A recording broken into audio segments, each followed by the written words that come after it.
Welcome to my stream, where knowledge reigns supreme. Calm and collected, I'm about to go live, you know what I mean. Got high expectations, gonna teach you something new. Learning, hacking, exploring, there's so much we can do. Feel the excitement as we dive into uncharted lands.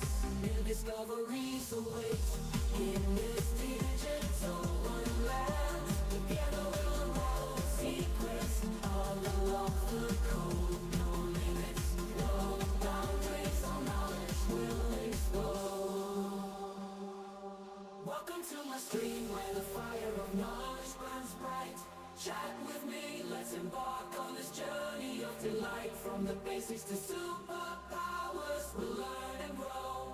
In this stream of knowledge, together we'll grow.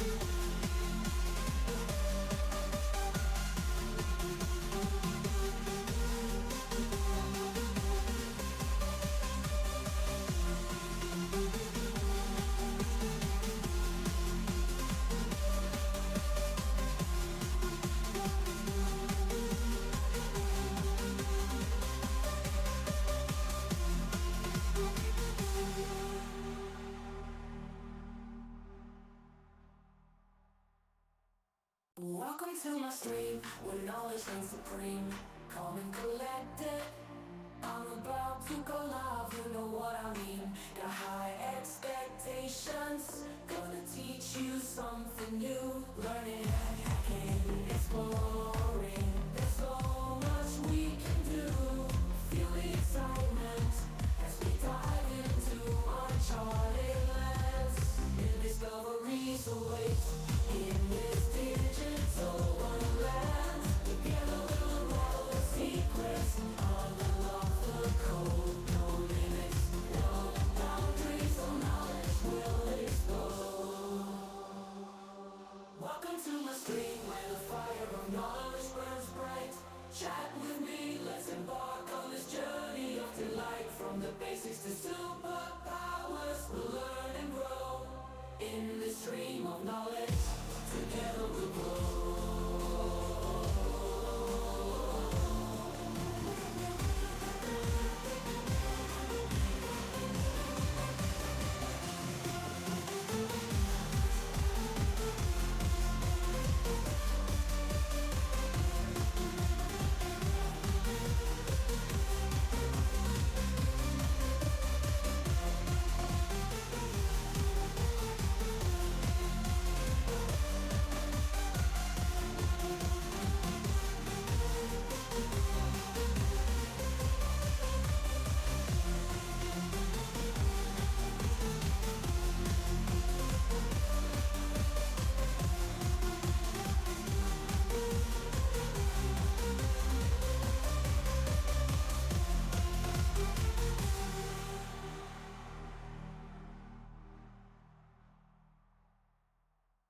Welcome to my stream, where knowledge reigns supreme. Calm and collected, I'm about to go live, you know what I mean.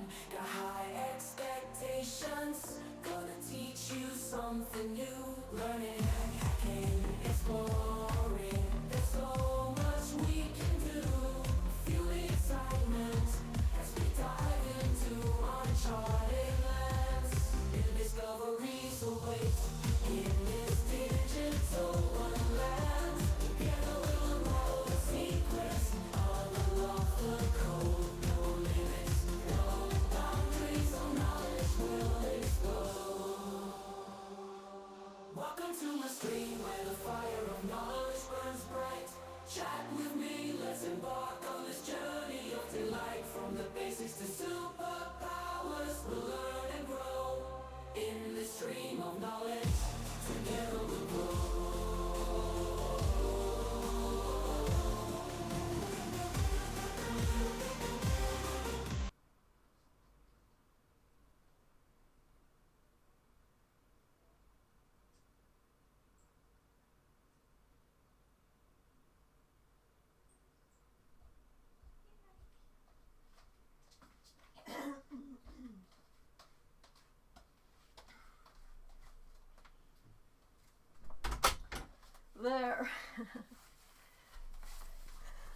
So I was helping my kids.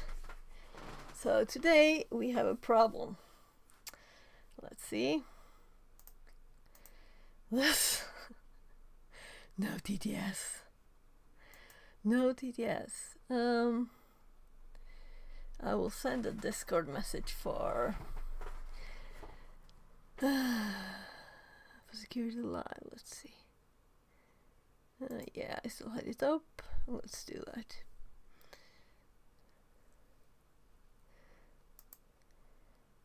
See if someone has not been streaming for a long time, so I hope he's okay.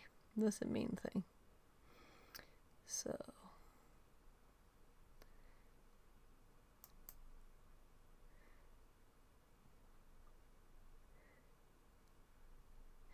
he has a TTS bot Discord channel, so I'll just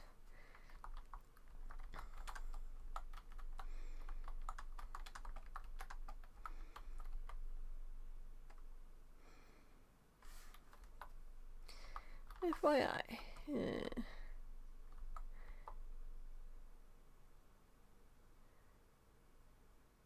So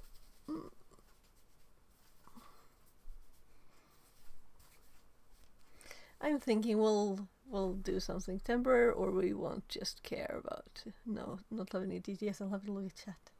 But it's kind of nice to have it there, I think.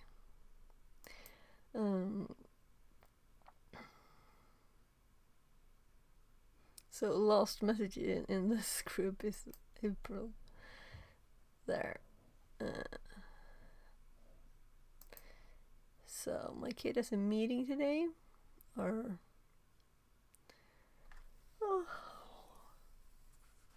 yeah, I'm tired today too. I should have like a full weekend of sleep that I didn't get this weekend. Like, no catching up on sleep, you know. Well, let's just continue anyway. So no no TTS today, I think.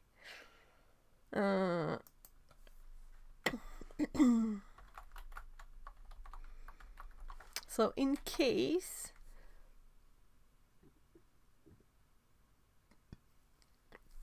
we could try the speaker bot.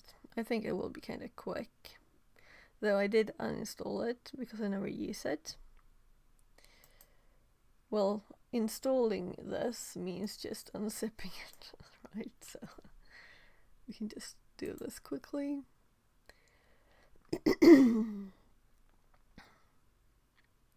Then we'll see what we'll do. So kinda full drives here. I still think I have it on my, let's see, streamer bot. Yeah, it's here.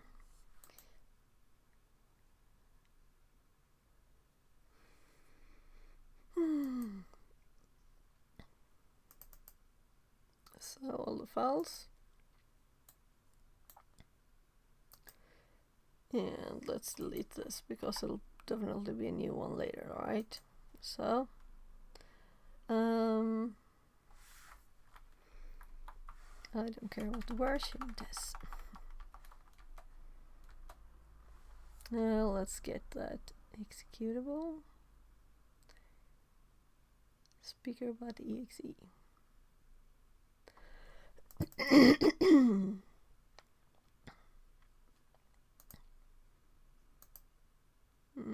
I'll open up a here, let's make a shortcut.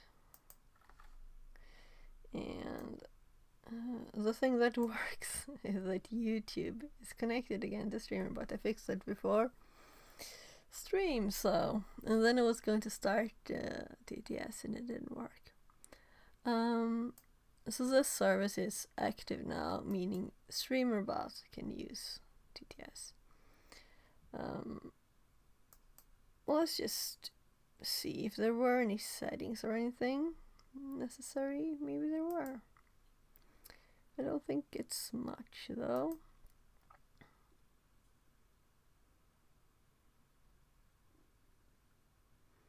Thank God. Maybe I can read it easier here. That's a problem, you know. The streamer button, speaker button. The text is so tiny, I can't even read it.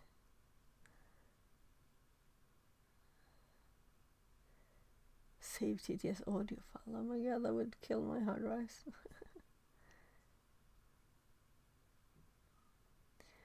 So let's just make a test.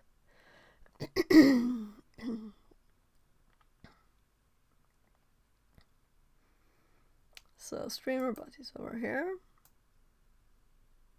Yeah, and I just noticed when I was fixing the account thing here, I noticed we can set the stream info here for YouTube, but I'm not sure if this is harder or easier than actually doing it the other way. Anyway, integrations. Is it a self here?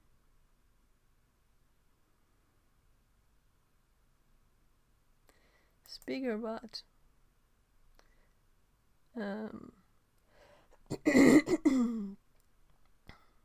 Auto connect. Let's see. So not default information for StreamerBot. Oh, it's not started the server. Though I'm not sure it's needed though.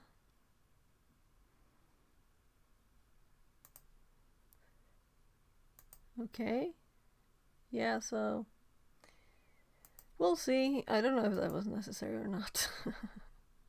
Anyway, I do have something for chat messages, I believe.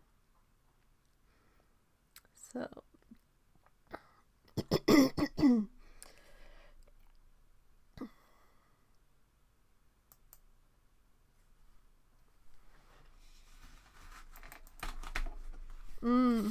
alright, this was the test here. We don't want this one.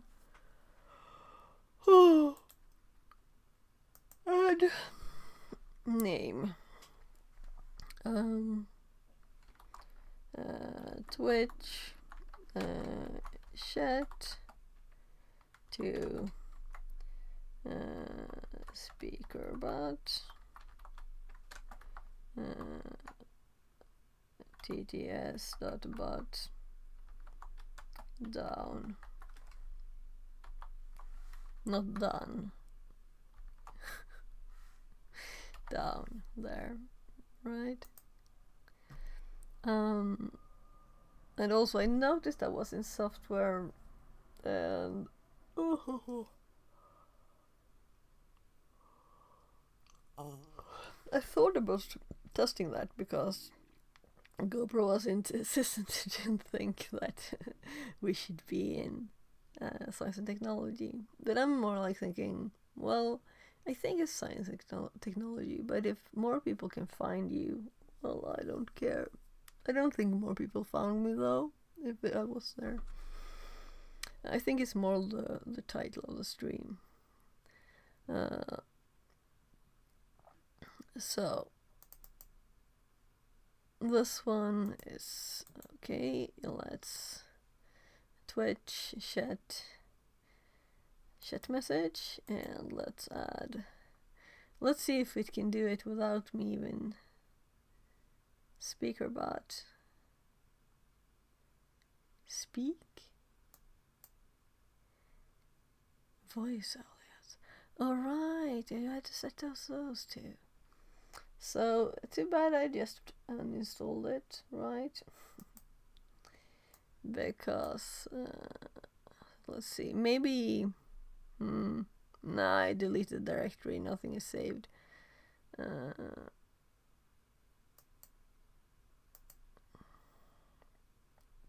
So I don't remember what I used. So maybe it's not realistic to do this on stream because I have to check how on earth I added this. I don't remember. And also I think this can connect by itself. So I'm actually closing it. And I'm skipping this for now. We're making that visible by disabling it there. So we don't want to close that down. Then we see, let's open up. I'll try again. This is what it looks like. No, site can't be reached. Unfortunately. I'm sure it will hop up. Let's look at this before I start doing something else.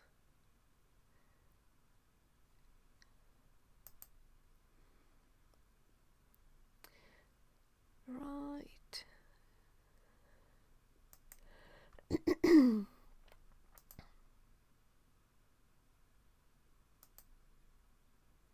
So I'm really kind of tired.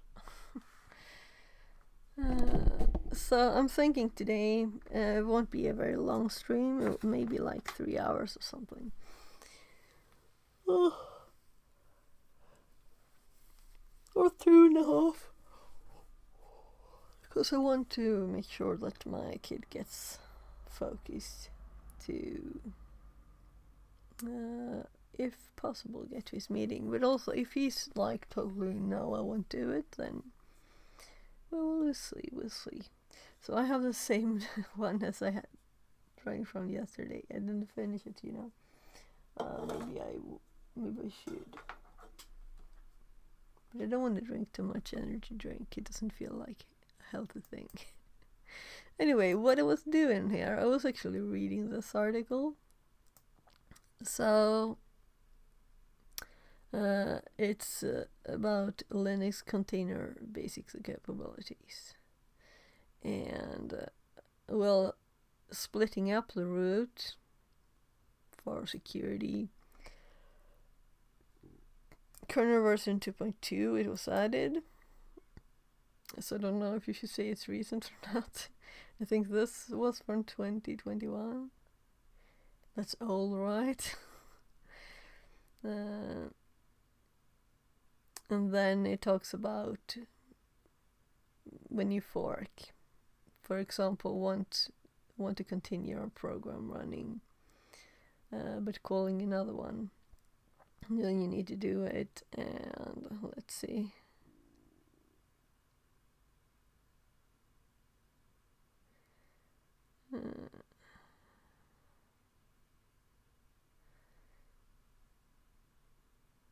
There are different calls. This XCVE call is particularly important regarding various capability sets and here to relate the rules.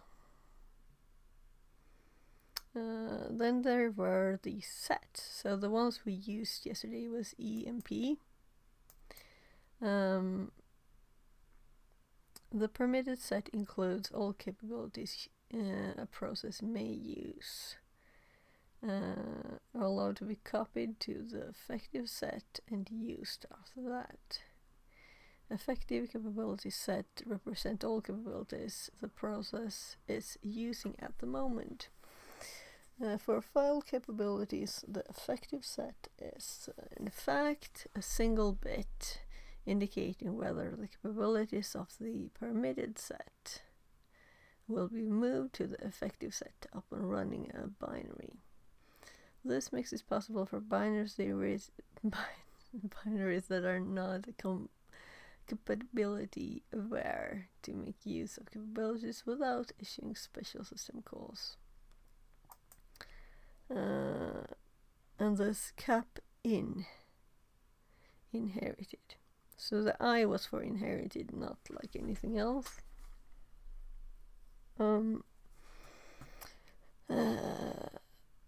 Are allowed to be inherited.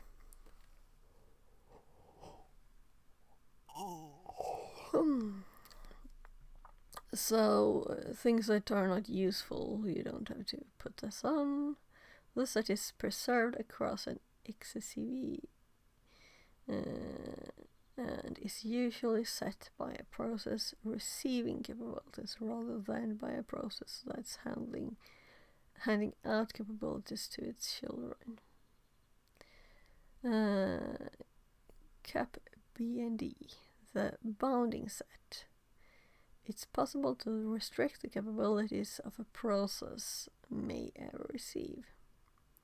Only capabilities that are present in the bounding set will be allowed in the inheritable and permitted sets. So you could like limit a program from ever being admin or whatever, you know. Or can you just override it? I don't know. Probably, right? I don't know. We'll have to learn more. Cap amb. I'm assuming A and B for these. The ambient capability set applies to all non-SUID binaries without file capabilities. It preserves capabilities when calling exec. However, not all capabilities in the ambient set may be preserved because they're being dropped in case they are not present in either the inheritance and permitted set. So this is a bit of a mess for me. This is not clear. I need more information, a few examples, thank you. We'll see what happens here if we learn more. The sets discussed above are not fine-grained control over how capabilities are being distributed and inherited across processes and binaries. For backwards compatibility, all capabilities are being granted to processes running as root user, including SUID binaries. Okay. Capability rules. Child processes using fork inherit a full set of parents' capabilities. Moreover, there exists rules 1 to determine whether and how capabilities of a process are being inherited. So maybe I shouldn't like read this on stream, but I was reading this before stream.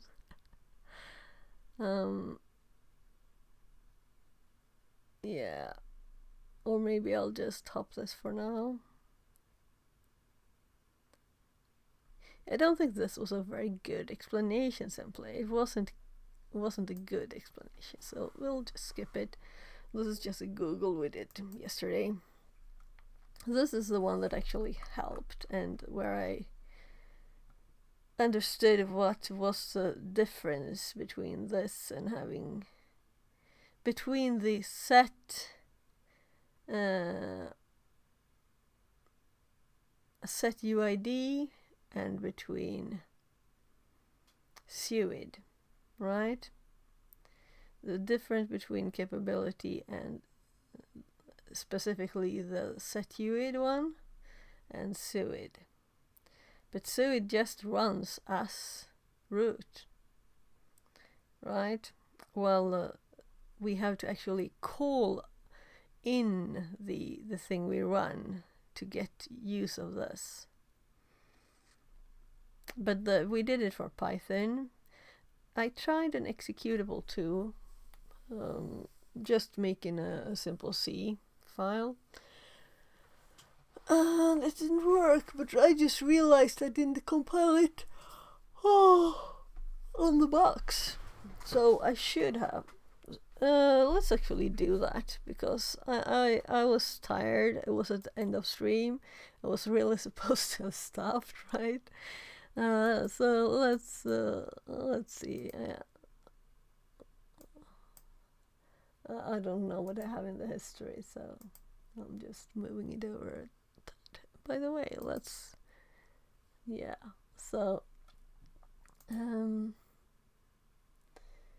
history. Hope it wasn't too far down. Maybe it was.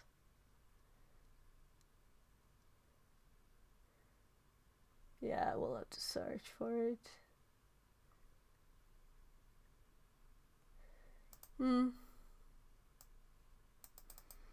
So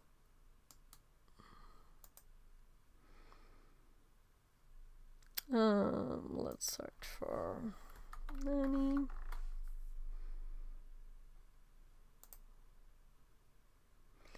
And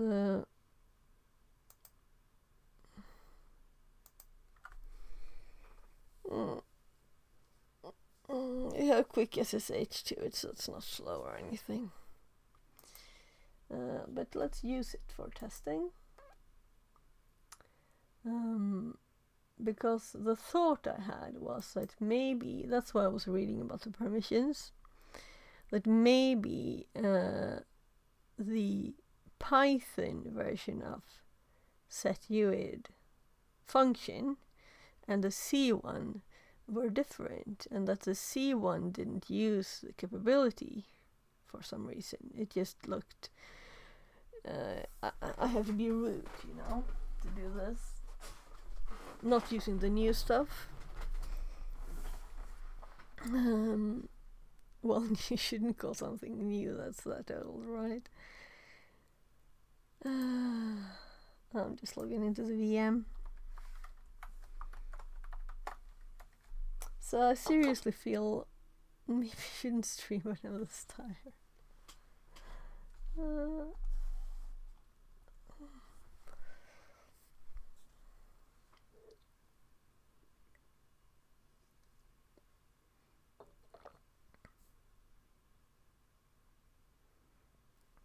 Oh.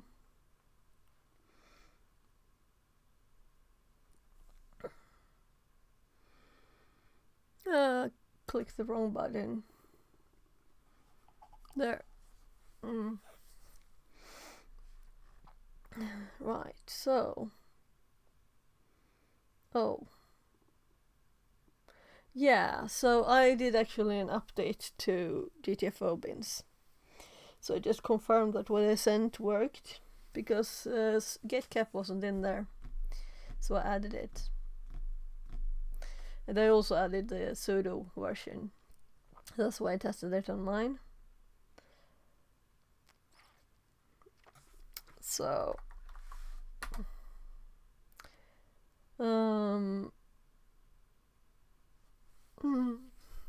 was like surprised that it wasn't in GTFO bins already. Anyway, it will hopefully be approved. I guess we could look at GitHub, cause the people doing that, I don't know how quick they are. And I didn't even look at. It annoys me to, let's see, this is the dashboard. I just want to go to all of the list, you know. I guess I should. Oh well, there's pull requests. Yeah, so 8 hours ago. It doesn't seem to have been approved yet, so, but I guess 8 hours is not long, so. Yeah, let's take the IP for the machine and let's SSH to it. Right. Whatever, let's cd. Yeah, exactly. And then we do SSH, because we have the file. So we need to be in the right place. 232, 200. What an easy IP, right? Too bad we only type it once. Any 1, 2, 3.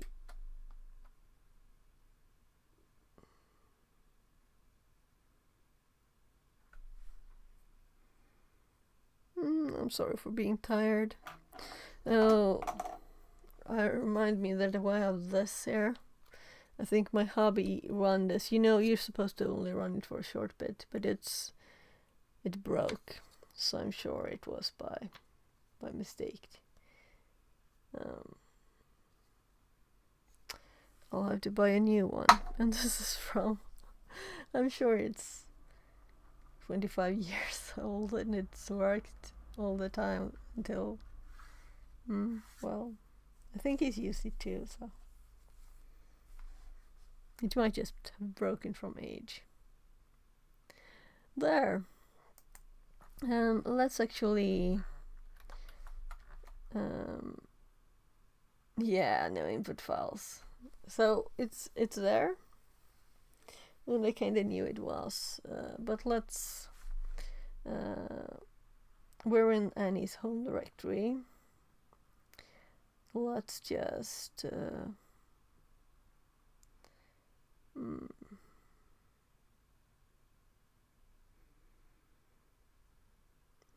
What to call the file? That's what I'm thinking.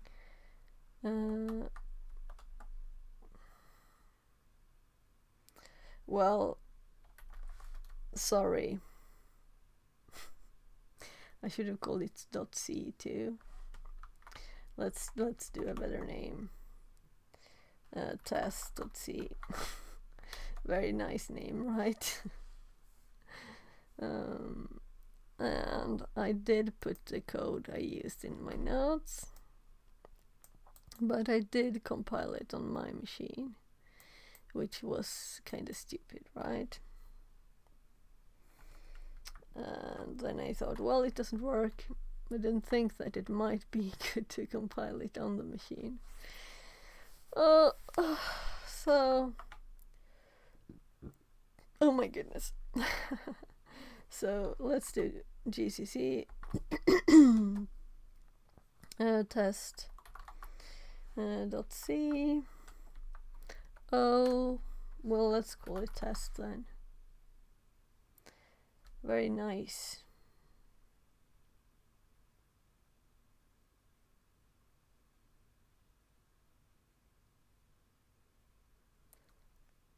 Oh, this is not the latest file. Too bad. Okay. CD, I think I put it in. Yeah, there. So. No. Oh, it's even there already. So this is a version where I added this.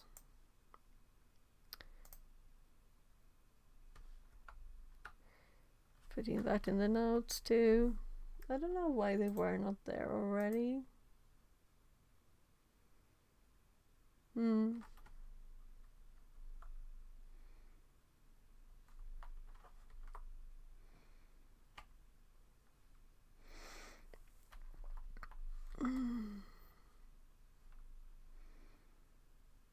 Well, that's annoying, right?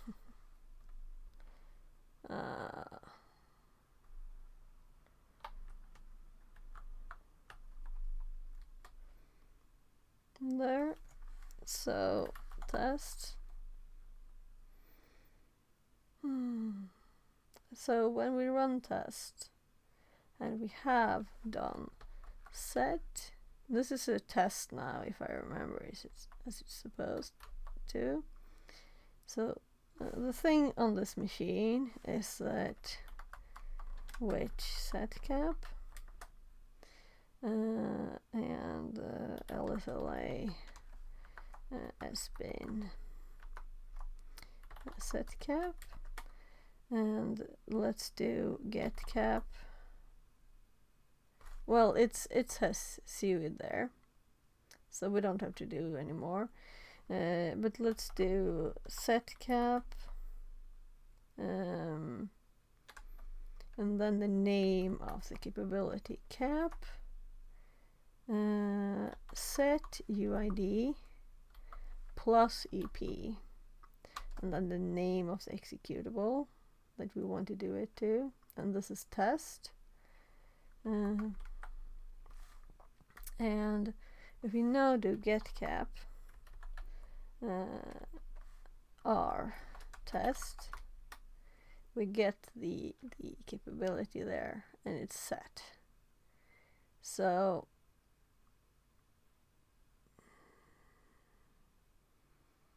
yeah.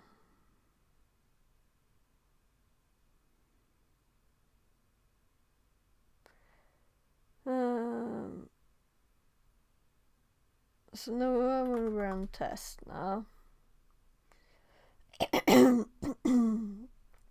We didn't get any error message.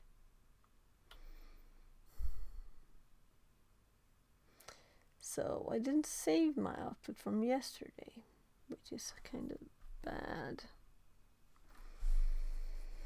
I have to think. I didn't think. So, set cap.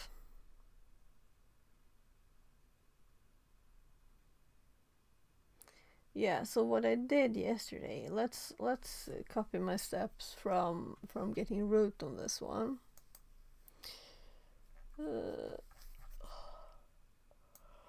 This is the end of a very long list of things here. Very long.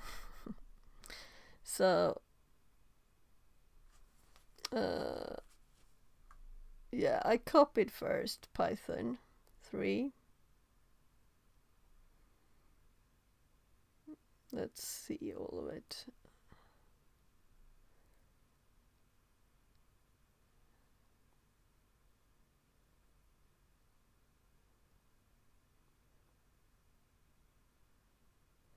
So why do this?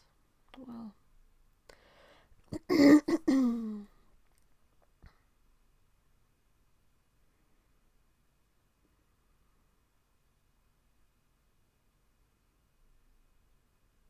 yeah, so I tested first.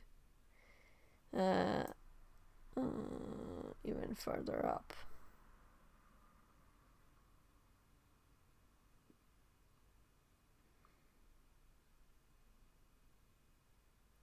So we copied Python 3 from where it was, right? So let's copy USR, then Python 3 to here, right? And then I did an LSLA, that's why I have to scroll so much.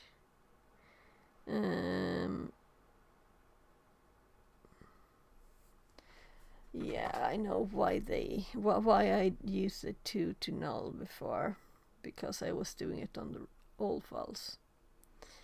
But we can just do it on this one. So if we now do get cap, typing on the wrong place, there. So get cap dot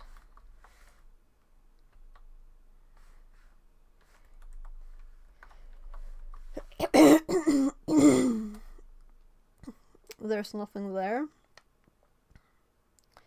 and then we set cap. Let's go to the set cap one.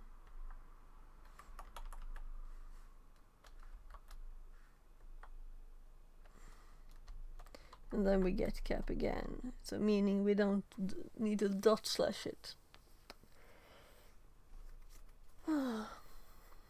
It finds it anyway.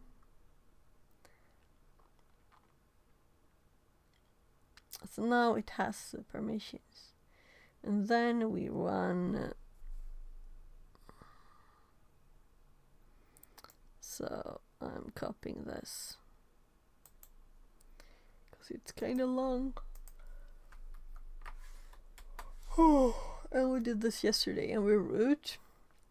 So what is the difference now from test? So we had test as an executable here, and inside this it will it doesn't start bin bash. Yeah, it does, right? Let's look at what we put in it. It sets UID and it starts bin bash. It sets UID and it starts bin bash, which is kind of the same, right? Oh, that's annoying. Well, let's just confirm that what I tried yesterday was not specific to, because it wasn't because I compiled it on the wrong machine. But I did Google. I did start Googling we'll see. Did I actually press anything to like start googling?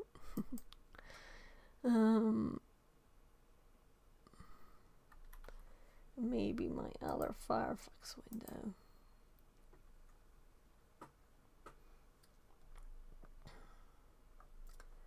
Yeah, so I started here because I wanted to see what the setuid function does, and maybe I should have been more like specific here.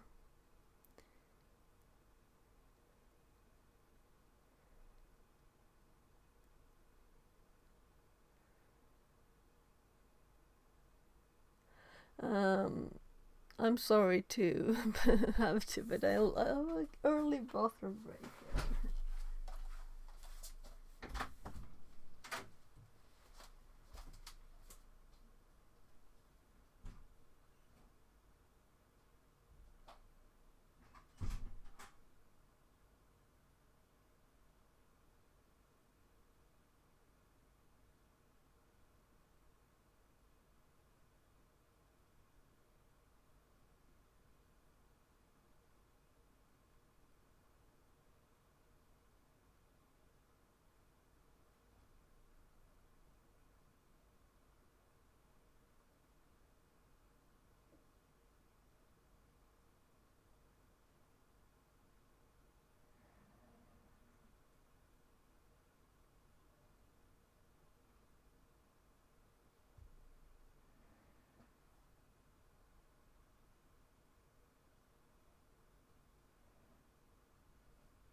Yeah, right.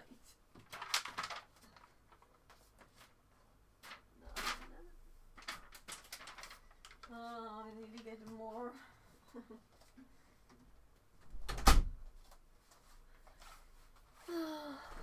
my sign fell on the floor that I'm streaming. So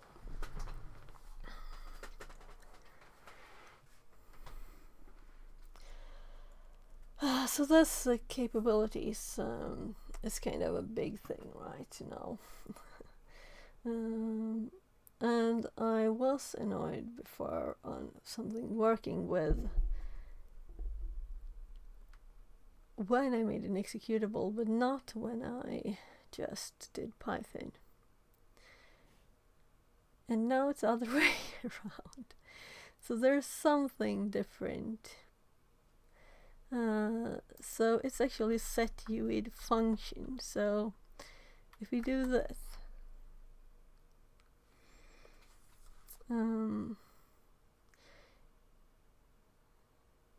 yeah, this is exactly that.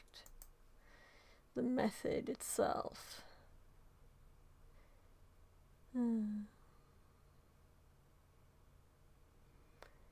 Setuid method is used to get the current process real user ID, while setuid method is used to set the current process real user ID.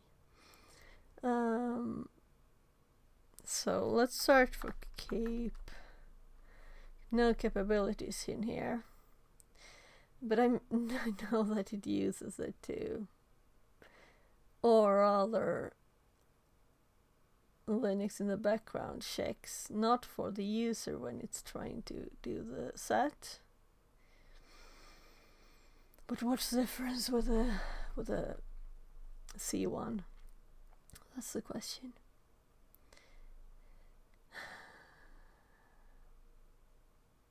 I don't think I will learn much from looking into this. I think this is like something that would take a lot of time. Right, let's actually do a ChatGPT test first before I give up on checking this out. So,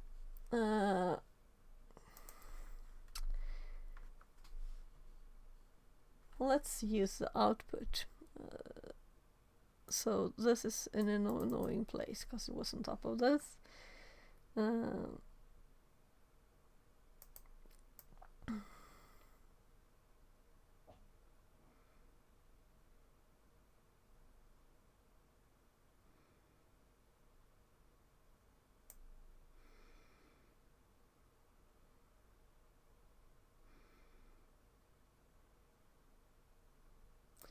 So this should be enough for ChatGPT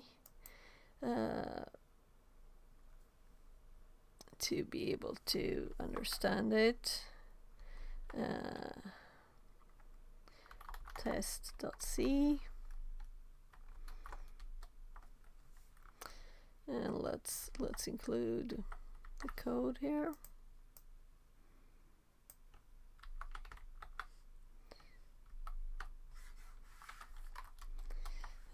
Why does Python work to get root and not C?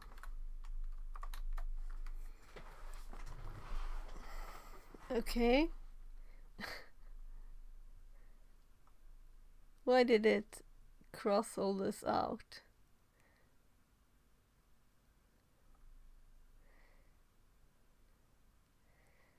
Due to how capabilities are handled. Yeah, and this is when I want to know what the difference is and how certain security measurements are enforced in Linux.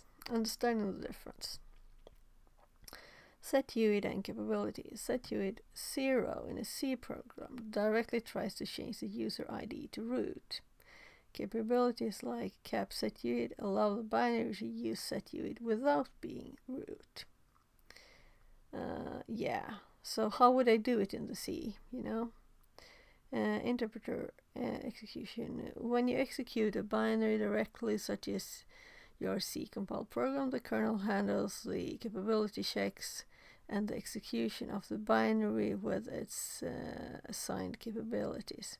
When you execute a script through an interpreter like Python, it inherits the capabilities. The Python interpreter then runs a script with those capabilities. When it calls setuid 0, it tries to change its UID to root. However, modern Linux systems have security mechanisms such as the no new privileges flag and other kernel restrictions that can prevent this action from if the binary is not appropriately configured. Python interpreter. When you run Python with cap setuid EP, the Python interpreter itself has the capability to change its UID. Yeah, exactly. But why does not the C program have this? I mean, I understand if it's a security feature, but still, inside the Python script is called a success because the interpreter Python is running. Yeah, so it's another step there. Yeah, so that's the thing. Let's see. So it's not the script itself that has. So if my compiler were to, if GCC was running with setuid, would that change it? Is that what I need to do to make the C one work?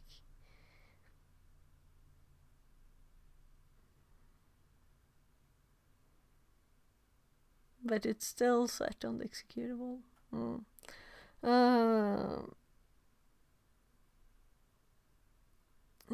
NNP, no new privileges.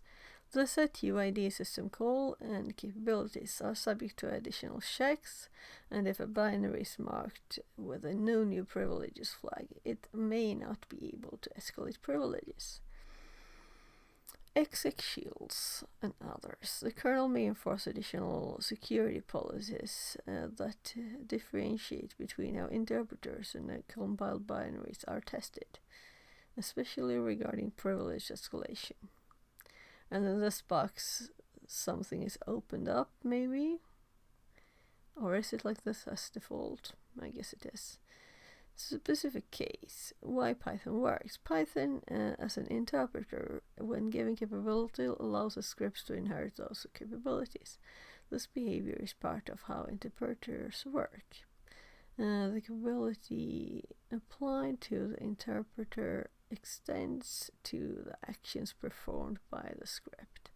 And I did also try to do it with bash, but not running a script. We could try this too.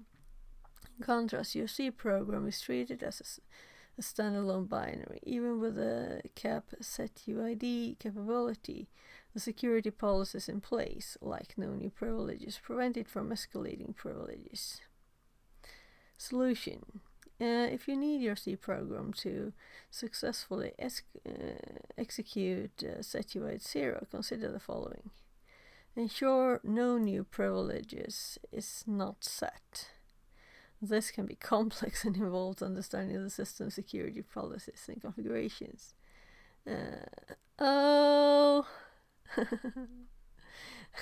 Sure. Right, and I'm so sorry if I missed something in chat, because I don't have a TTS today, and I'm very used to the TTS. But that was the first thing, right? Okay, I'll just finish reading this. So, use proper capabilities and policies. Ensure that your system now allows binaries with capabilities to perform the required actions. This might involve adjusting security settings, which could weaken your system security. Run the program with root privileges. Yeah. So,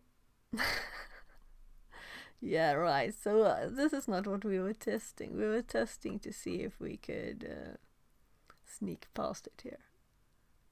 Yeah. I finished the reading what it told me here now. So let's. First, I'm going to start. The TTS is down today, unfortunately. So usually the TTS works, but I sent a message to Security Live's Discord. So this is my dusty phone. That's the camera here. Let's see.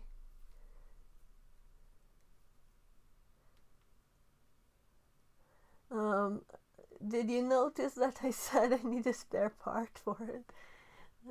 But most things should work. So why does it ask me about? Oh my God! Here I am. Actually, there.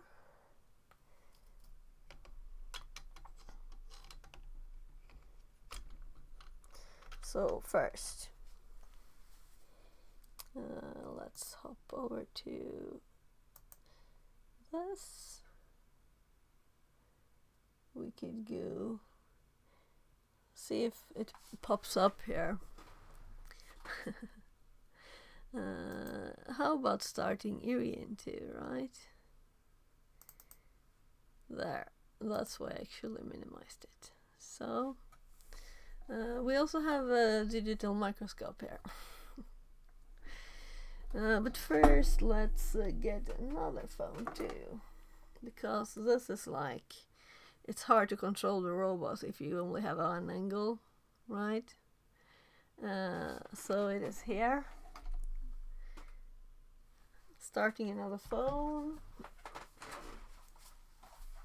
So I haven't had this set up since it's like, and also my trash is like full.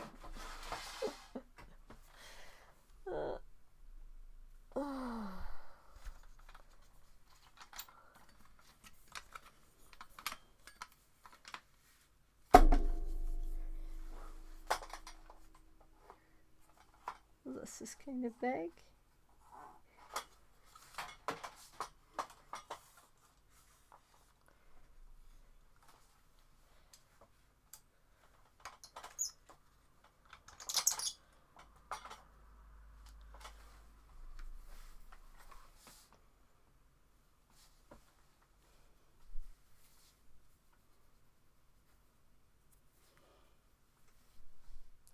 Right, I think I have 2 different scenes for this too.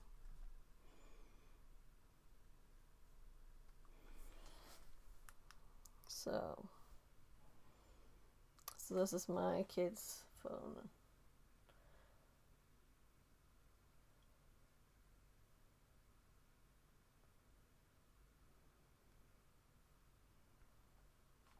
His old one.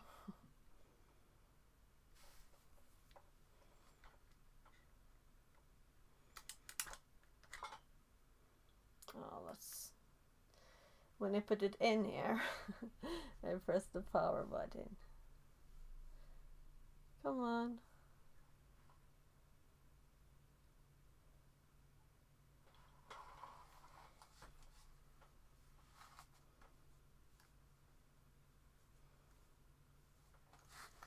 So now we need the actual power cord.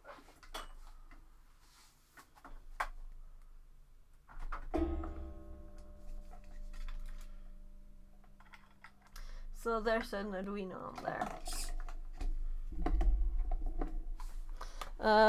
The servo underneath there.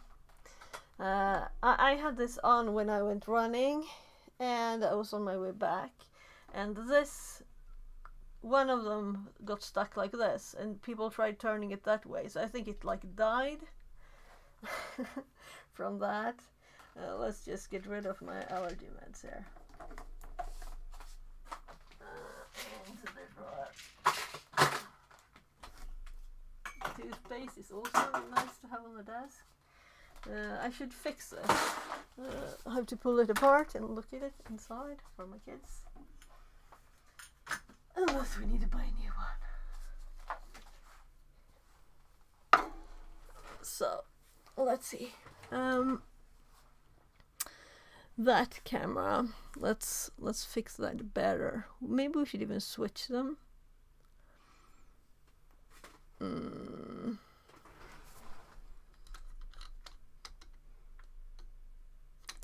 Yeah, so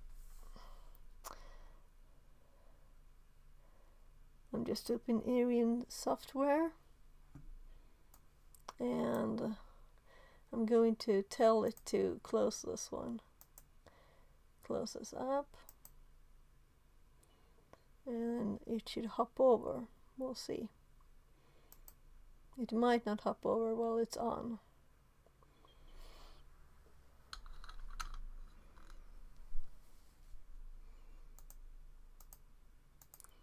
I should have done them the other way around.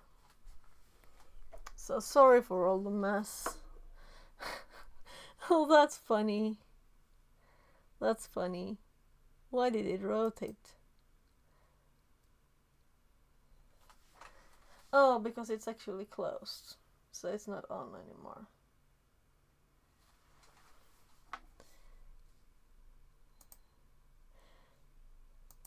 So I usually don't have 2 phones for this, but I thought, why not? Why not?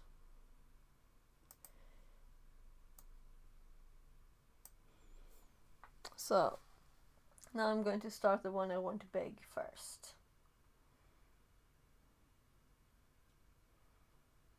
So it gets the priority.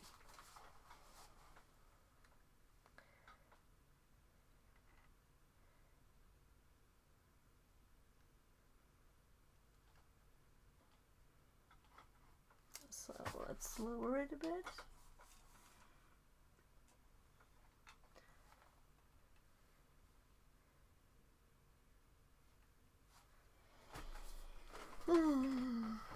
Did you see the controls?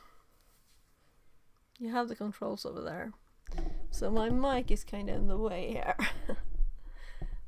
So I think I put this one like this. Let's see.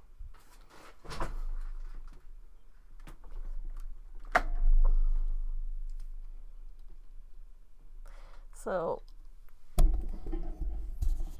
let's actually get the mic out of the way, and I'll switch to my switching to my worst mic that's in my ear so you can see stuff. And let's hop me over there. That's a nice place, right? Trying to not be in the somewhere in the way. So let's see this, the green one here. It's time to start this up again.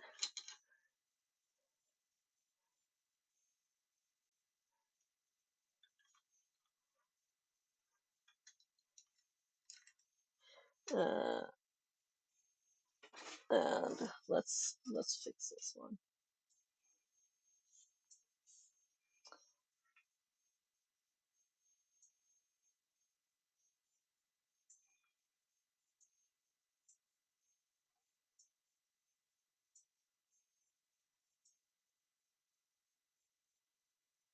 I don't think it will be able to turn. We'll see. We'll see. So now you have like what do you think? Should we skip the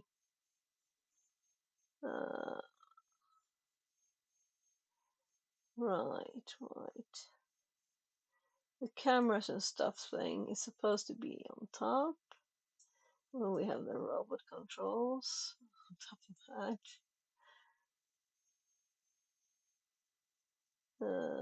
Let's put those somewhere else here for now. There. So as long as OBS doesn't crash, I'll have to fix stuff. Yeah, so try it then.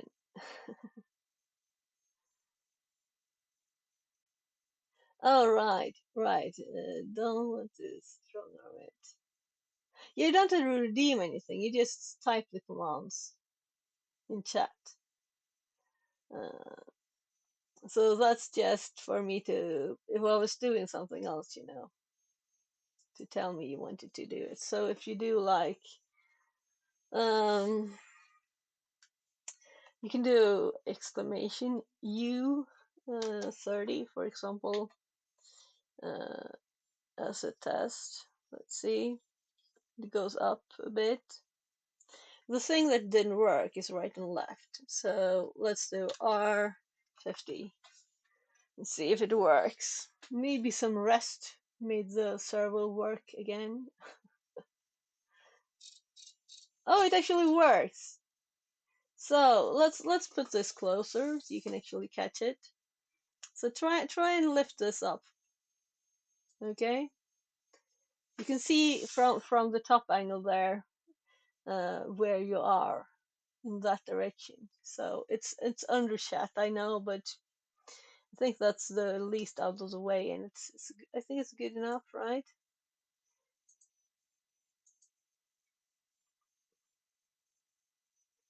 So the only thing to think about is that when you go forward, it will also go down if it's angled down, you know?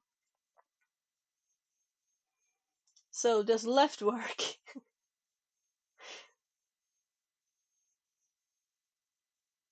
What about left 90 degrees? Uh, yeah, since it's actually working now, I was thinking I'll probably have to get a new one. The whole arm is on that poor servo. This kit was not very well designed. The semaphore, its timeouts, it's just um okay, a tiny bit. Let's see. Oh, left 360. Okay. No, it can only do the service can only do 180 degrees, so it's probably at the max of one direction here now. But it might be broken, as I said. So let's see. Uh, yeah. So left 90 should be about here, but it might be broken.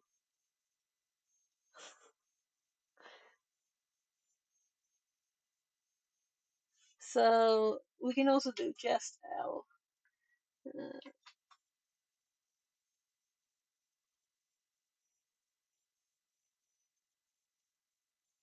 it's a bit dusty too.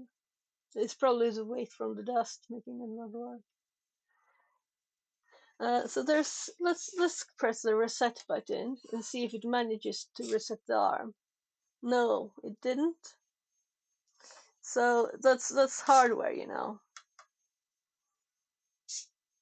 So I'll unplug it. If the server can only do one direction, that's not correct. Oh gosh.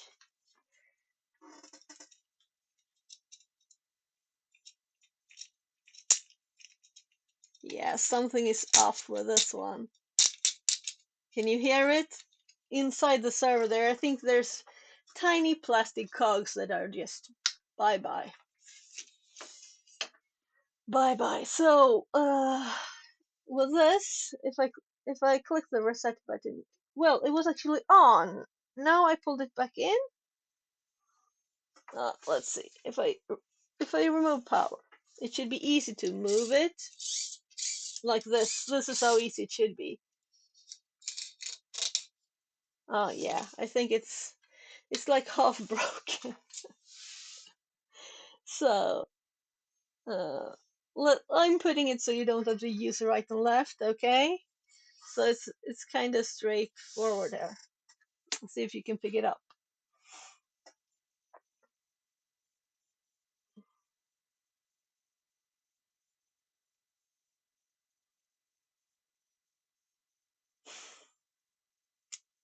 I'm waiting.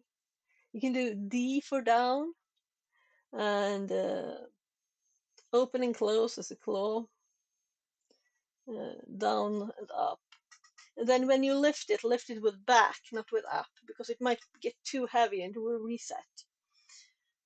And I think that's because I'm powering it from the normal USB on the computer, not even one of my USB hubs.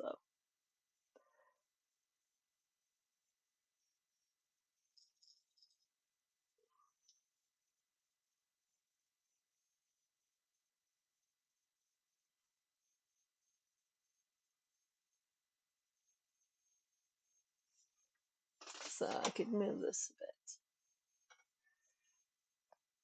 Sometimes I do like this too, so you get like more of a 3D view.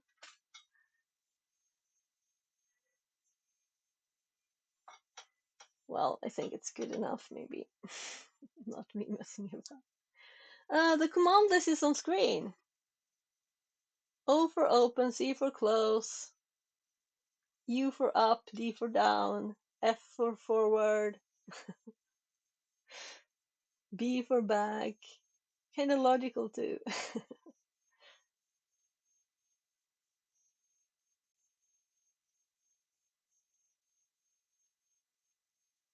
Hi YouTube. This is a tiny robot. It has an Arduino and 4 servo motors that are not very strong. So we would have to buy new cooler things and build a bigger one if we wanted more stuff from it, but it can manage to lift us if we use back and not up to lift it. So kind of cool, right? Yeah, so the default, if you don't set a number after the letter, is 5. So you can do C50, for example, and it will close 50 degrees of the servo.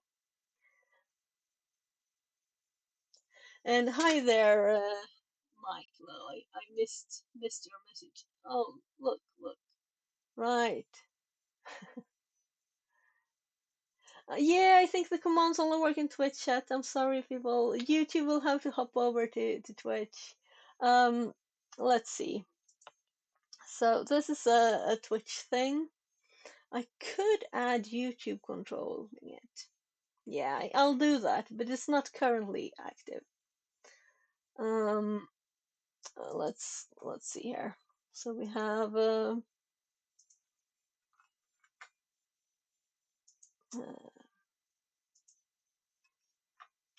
this is the URL for the. Oh, that's my other account still. I should switch to the Fix It 42 Live one here.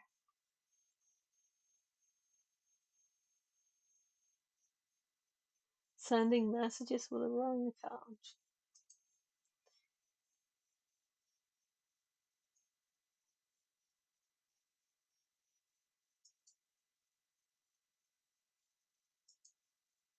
And the TTS doesn't work still.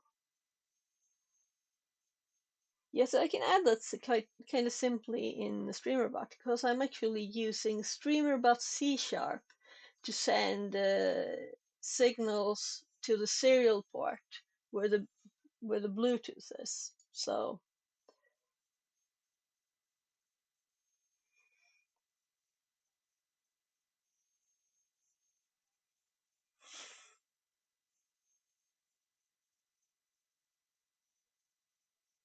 when you connect to a Bluetooth device like this tiny one here, this is the Bluetooth module. So when my computer connects to that, it will get a COM port in the PC, so you can send data to it. And oh, up doesn't work. You have to do just a U. So U30 will work.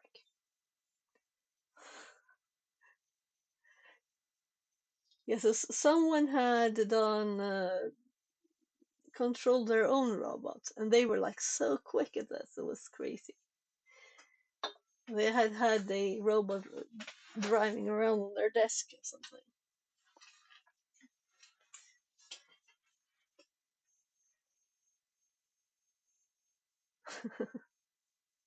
Cool. Yeah, a bit high, don't you think? If you're trying to grab it. I could actually put it a tiny bit closer here too. I might make problems for you more than the other way, but I want to make sure it can reach. Yeah. So as long as you don't use right and left, it should work, right? Because it's the servo for right and left that's not fully functional. And now you lower it kind of low, and when it's angled down and you go forward, it will go down forward. So you're aware. I haven't implemented any like correction for that, making it go with several servers at once. You're controlling the servers, nothing else. Yeah, so that's kind of low. We'll see. Well, you can try. You can try. Also, let's actually move chat. Right, it's in the way for the camera. I think you can see better this way.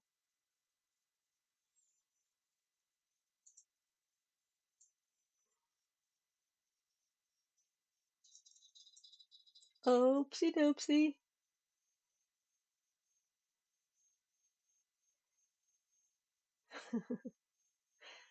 Almost. I think you have to grab it right around the neck or something, the head. I don't think you can do around the arms. I'll help you if pull it up, I'll pull it closer again because I don't think you can reach that far.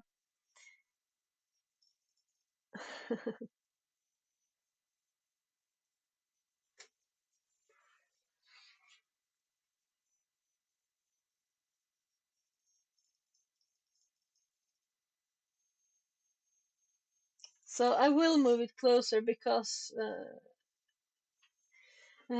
you pushed it away, so I don't think it might not reach it.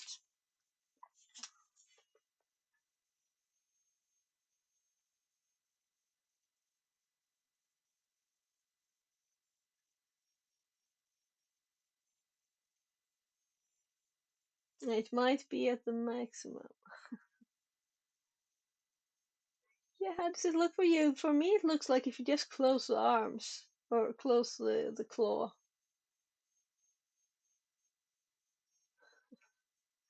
Open even more. So go ahead. Yeah, not up, just you. And semaphore timer means the Bluetooth signal is not getting through, so it's timing out. There. You almost got it. It's like you have like a centimeter there distance, so it's not really fully where it is. If I do this,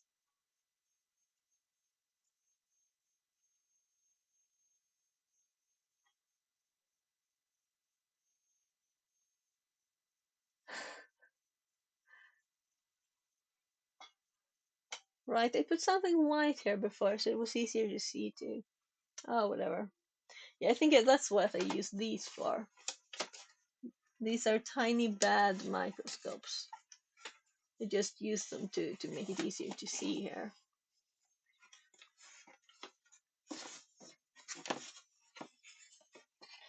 So you have a higher contrast there.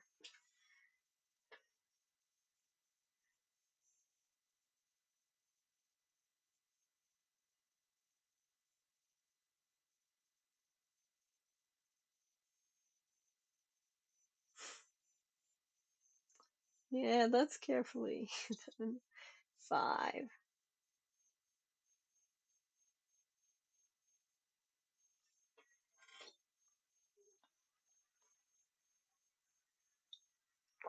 Oh, 100. That's too much.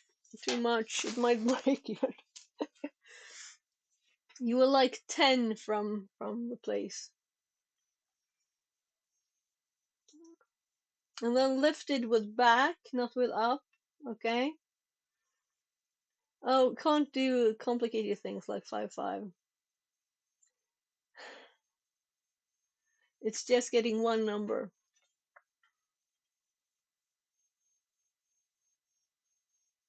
So it's just an int. It can take an int. Yeah, it's you lift it. It's off the ground actually. If I have a paper, so it's like on this side at least, it's off the ground. So back a bit, and you lift it up.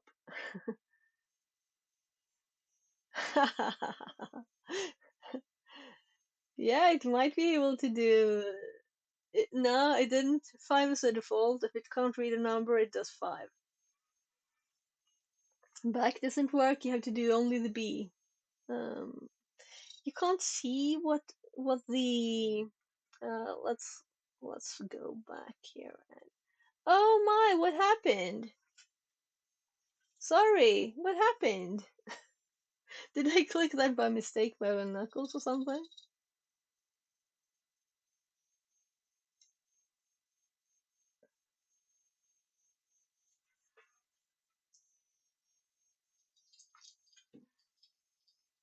Oops. Almost there.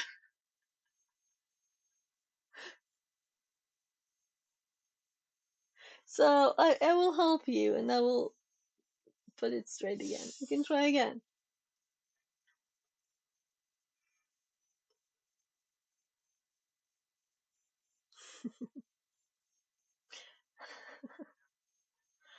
Yeah,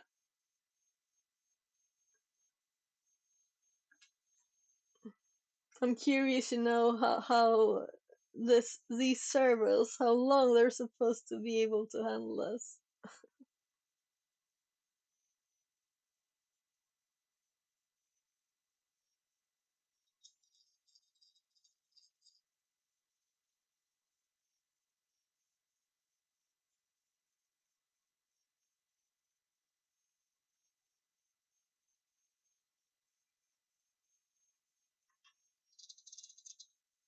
Oh, you have to open. You have to open. Yeah, right.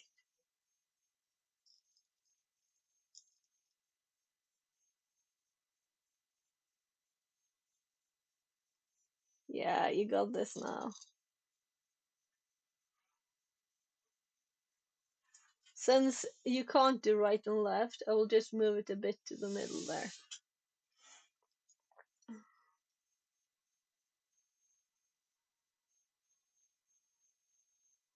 So it's more fun though when you can do right and left too. When you're finished, let's try right and left a bit more and see. Because I think these servers are like the tiniest, cheapest they put in the kit. Now you can go up if you want, but maybe you want to close it like the tiniest bit because it felt kind of loose. But you lifted it. It's definitely. Yeah, that's what I thought. It dropped. But you did it. Ooh, applause. So we'll have to think. You see how tiny the servers are here, right? It's like, how many centimeters is that? 2.5? Like 1.5 this way? They're tiny. That would be kind of cool to have something a bit stronger.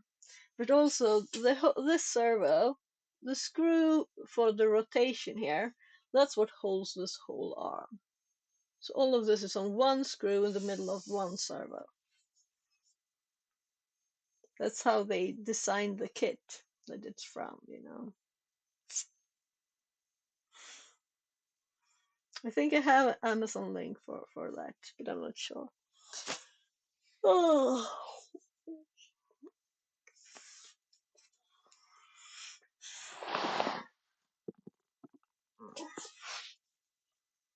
so 10:35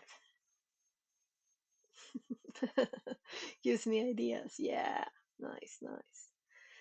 So I'm sorry for the TTS not working. It worked yesterday, and today the domain is not there, so it's a domain issue. Um, I hope that everything is okay with Security Live. I'll have to send him another message too later.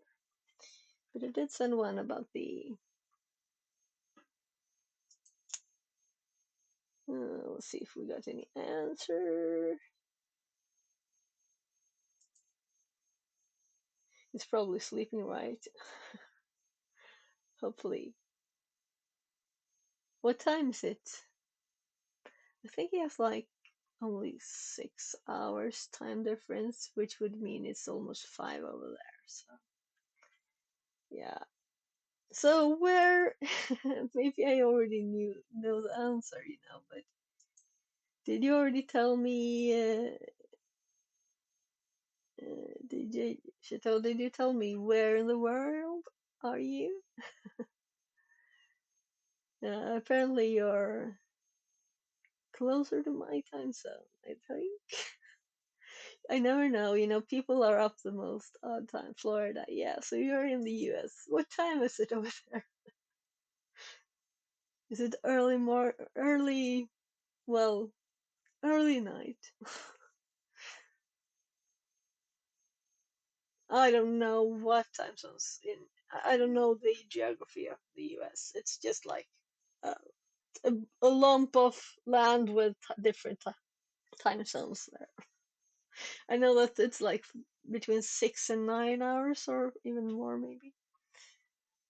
Almost 5 a.m. Yeah, okay, so that's That's what I thought for Security Live, the the closest one. So you're up already, and you've already been up for a bit, or didn't you go to sleep yet? Whew. Yeah, that's early or late, whatever it is. Oh, you're supposed to go to sleep. Okay, okay, then maybe I shouldn't keep you up. I don't know. So it's still yesterday for you. Um. Mm. Yeah. So, by the way, I have my soldering stuff actually here on my desk too. Let's see if we can reach.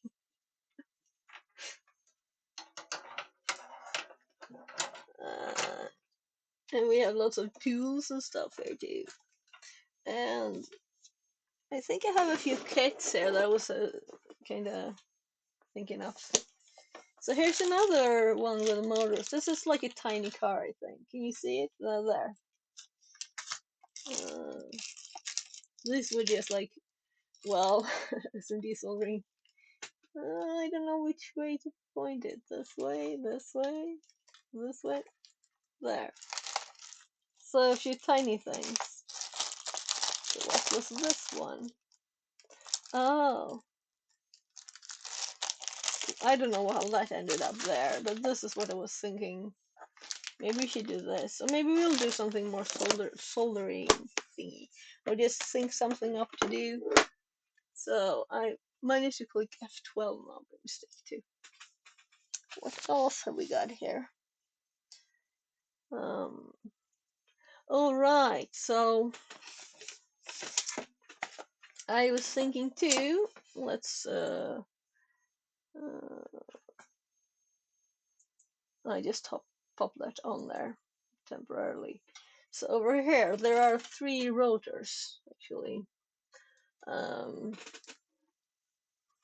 That we might just open one up and see what we can do with it. Play around a bit.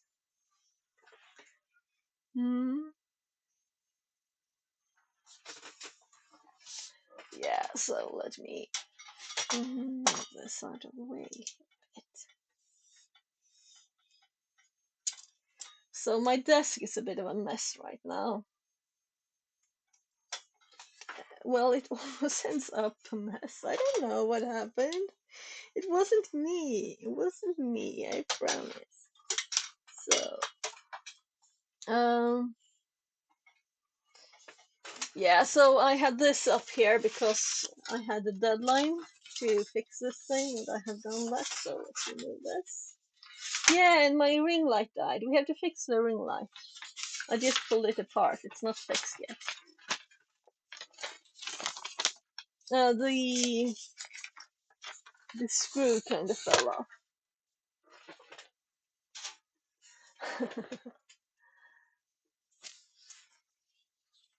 Alright, so I'm going to switch back to this mic here. My beautiful snowball. I think the audio is better with this one, right? Also, I know that if I click the screen of this one, it will kind of like, yeah, fix the light. No? Well, it's kind of bright today outside, so though it's not like really sunny, it's more like a cloud covered sky.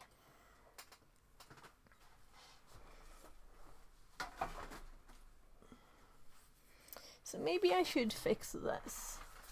So this is my to-do for today. I'll have to. I had my car in for the yearly check, and apparently my brakes are starting to go well used, you could call it. So we'll have to get new ones. Ah, there. So maybe we should fix this. This is what I really use the top one for. So this here, this just broke. And the other one is okay, so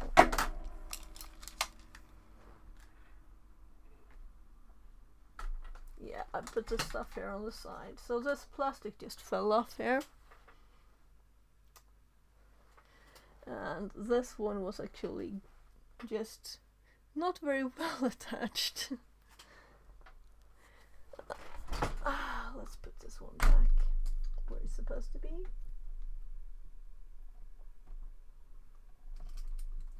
Though there's supposed to be a ring light.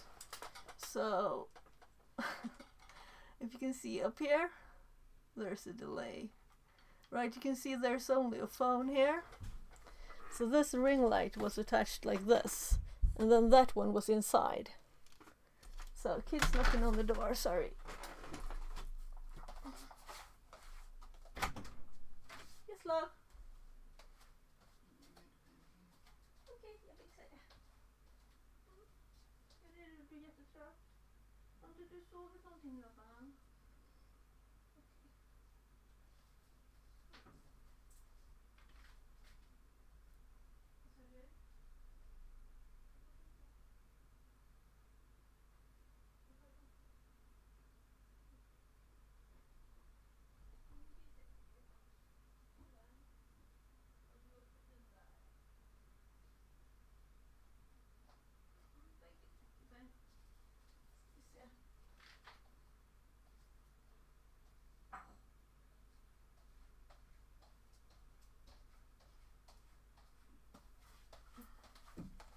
Yeah, so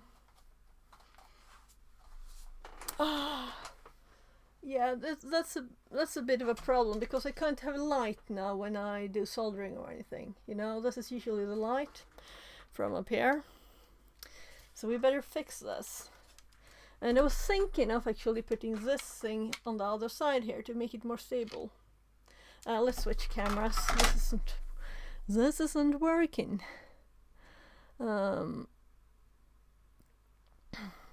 So where do I have the Arian app? So we have both there. This is the one I wanted, right? Well, we could just do this for now, right? So I was just going to thinking, will I put this one here to make it more stable? But the hole is down here too. So I'm not sure this would even fit. I can't push it down here now. So this is what actually was in here that's just fallen out, and it's all like, you know, it's not stable anymore here. Because if we were using this, we could do like, let's see. Yeah, so I have one of those. Lots of bits here.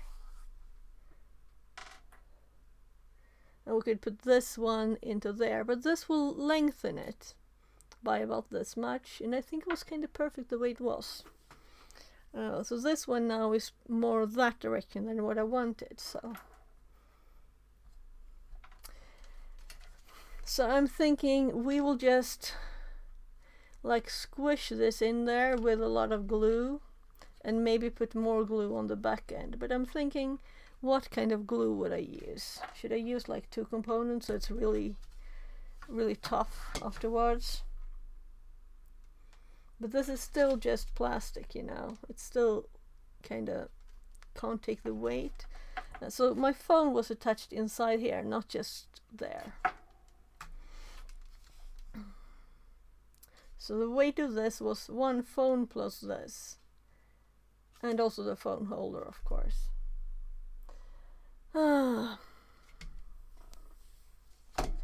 Yeah, so we're going more science and technology than we were used. It was just a bit ago. So the bad thing with using this app as a thing. Let's close this app of that phone. Come on.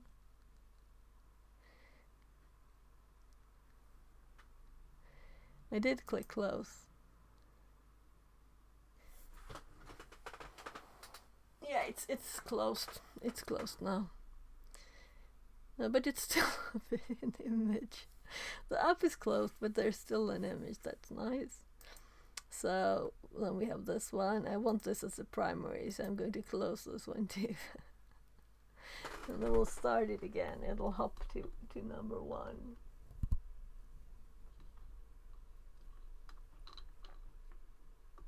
Yeah. And the problem with these phones, using them as a camera, is that this one is too hot to touch now. Yeah, that one too. They're very warm. You can't even move the phones. But now we could use the desk if you wanted, and we can put the microscope here too. So let's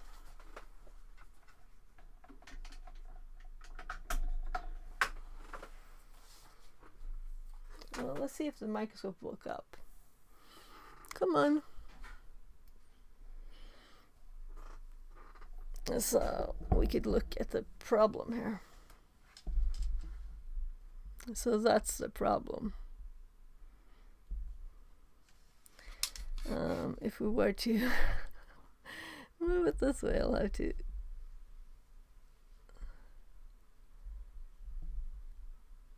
Yeah, so it's kind of broken here, right? Let's preview this on my other screen because it's tiny for me. There. So let's see if I raise that one up a bit. We don't want to have it too tiny here.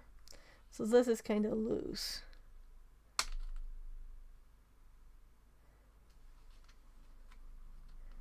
It's not very stable at all, so this thing just fell out. But I'm guessing it stayed like it did for months and months. So if I were to just put some glue here, where is it there? If I were to put some glue there,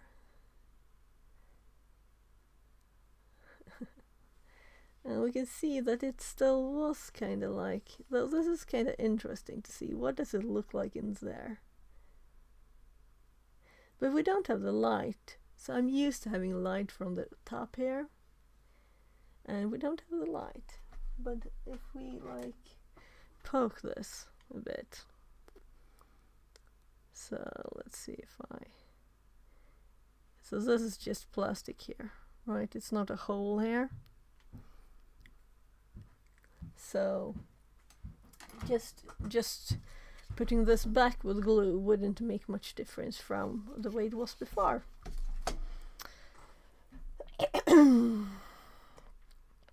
So where is the microscope? There.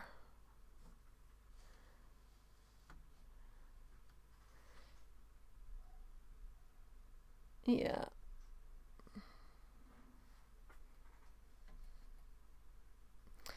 Yeah, so the question is, should we do something else with this that will make it longer?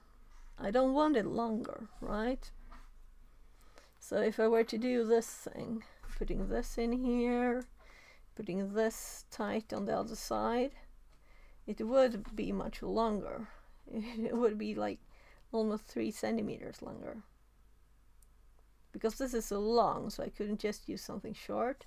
And on the other side, yeah, I think it's one of the screws on the other side. But this one felt like it would increase the stability of this. But also it's kind of high.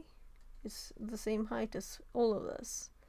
So putting the lid back on, I would have to change the plastic there, or make this, I would have to make this metal tinier, which is kind of like not worth it, right? I think one of these was not that expensive.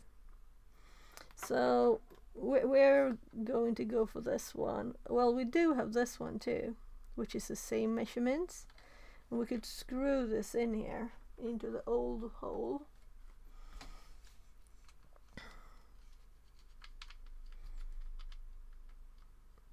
well, it's too tiny for this for now.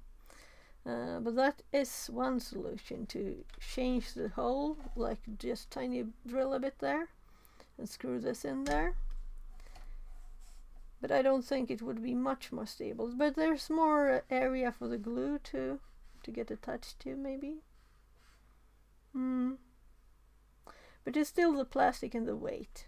So let's just put it back the way it was and say that the glue will be stronger than the plastic, right?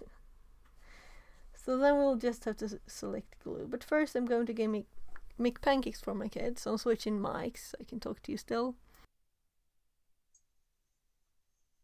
Yeah. So where this is the light. We don't have any light. We don't have any light. And also this is like crooked and everything. Yeah, let's see. So before I go and fix the pancakes, I'm going to check. So is this, yeah, this is a full cam. So I'm going to actually disable this one and activate another one that's zoomed in. There. I should make a button for that, but it's not there yet. So let's go back to the desk and let's see here. Yeah, it's my desktop scene. There's a big mess of scenes here, so I have to switch that too. So I can't have both. It kind of glitches when I try to have both activated at the same time. And I already switched mine to.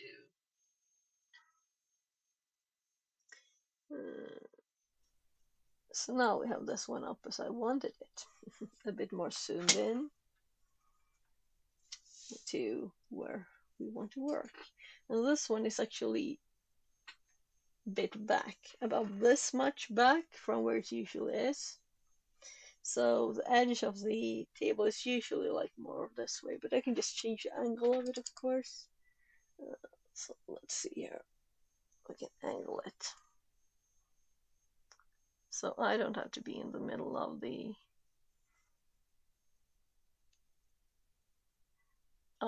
thing. Yeah, so a bit more up. There, and its weight will rotate a bit. And I usually use this at more of an angle, so it's not in the image that much.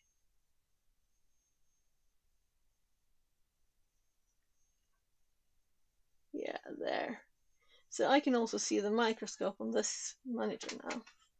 So if I were to switch to the right screen here, it would freeze and I would be able to draw on it, but you could see quickly what I see there. Also, let's get the robot controls out of there. We don't need them right now, right? Yeah, so I think that this will be the next thing. Without light, fixing the light, but just a bit of glue. It's kind of nice to have this done, so I'm going to put this underneath so we don't glue stuff. And I'll be right back. I'm just going to go make some pancakes and I'll be constantly babbling as usual, right? And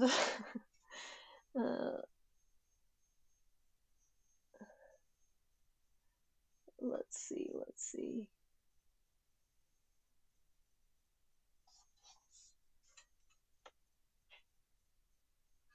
Audio was really clear.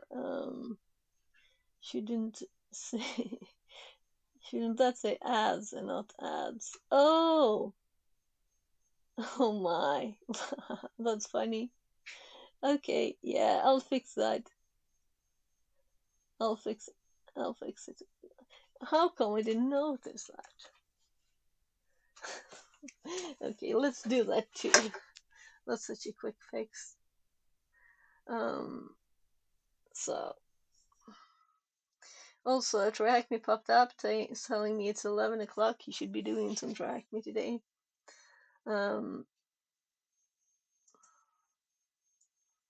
So we have don't even have a chair wheel here. Yeah, all of them are called this because I can't spell ads. In Swedish, it's different. So let's start with fixing these. So I know how to spell it now. Look, I even call the group ad management. Yeah, not fixing stuff. And they probably copied one to the other. You won't see this, of course, but here is. This is one that's not enabled. This one is enabled. There. Okay, fixed. Let's fix this one too.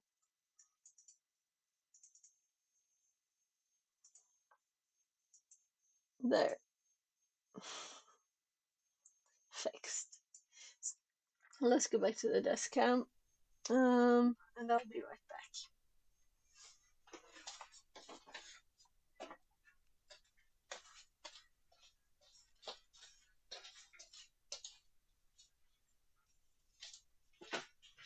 So it's really a bit early for lunch. She usually eats like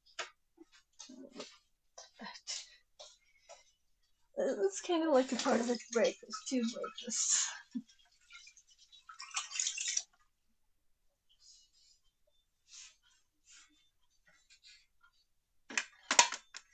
And we'll have to buy some new pancakes too because I got tired of frying pancakes every day. And I started buying frozen ones. And he was like, oh, these are like the ones I used to get at the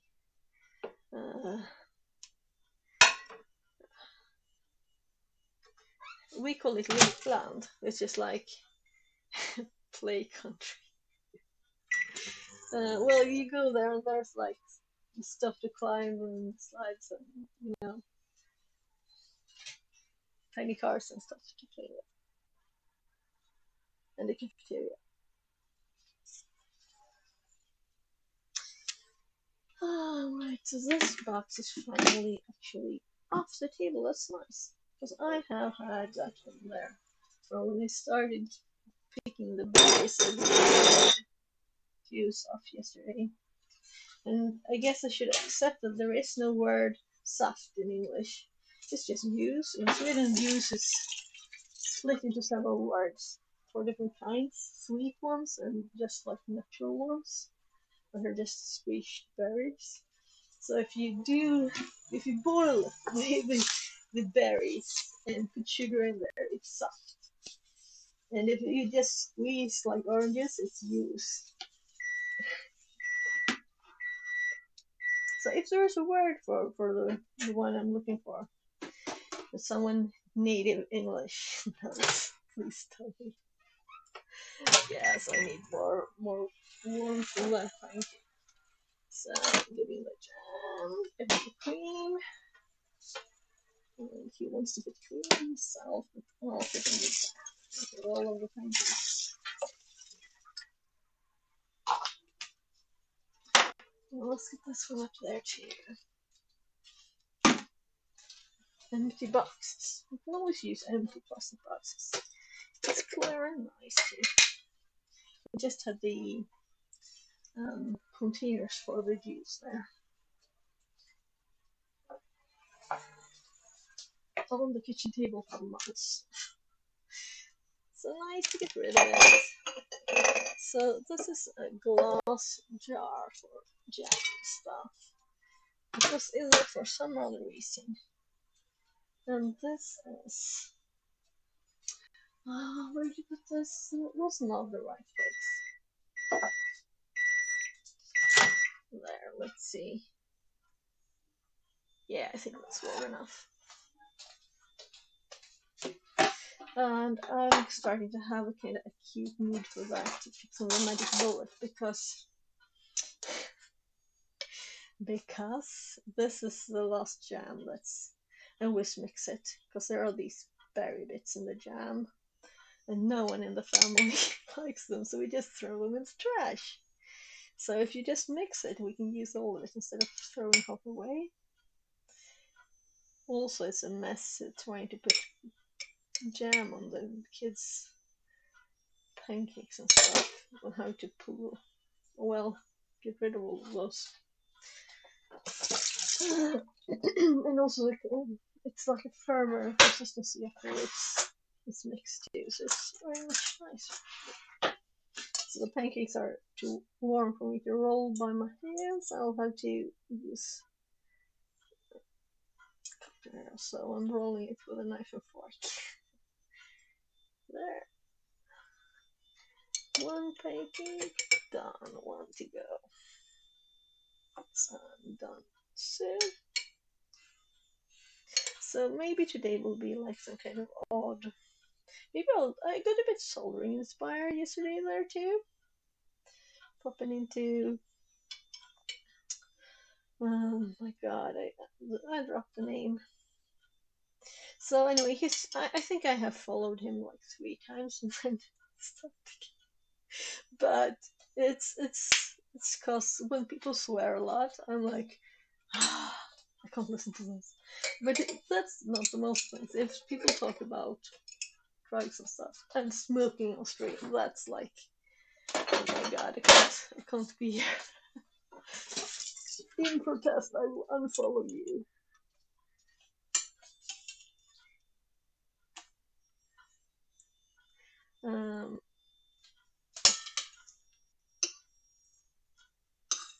But maybe I won't. Because there's also the thing that, well, this is interesting, I want to see this. I'll just turn stream off for a bit if it's stuff I don't like.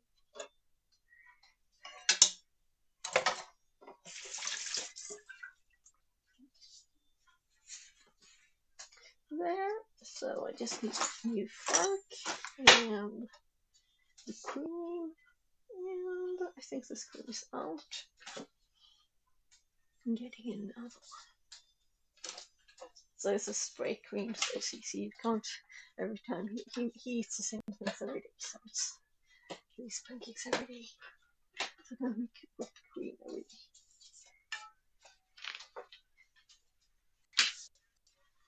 Okay, Ben, varsågod.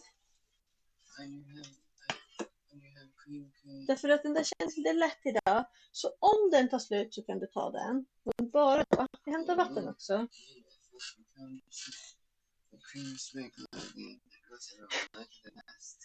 Oh, yes. Okej, ska jag ta bort den då? Den är jättelätt. Ja, vi slänger den. Okej. Jag hämtar vatten också, Laban. Yes, I'm getting some water too. I can't carry a meal, I don't think.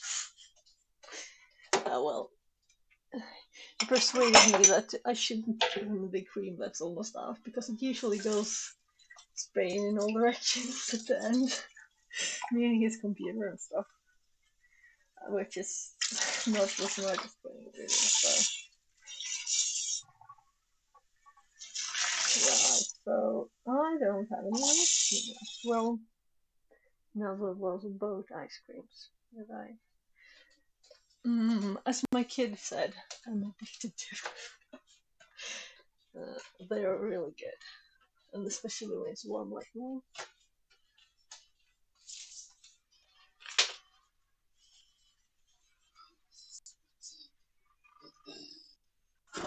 Nej, jag ser inget, jag ser bara repor. Is there something there? Okay. Lägg ett läckerbär. Det är de där som råkade bli inhällda med de andra.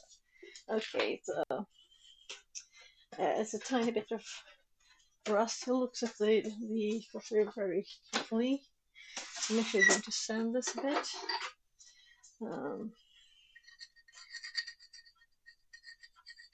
because I bought new. I was going to replace these.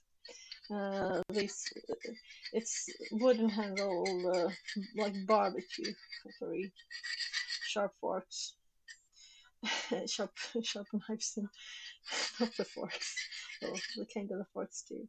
So did I manage to? Anyway, the new ones they went rusty at once and also got rust on all the other ones. So all of them, yeah. Well, not, not I was very happy because the kid was so specific for stuff. It was kind of like a problem. So just fixed it at once so we don't have problem with that one again. Så varsågod Emmy.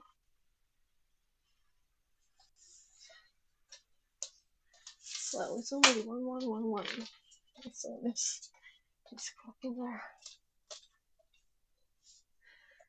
1111.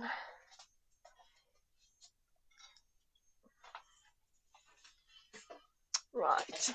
So I don't have glue in here.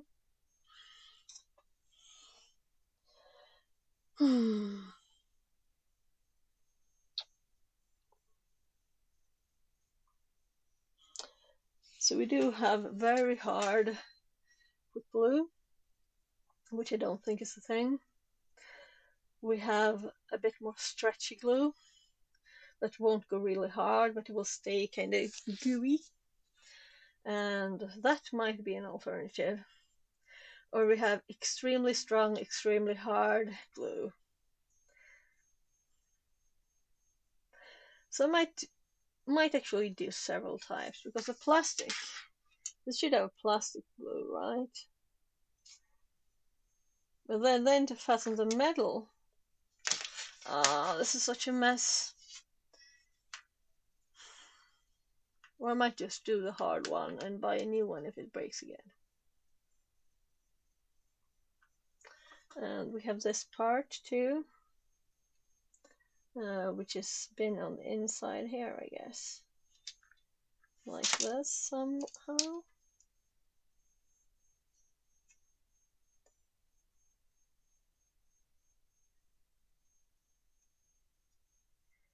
So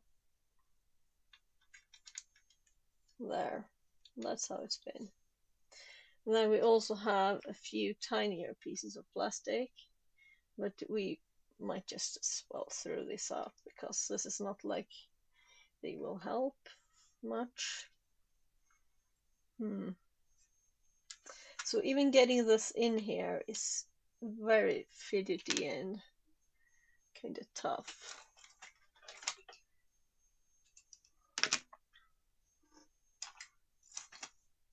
So maybe my tiny polygraph might be better for just squishing it in like this. That might be good. Yeah, so we need to have a way to put it there before we put the glue. So if I were to push this in here like this, keyboard away.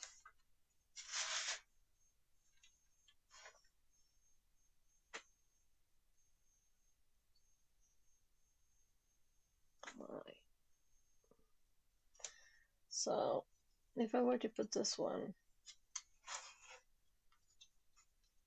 here, I can't push it in. It's kind of like too tight and too, yeah. So, but could I use this to push it in here? Yeah, I think so. So,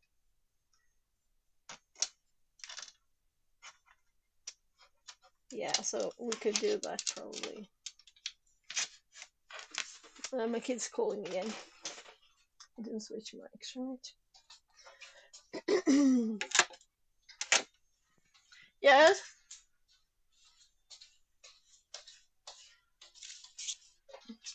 Merhaba ben. Va?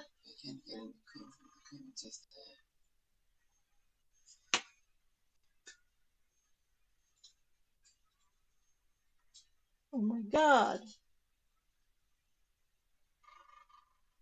Okay. Vill du ha en ny gaffel igen? Okay, I'll look at the cream. I think this is probably outside. So the whipped cream is supposed to be moisture. It's like, it's supposed to be not a whipped cream in there. And I'm thinking, is this cream not good? Yeah, so if I shake this one, you can hear like, well, the cream inside simply. Gosh, what's the problem with this spark then? So, I usually take it and talk about the thing, but streaming right.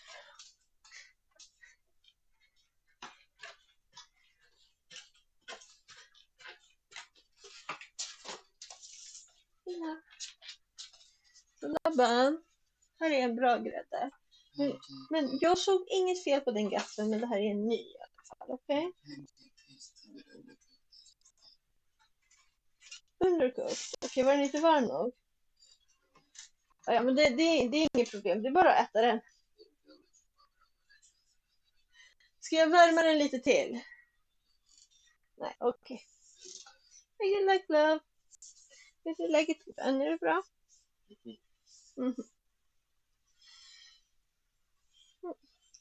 Trött. När vaknade du?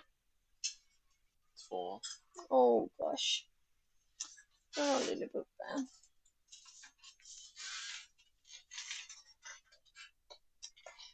So my fucking woke up at 2. That's why I was tired. He doesn't go back to sleep. Right, I was getting the glue too. Let's get the glue. I have a box of glue.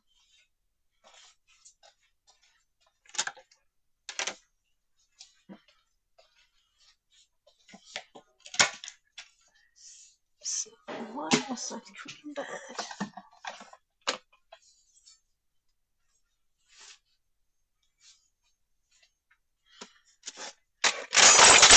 Oh, so on the edge of when I was taking this box, there was another box. I don't know what do you call them. Anyway, metal stuff. So we have several kinds of glue here. Yeah, I kind of decided to use a plastic one, right? And it's almost here near. I'm just going to shake it up a little. I think there's another kind of glue.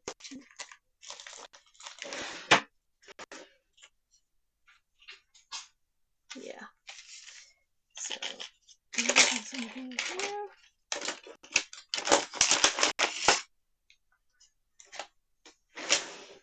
Super glue.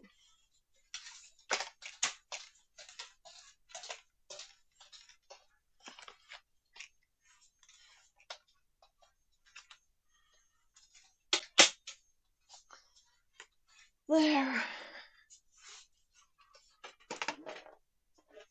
So I'm just switching mics. There, this mic instead. So if we at least get this done, that's kind of nice. So this is not super glue, but soup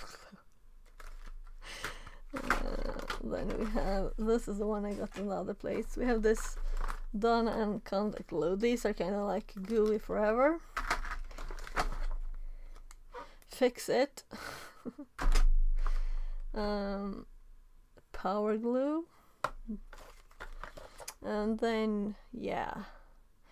So that's the two component, one of the components. Then we have super glue. Tixa glue. White glue. Glue. Where's the other component there? So this is the two component I was thinking of. Epoxy glue. I don't know what this is, but it's soft here, it is hard this bit, so I think this is like bye-bye. Maybe we can use it once. This Donna glue is kind of good. So we have the top part of it there too. So this or this, or the Donna one, not the Donna one. Yeah, I'll try this one, and if it's not good enough, this will break kind of badly though. Well,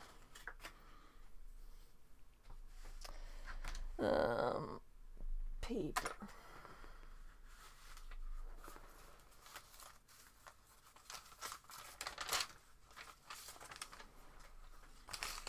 Oh, could you use plastic?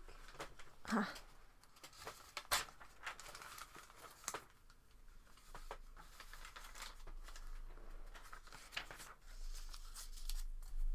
So I don't want anything on the mouse mat, so I have this one, and then from this one I have this one to protect it. Very logical, right? I'm assuming that this is not opened, right? So it's new. So we have this kind of cap here. So if you screw this tight enough, it will open. That's the thing, I think. So let's see. Or maybe this has a let's look at the microscope, because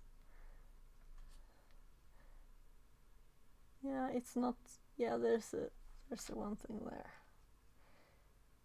Well, this was also bending it in. Well, this is not good.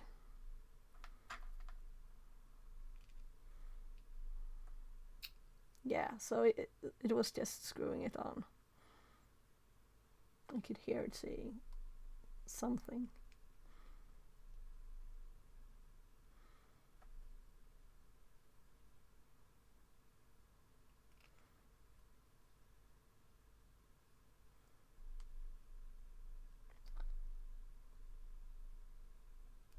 Yeah, we'll see.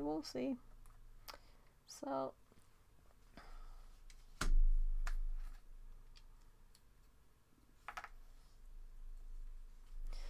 let's actually make this a bit looser, because I have to lift this all the time and I don't want to lift that much.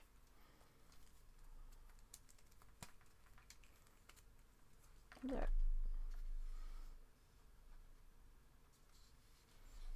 So let's look at this in the microscope a bit.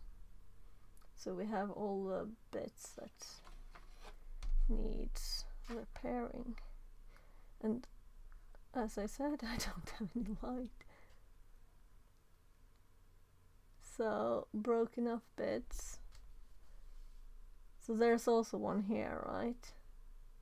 Yeah, so the whole thing also split here. So I couldn't get it much bigger glue in here. Gosh, this is bad. I could up my normal lights. I could probably even turn on that one. Let's see. I could actually do this. Let's see.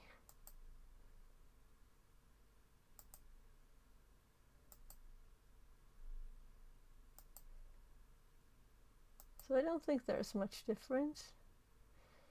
We would need more light than the tiny flash from the phone, and that would kill the phone even quicker. So I've been thinking of getting a light for the microscope too, but it's so tiny, and it's very nice to have a tiny microscope, you know. And it's not in the way from the up camera, so we can have both. We can have like an overview, and we can also have it like this big, you know, and this here. So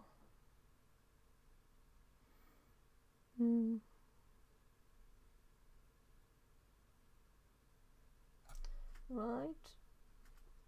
So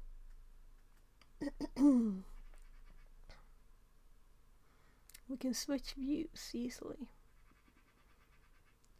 But this didn't help for the microscope.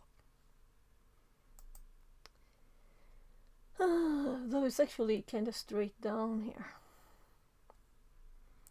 Well, I guess it's just do it and see if it works, because if it doesn't work, I'll just throw it out and get a new one. And maybe I will even order one. So let's see if we do this smarter, and I'll extend the microscope to its maximum height, so we get the maximum view angle here.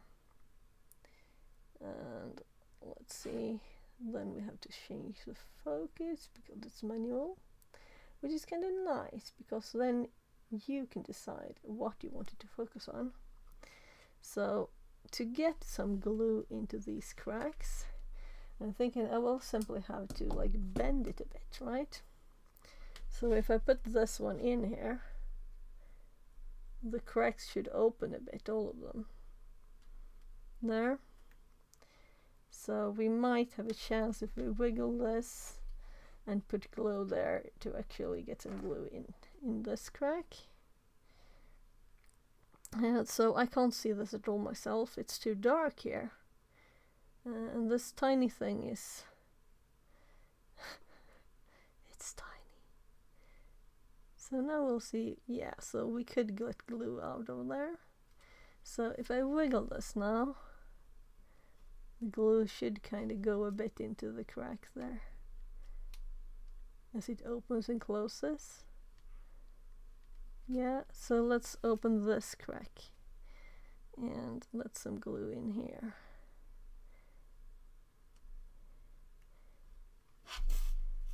Oh my. So how about having 5 arms? 6 maybe. So I'm on the edge of the there. And I don't care if this has a bit glue outside of it. So this crack is kind of long. So let's see if we can get some glue into the lower bit here too. So as I can't see anything of this with my eyes because it's too dark, you know. So, and also this is quick glue. But it's quite a lot of it. So we do have some time. But how would we possibly open this one? Well, I have to try and put my fingers here because it's kind of tiny, this one. So before the glue hardens, we will need to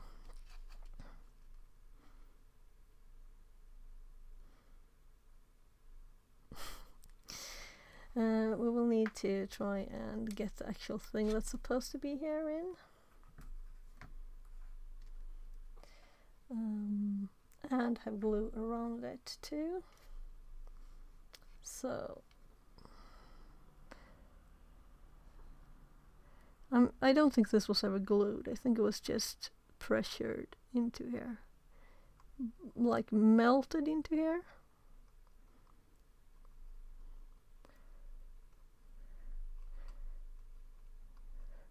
So right now there's nothing like too much glue, because we can leave this to dry forever. So let's also, all of these broken surfaces here, let's give them glue.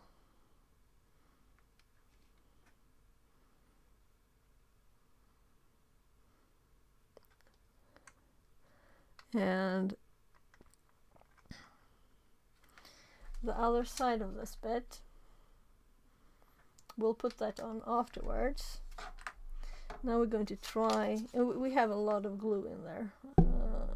You can't see it, but let's change this to like this height. So there's a lot of glue like going around this. So I'm not going to, I don't care, it's not even touching this. So now we're going to manage to get this one in here without gluing myself to it. Right? So that's why we had stuff under here, because it's already glued there now. So let's get this in there. And I should actually hold it with something that can actually grip it better. So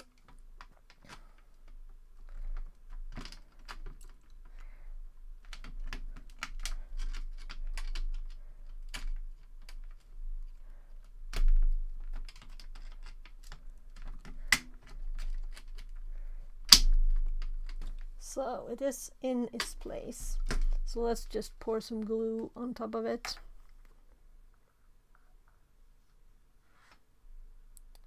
So it's in the right spot there. More glue.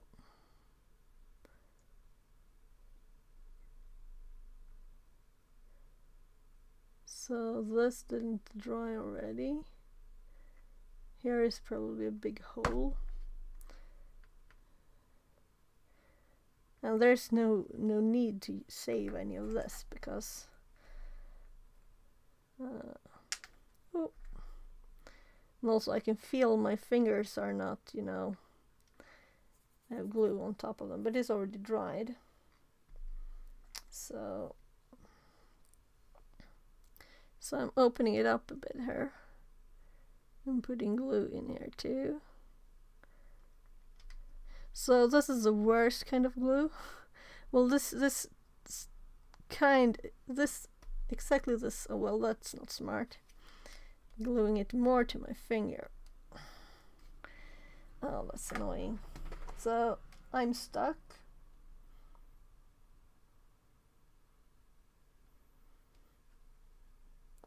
Well, just when I said the worst kind of glue, right? So the most important thing now is to actually not glue my other hand there too. And to get something in between. So I can push in another direction here. So, well, it's very sticky and it kind of dries quickly. So that's why I put my finger on there.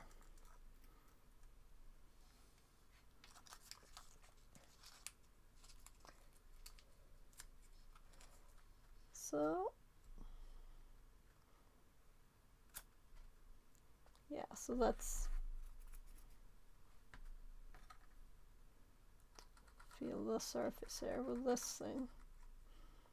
Put a bit more glue here.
So that was the important call I was expecting yesterday. So I didn't talk as much as I had assumed because I'm kind of stuck with my finger, which is not a tiny bit either.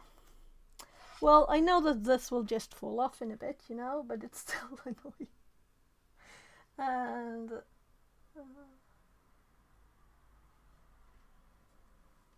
so the glue is not all dry, but the one that was with my finger is. So I'm actually going to put something else on here too. So I think I read something about getting it off. So I haven't managed this yet.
Yeah, so I got more stuck when I got the call, which is kind of bad.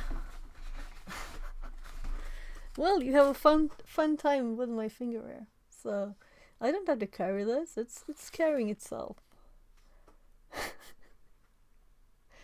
There, I'm stuck with the glue here. So I did put this white stuff on here, which is fat. And it's also like washing stuff. So I know that super glue will automatically get loosened just by my hands fat, but it's kind of dry still, you know. The worst timing, really, actually. Anyway, so let's see here. This is the wrong window, so I'm going to put that under there so we can terminate Annie there. I was going to do this one, but we need to fix this a bit more. So I must have managed to my finger must have been like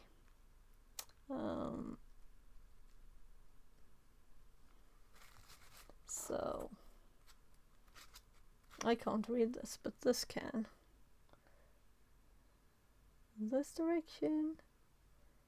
Zoom, zoom, zoom, zoom to the right place.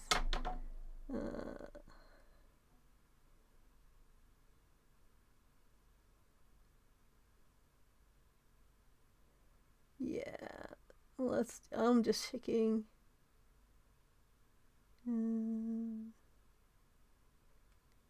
Yeah, I don't think it says anything that will help resolve it. Yeah. So there was a warning about that it's extra quick to attach to skin. So I should have had some fat on my finger there before, so it wouldn't have gotten stuck. So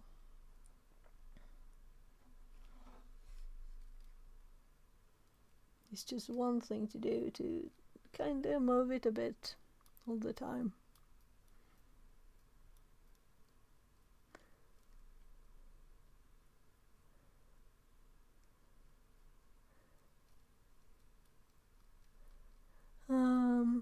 just getting a message. So this is like a clean your hands thingy that's got a lot of fat in it. So let's see if we can get rid of this. So this is a magnet on it.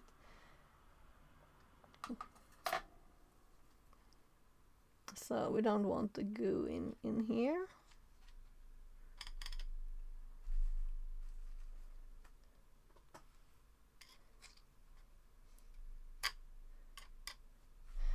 We should also try and screw something in here.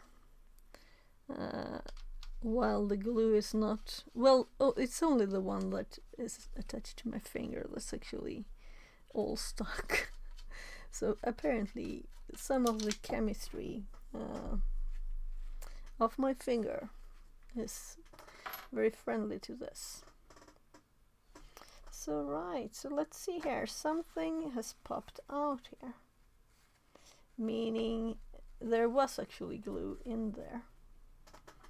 And this might have glue on it too. So let's... Darn! So I don't want to drop it somewhere I don't want glue, you know? Like my clothes. But I do feel like one-handed right now.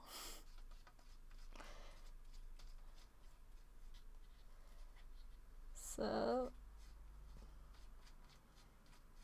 we'll have to do this a few times.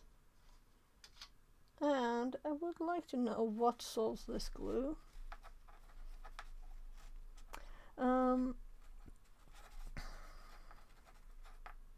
We could Google, right? We could Google it. But I was kind of thinking too that this, well, yeah, so I'm going to just make sure that the fat is underneath my finger so I don't get stuck in another place because all the glue is not stuck. I think the spot that it is actually attached to is not very huge. Yeah, so it's like a few millimeters, but it's very strongly attached. It might have grown less, but we'll notice in a bit. Yeah, so probably it will just fall off in a bit. This one I don't want to glue stuck on, and I don't want to glue in the thing we're doing here. So I'm going to do this regularly until all the glue is like completely done. And now the glue on the surface here is like kind of stable. We will need a bit more glue in there, I think. So, well, the interesting thing with this is, will it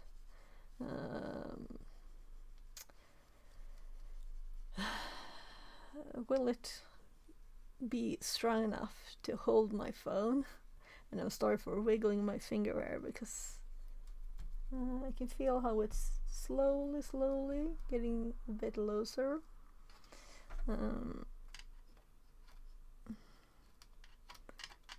There. So I'll let my skin rest for a bit there. So we're done with that. And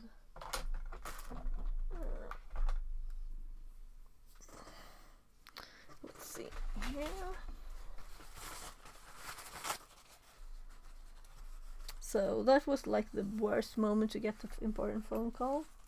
But I asked her about getting you know, more information to the people. That's a decision about my kids, the help he's getting.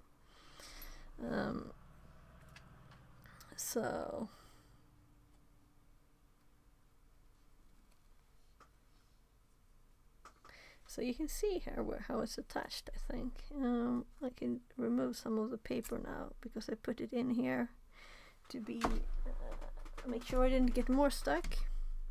And I think most of the glue has hardened now. So Let's see, where is it? Yeah, well, if the mic is in the way, nothing will be visible. So,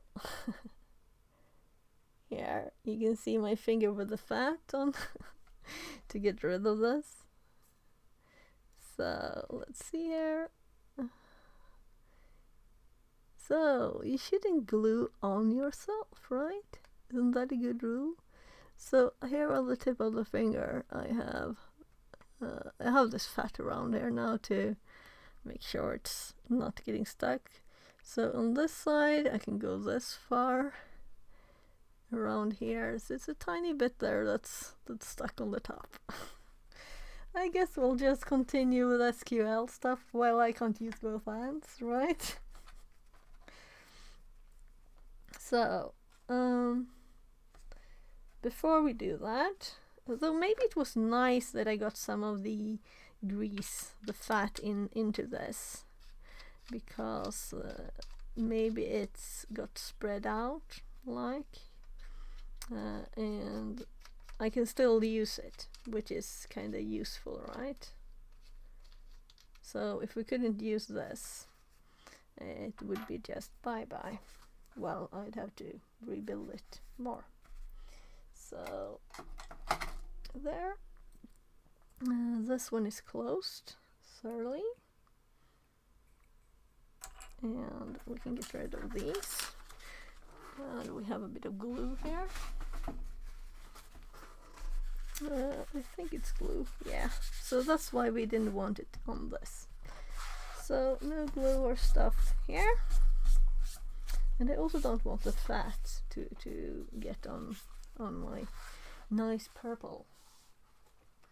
So we can put this back. So I have a nice attachment to myself in the form of a light here. So I'll actually tie this around my arm so I don't have to have it under my elbow there. So there.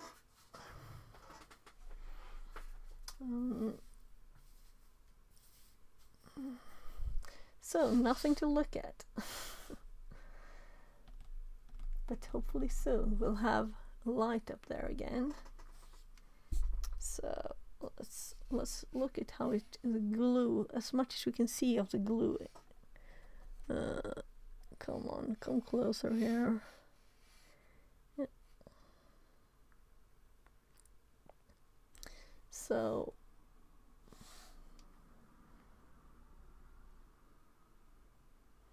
well, that looks kind of funny, doesn't it? Doesn't look like it's very well attached here.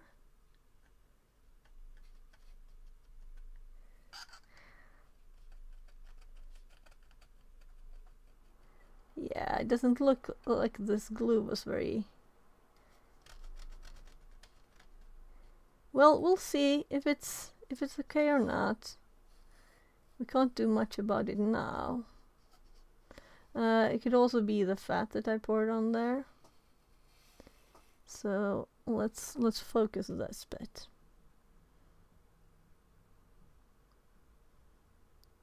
So, well, the glue is strong, and this is the hole that I was thinking about pouring more in. And you can see it's still wet, the glue. In these places, it's still wet. So it depends on how much you put there. I was thinking of putting more glue on my finger and making it melt itself. So, but I think it won't be forever until this is lets go by itself. So I'll just have to cut off the finger. So what I planned today was kind of the plan from yesterday to check more into Annie, which we did, and then after this to just Look at this. So I'm moving the microscope, it's in the way. There. So I need a keyboard. Oh, that's nice. I pressed something while moving it. And we have the notes, and let's go to SQL then. And it's 11:52, and I had kind of, well, planned to do more things, but I kind of glue myself stuck to this, right?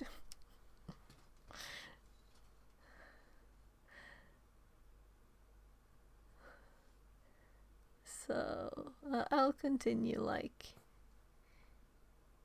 wiggling it a bit, and also like rotating. So there, it finally fell off. I was feeling it going more and more and more, you know. So let's switch quickly to this, but the microscope is all over somewhere else. There. So I'm unstuck. Oh well, we could get this back quickly. I thought it would take a bit more time than that. So we can look a bit at this side too, where my finger was in the way. That's not that, that's that. So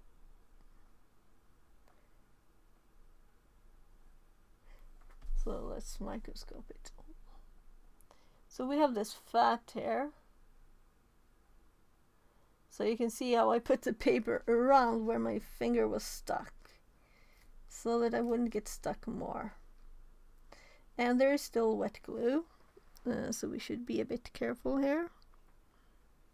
And I do, of course, have a bit of glue stuck to my finger still. So let's see if we can clean it up a bit. So this is very lot of cleaning thingy on there. And since I already have it on my finger, why not remove it with this? Well,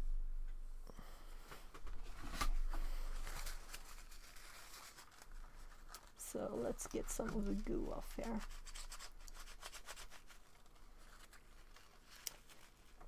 One experience richer.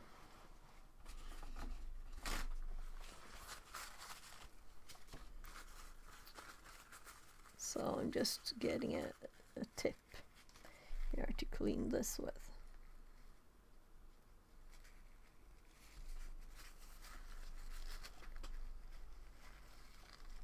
So before I pour more glue into the hole there where I wanted more glue, I'm going to make sure that it's dry, the old one, because even thicker layer, even more time, right, to make it dry. Now let's look at my finger, by the way. It has some glue there still. It'll fall off. So see if you can clean this a bit.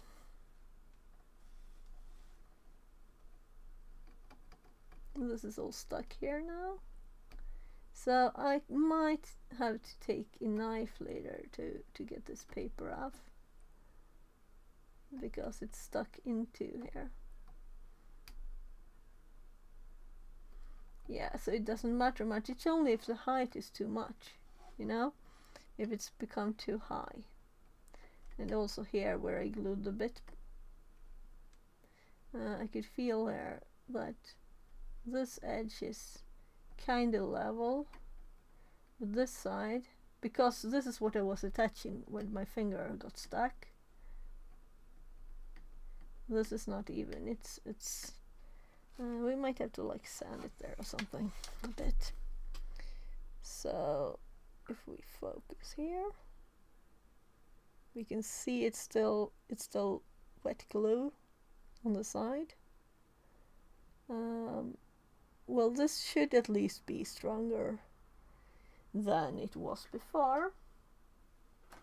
And now when I do this later, I'll also put extra glue on the top, on the sides. But I think we have confirmed now that this works still, right? So we can screw this in here and it will like hang on this.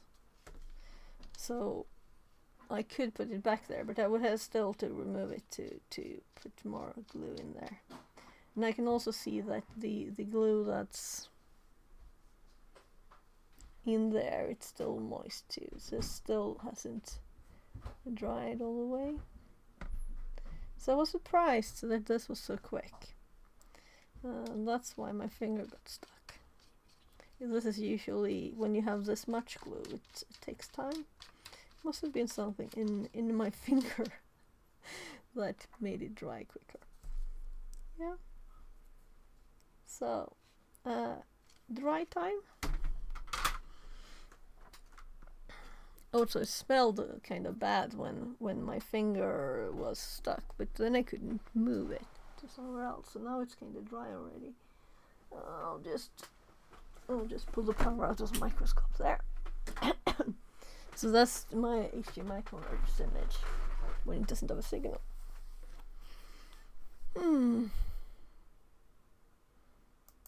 So we could now, because I was thinking let's do SQL until I can use my hands. Now I can use my hands. So we have two options. We could solder one of the tiny projects, but I kind of think, well, let's unplug the robot too here. I'm kind of thinking that I want to do the SQL thing anyway. Yeah, I'm actually going to turn off the phone app. Let's see. So yeah, so I can select in the app. This is kind of nice, right? So it should go whiter if I like. Whatever. Let's just turn it off.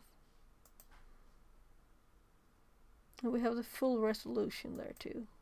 And you get this features to be able to control it from the app if you buy it, and it wasn't very expensive.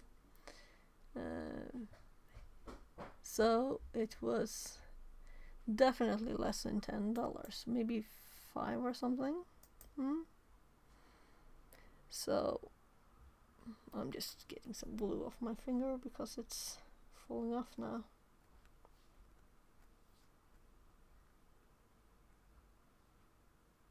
I just hope that the fat that I use doesn't break the glue in any way. Just because I didn't want to get stuck anymore. So there, that's good enough to type. So I did this room in TryHackMe before, but then I made notes in Google Docs, and since then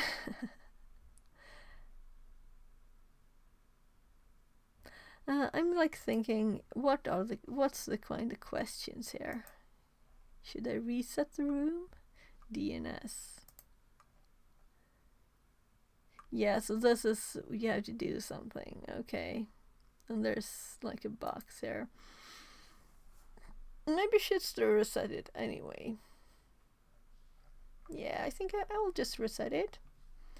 And we can redo this one as if I never did it. Because I remember that there were nice things in my notes and I used them on boxes. So, room progress has been reset. Right, I forget that I have to check chat. I'm so sorry. Oh, hi Goaku.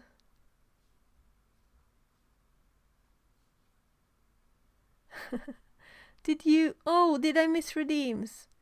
Oh gosh. Oh, so sorry. I see all your messages. It's not me. It's the domain doesn't exist. So unfortunately, I think that TTS, but maybe it's that Security Live is doing updates, and maybe it's not. Because I think he would say maybe before. So probably the domain died again, and that makes it not working.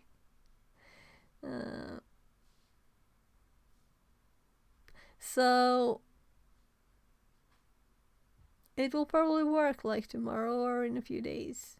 But I will have to learn to read chat, and I didn't. And someone told me that this chat is good. So let's use this chat.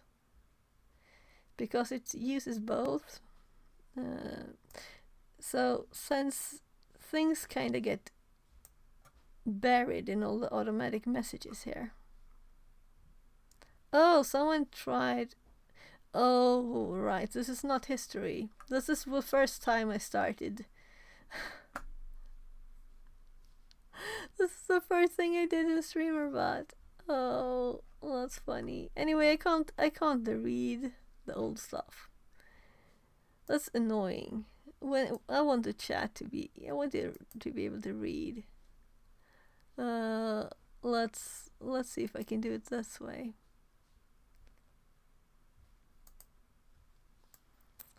So, will this have history? Yes.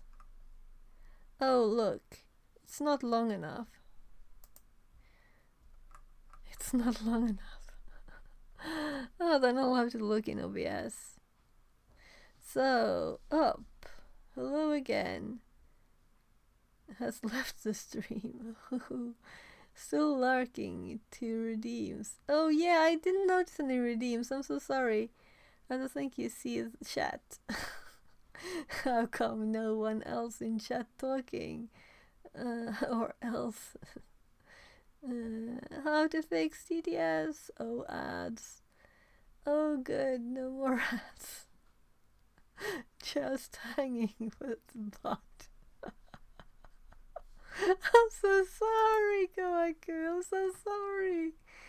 Could I get a refund? 3 exercise routine. Oh, sure, I'll do the exercises.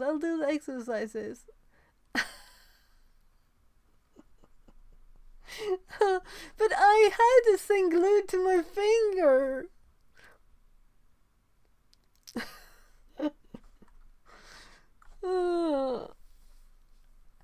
So it's kind of natural not to look at the not look at the screen as much, you know. But I can't scroll up here. Let's see if I can scroll up in StreamerBot. So, right. So I don't have to have a preview anymore. I had a preview up. So,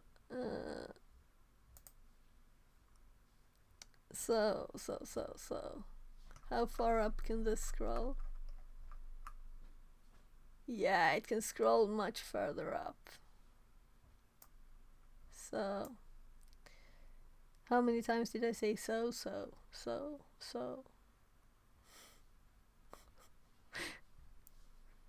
It wasn't 3 hours later, at least, right? It's kind of impossible if it was 250 streaming. Yeah, so we did the robot thing here.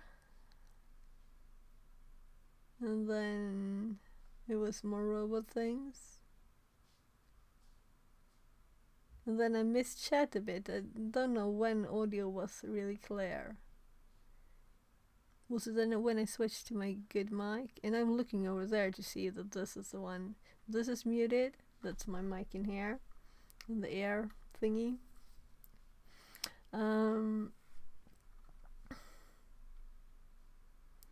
Goku redeemed. Table push-ups. Oh, yeah, no TTS. Okay, so table push-ups.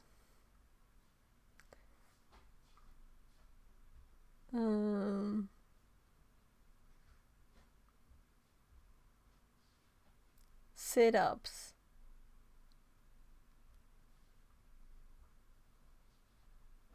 That's 2. Share sit-ups, table push-ups. Do you want to play with a robot arm? I turned it all off again.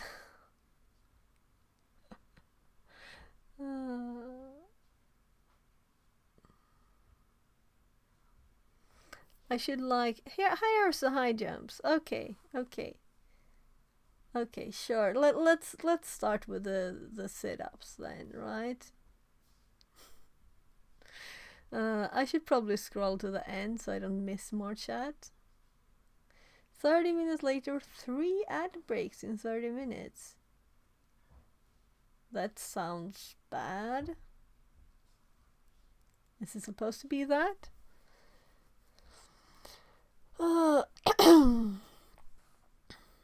So, I just realized I do have the bot account on YouTube. So just to test something while I'm still testing stuff with the not TTS. The funny thing is that I fixed the YouTube not being TTS yesterday and the day before too, I think. So I was like, yeah, I'll have TTS today, and then I started stream and I was like, or was going to start it. So this is annoying that it can't go tinier than that. There with the YouTube one. Anyway,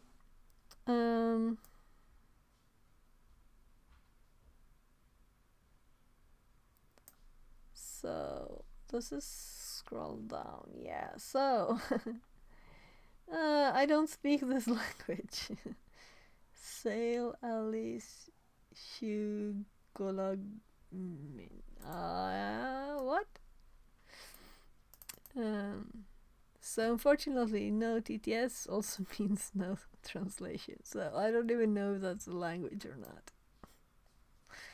But we opened up this now, so I should be able to see. No, that's the wrong one. Where is it? Where did it go? Chat? This chat should see both YouTube and Twitch messages. Okay? Mentions you. So let's make this a bit tinier. I can have this on top of my OBS here. On the screen that I can't show you because I don't have anything set up for that. So now I can actually see chat. And the thing works now that sends YouTube messages to Twitch to be read by the TTS. So it's not red still because that doesn't work today. Well, I won't go around in circles anymore. Let's continue. So sit-ups. I'll have to turn my share.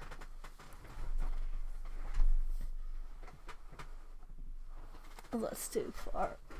I will fall off the chair.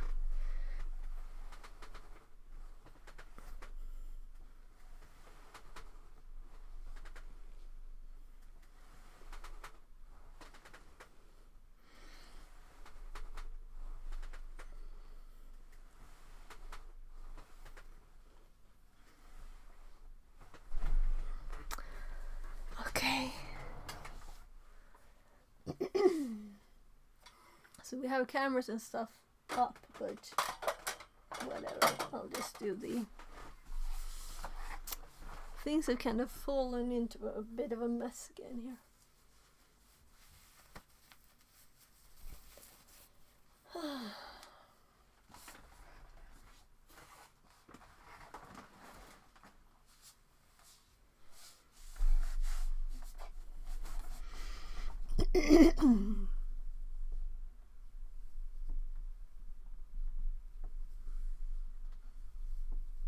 Two,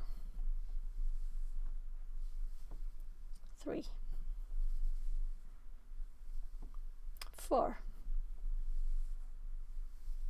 5.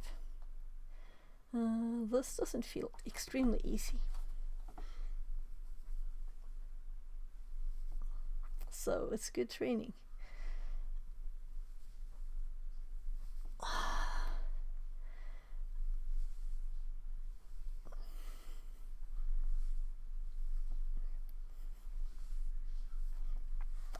Ten. High jumps. Yeah. So my AC is over there. Computer screen over there.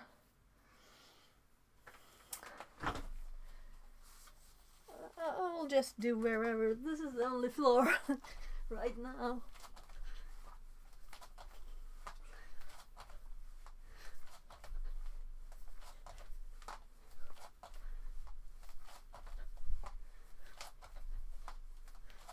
There. So I'm going to go quickly check in with my kids, and then I'll be back and we'll start. I'll go through the SQL injection room again. As far as we have time for, at least. It depends on what my kids say now.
So this is starting to get in the way.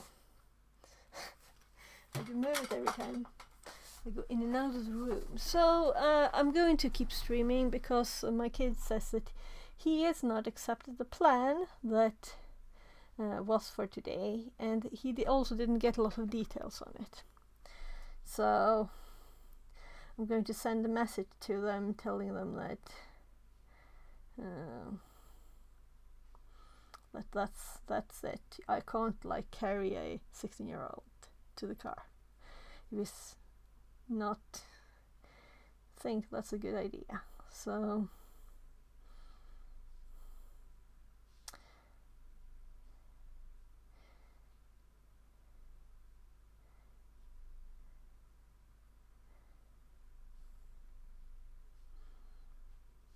I'm just saying hi.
So he has a dentist appointment next week, my kid, and he thinks going out of the house is hard enough to only have done it twice this year so far, and one of them being to these people. So they're trying to help me with this.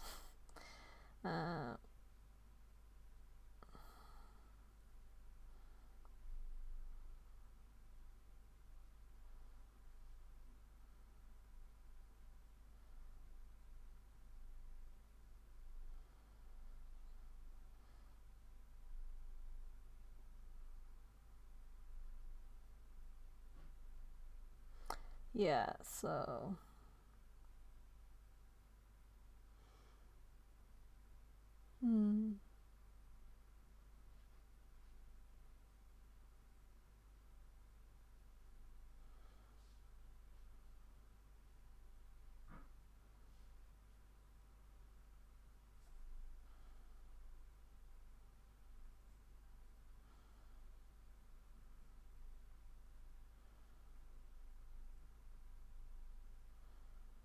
so I'm just putting parentheses on that bit. So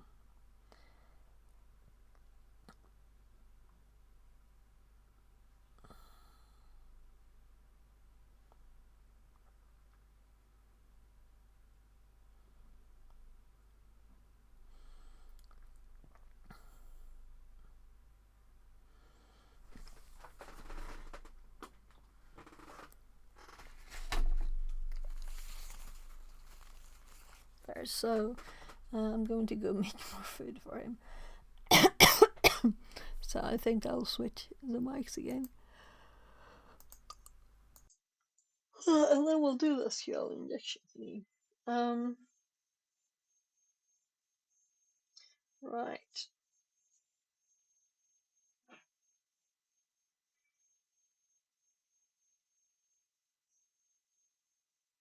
So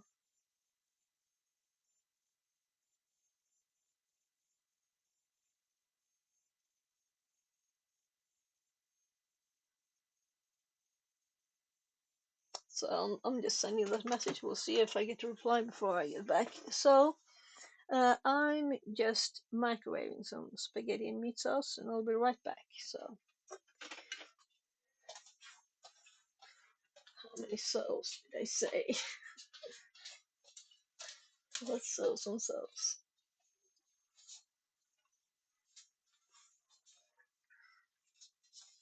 So I'm bringing down a few things here too. Plates and things. Hej då! Vill du göra lunch? Den ena grädden vi köpte var jättekonstig. Är du säker på det? Känn på den här grädden. Skaka den. Vadå, vad hände liksom? Var den gammal när vi köpte den eller? För så här ska det ju låta. Men det är något i. Jag kan fixa det. Jag kan lägga den här långt borta. Sådär. Ingen hörde det. Okej.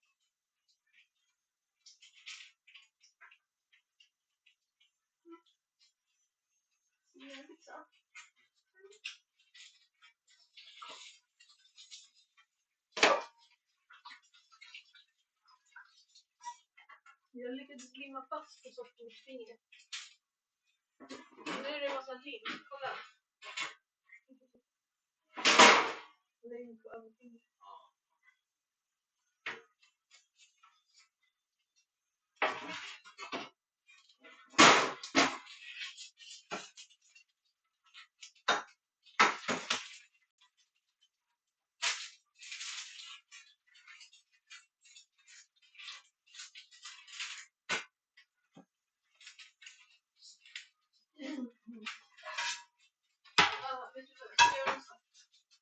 Jag ska gå upp och sätta in skylt att jag gör lunch.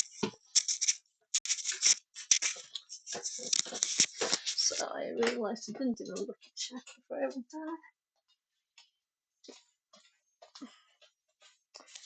So I should. But chat, I should look at it. So nothing great. I didn't miss anything at least. Well, it's not great that there's no messages in chat. I want lots of messages in chat. So I was just going to click the making lunch message. Am I blind? I just misclicked there. Just getting some lunch, and I'll actually, since my kid was done, I'm going to turn off this. There. So I'll be back soon.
So my kid was done in the kitchen. Let's see. My juices will bring this. Let's get some new water too. And let's get this yogurt down.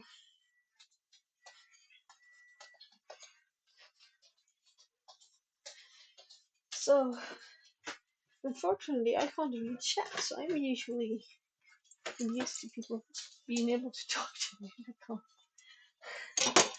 Oh well.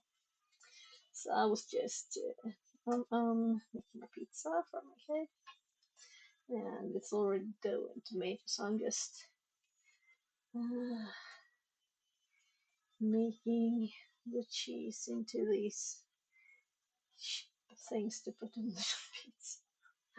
What do you call it? Anyway, uh, so it's the last bit of the cheese. I usually just use a normal cheese thingy. So I'm obviously lacking words in the kitchen area. Obviously. Oh my god. I'll have to do a bit of Googling when I get back up. So someone told me to do some kitchen stream.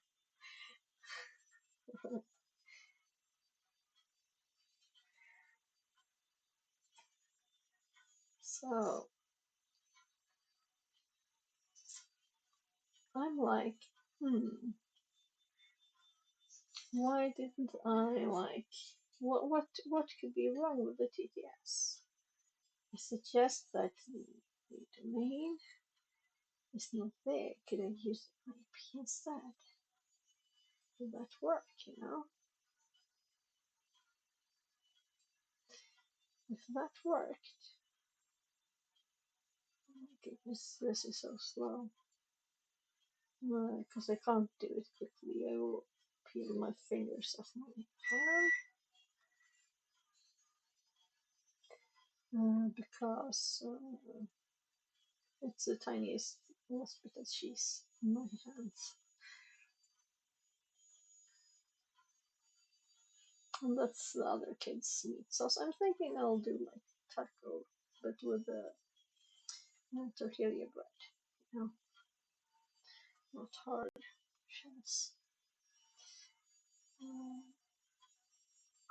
Since I still have taco meat sauce that I made yesterday. Since my kid eats it with a spaghetti every day. So it's like always home. And I opened a package of tortilla then too. So then now all the cheese is in tiny, tiny bits.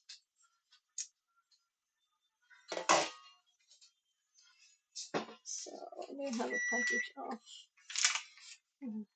strimlad in Swedish. I wonder what on earth it is in English. So apparently I'm lacking a lot of kitchen vocabulary for English. I should try and fix that, I guess. So now we're getting a lot of full package, 180 grams. And the pizza is like a big pile here. Spread it out. So, uh,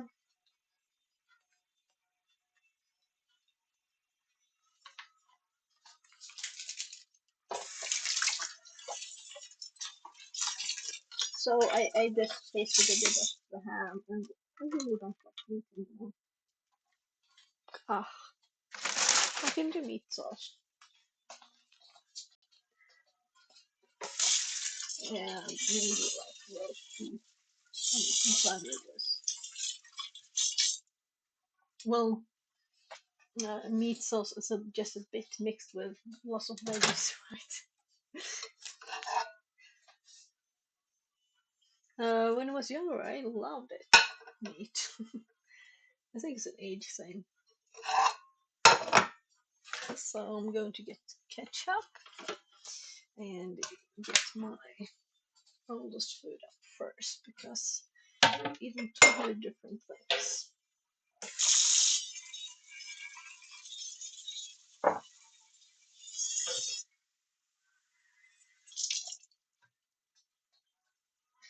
We need a fork too.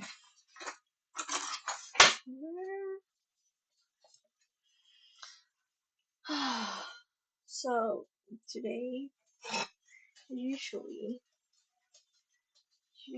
Wednesdays, I drive my kid to school. There is some maybe should go working.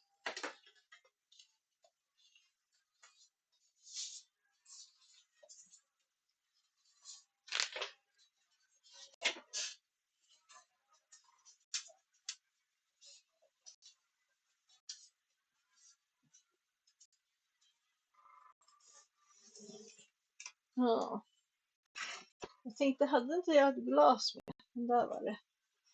Kvar uppe. Så. Mm. So you got cream before. It was more like you get cream air. Gruyère. Okej. Mm.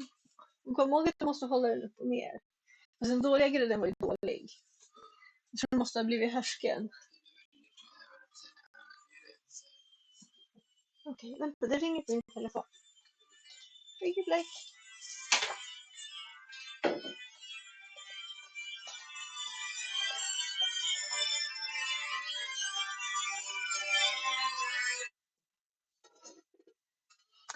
Sofia?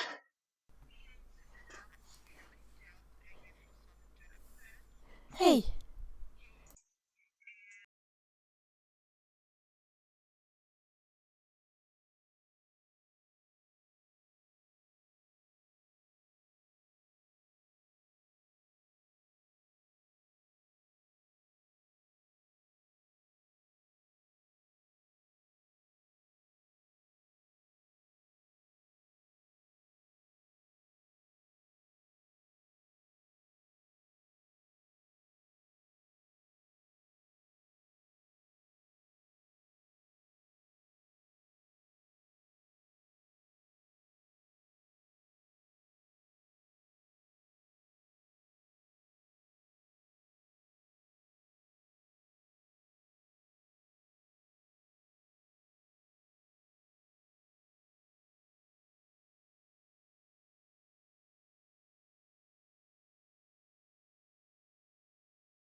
So someone actually, yeah, you're on YouTube.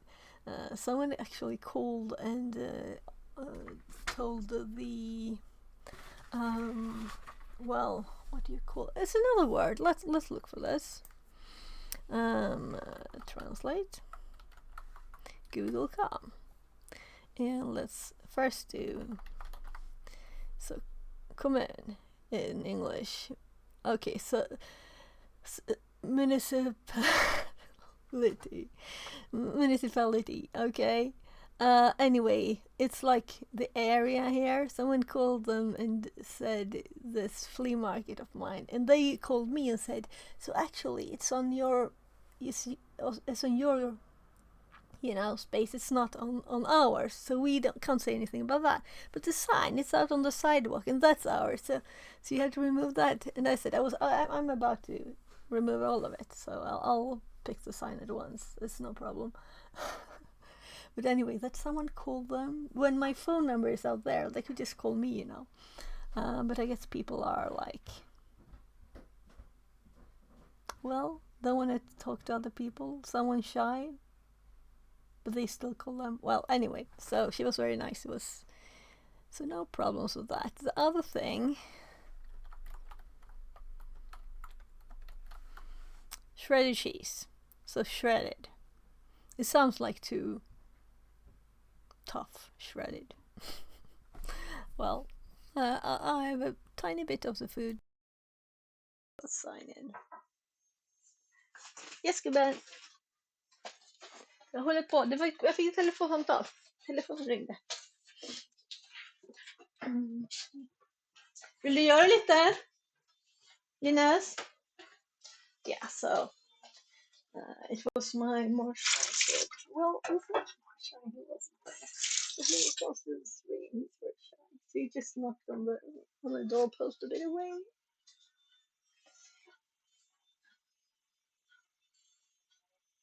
Somebody cheese and pizza.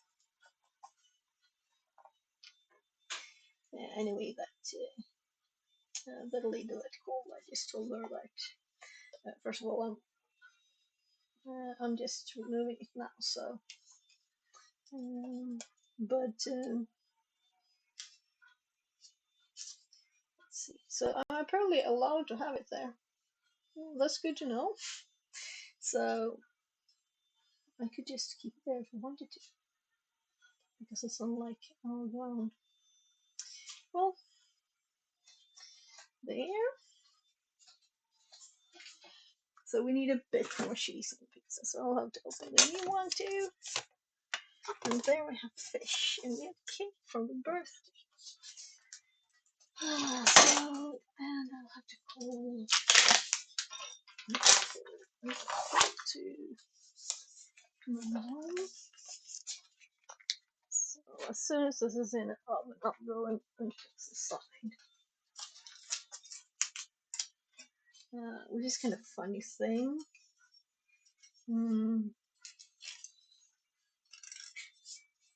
But it's not even visible, or and it's also like almost on my ground. So if I were to move it like 2 centimeters, so it was not on the sidewalk but actually in my hedge there, then it would be okay to have it there. Also, that's kind of what she said. So it's only because it's touching the sidewalk concrete, or it's not concrete, it's asphalt. Yeah, but it's not allowed.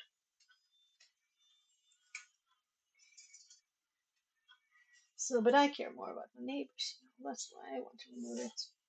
And also, I don't want to have to run out forever and oh my god, it's raining again. So, the funny thing kind of being that they went here because someone asked them to do that because they didn't want to talk to me. If they talked to me, they would have heard. They would also have seen between the days, that is really weird.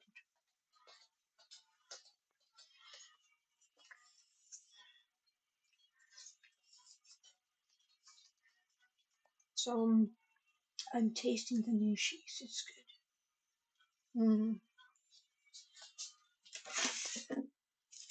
Yeah, right. I know. Oh no.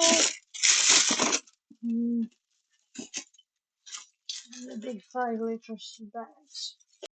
Yeah, I want to buy more. I think the free one will do.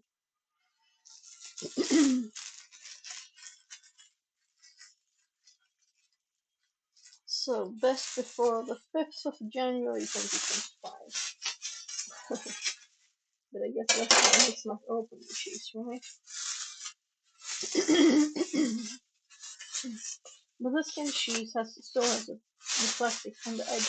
You just open the top, and then we roll down the side a little at a time. So it's really durable.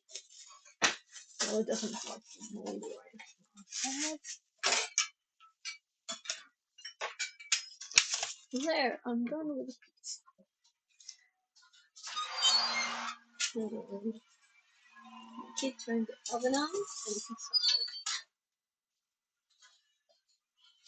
And I'm using for my water. Oh, probably like as soon as in that water. So I'll actually just bring it up. Yeah, so now the interesting bit is I think that my Bluetooth will still work all the way out.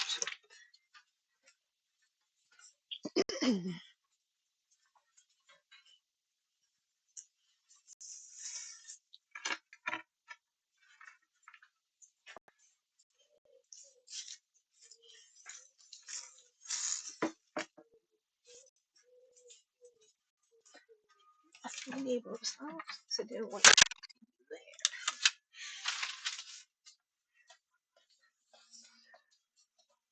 So I will just get a tiny piece be a bread.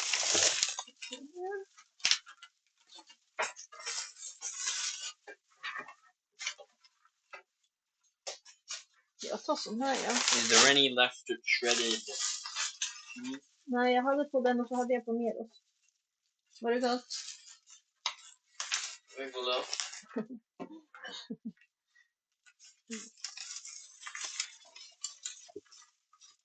Den nya osten är jättegod, Linus. Ska du smaka lite?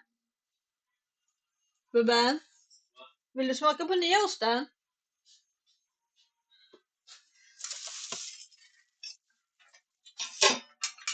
Den är ju ännu godare. Ja, men det får du den. Mm. Så. Ska vi se här. Så.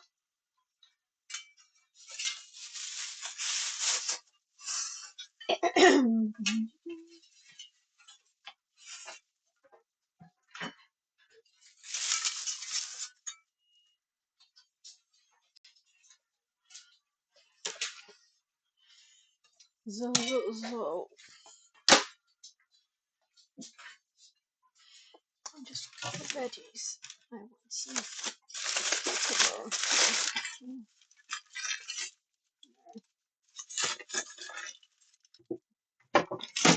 And what was it?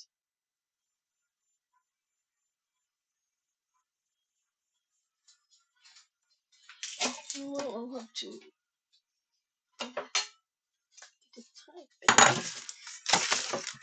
Sauce.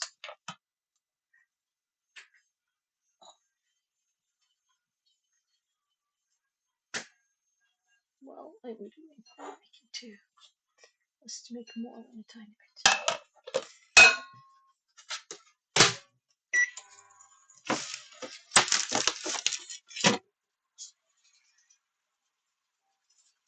It was just something. Yeah, it was a cheese. I think I did it was cheese in there. Yeah. Okay, for the third time, cheese.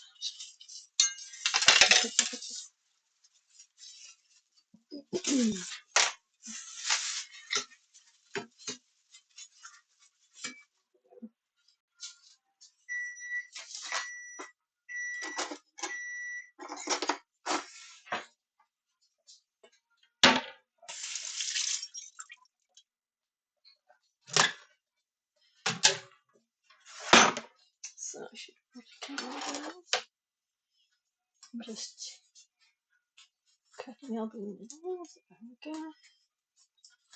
And what's I don't want to eat all the seeds, you know.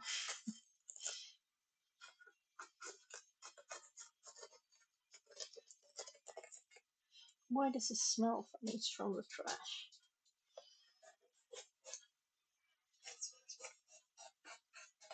There.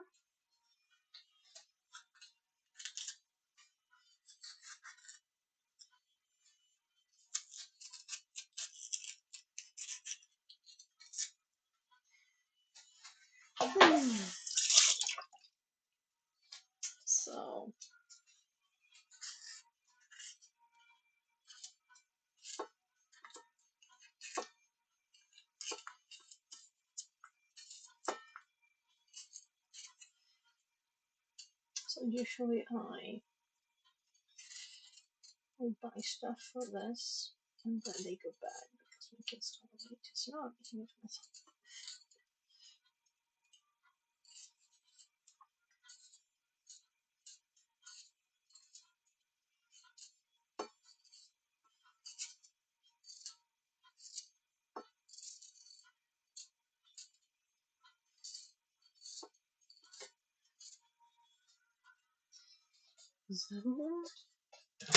Let's see.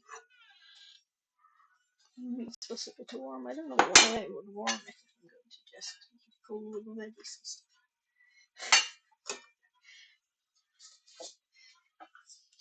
At least you don't have like big bits of fat.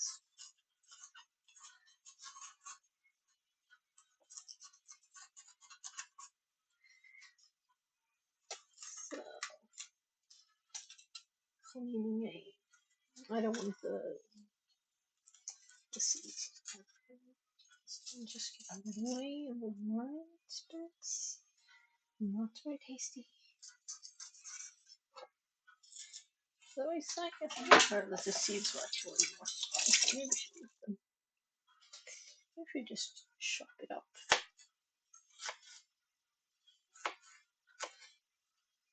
I guess you do what you some I do totally like it.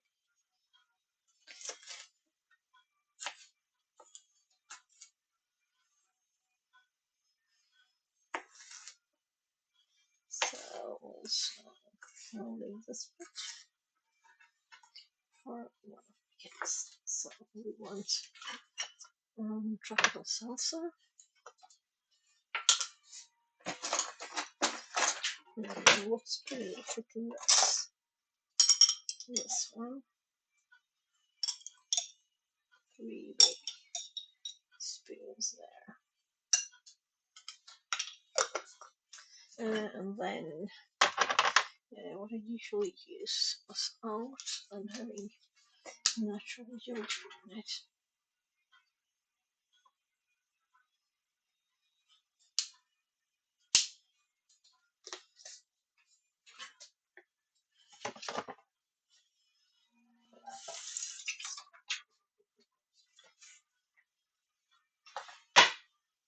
Yeah, right. Why is this wet? Well, that's very odd. The bread is wet. I just come around back. So let's see. Can I do this in some kind of smart way? So not actually having to touch the cucumber yet. Let's mix this first. I'm mixing the meat sauce, almost a full paprika, some natural yogurt, and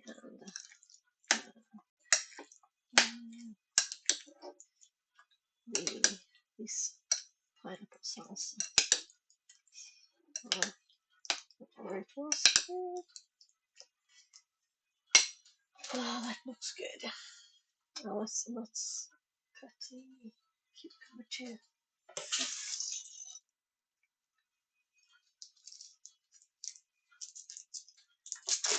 So I feel like I'm whispering, right?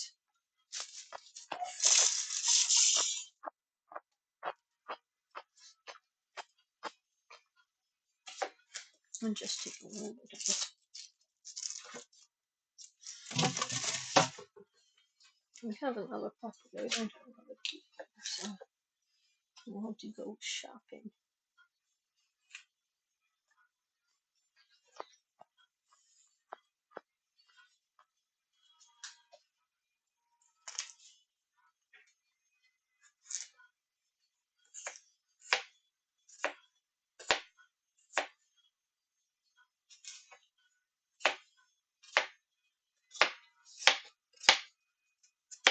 There. Hold on.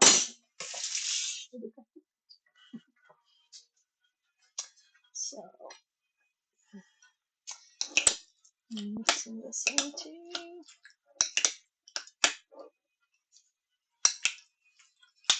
So I'll just put this on.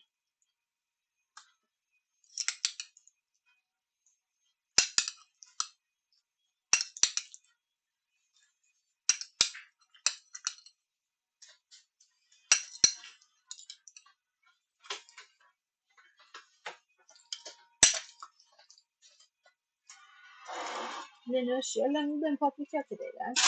Där, varsågod. Lite vitaminer också.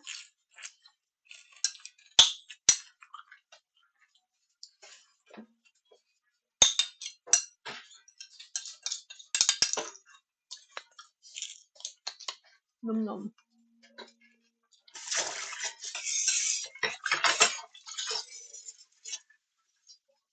Var det inte gott?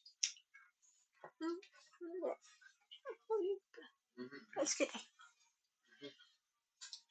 Åh, jag glömde att jag inte har ost också.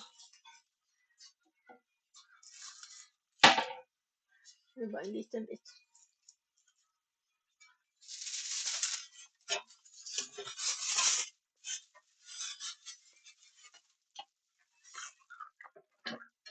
Har du ont i tänderna eller något? Du gör som en grimas. Ja. Var det inte gott, sa jag. Det ser ut så här. That's because one of my, tooth hair is growing and it's biting my cheek. Oh. This thing. Mhm. It goes. Så du får en till tand där? Yeah. Okej. Matter of fact, the only one that isn't, I can already touch it. The tooth of my tongue is other hair. Oh. Although I think it's been hurting the other one, although that one eventually went away.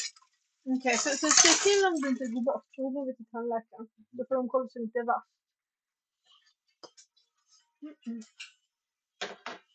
Så, då går jag upp och äter. It feels kind of sharp, kind of not sharp. Just feels like Den är alldeles ny. Men är det något åt rätt håll liksom, eller?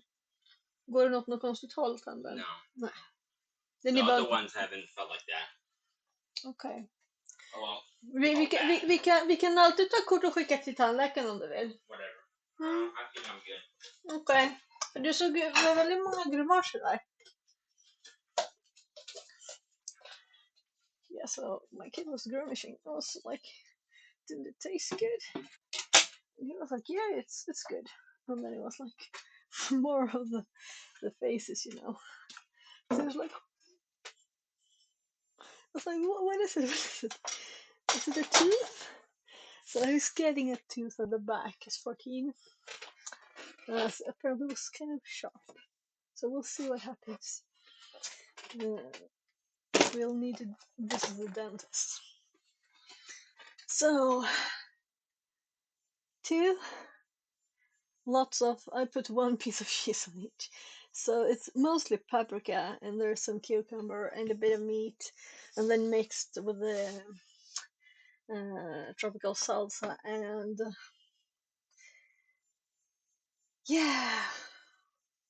some yogurt, right? Yogurt. So I don't want to put food on my purple thing, the giant mouse mat. So this is kind of lots of stuff in here.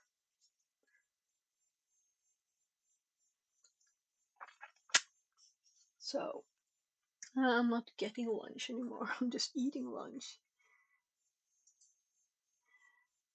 Right.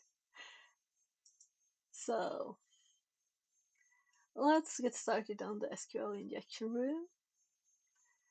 But first see if I can even eat this while I'm talking. I probably can't, right?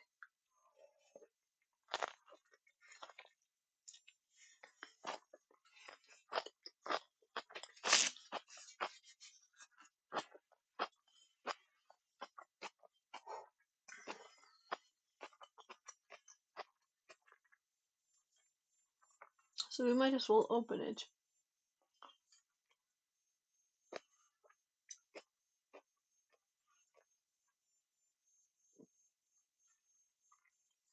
So, good afternoon. I'm looking to start streaming my TryHackMe process also soon. And looking at setting up my stream. Do you stream a VM for your TryHackMe work, or just do it all on you? I have a VM. So I can show you my setup. That's perfect while I'm eating because I didn't want to start reading a lot and just going. So I just reset this room because I lost my notes, and I know that it's good, so I don't wanna not have it. So first of all, I usually have a TTS, which doesn't work today, unfortunately.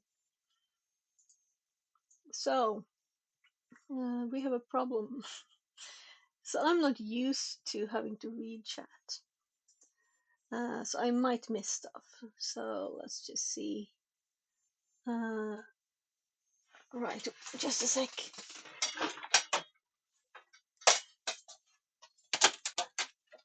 Yes, gubben. Jag har precis kommit in med min mat. Ja, men det var ju om vi skulle åka iväg. Nu måste jag ju, antingen så får jag åka iväg och jobba på andra jobbet, eller så får jag jobba hemma. Jag kan fixa det. Om vi ska åka iväg så kan jag spela med dig hela dagen, sa jag. Om du går med på att åka iväg så kan jag vara med dig hela dagen och spela och ha roligt. Okej? Okay? Ska vi göra det?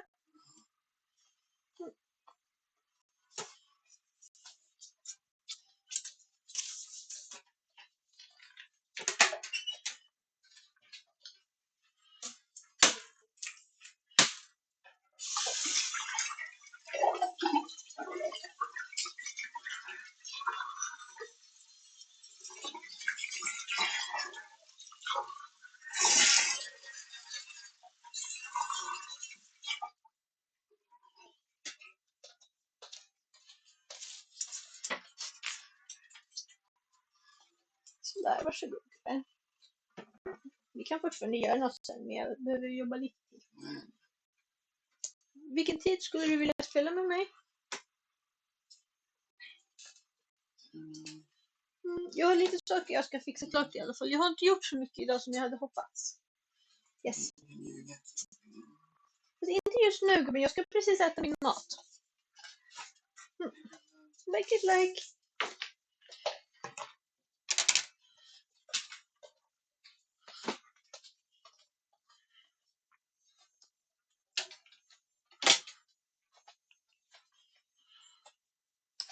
There, sorry. So, now you see all my secret things on my desk.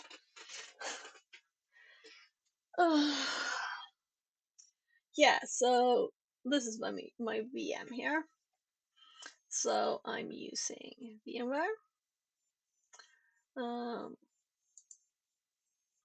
VMware Workstation. And I think it might be free now, but I did buy it very cheaply for like $1. One of these license sites, you know.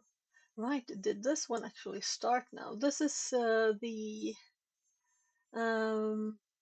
labs for the SANS summit. They had this VM. Let's see if it starts. I think it won't. Yeah, because it uses. I think it actually has VHL. My God, I always mix the letters. You know, Linux in Windows. So I don't know why they don't have two VMs instead. So this is my normal Kali. I have a Kali that's just one of the images you can download too. Though I just did that to test communication with my copy program I'm making. So I have a simple one there. So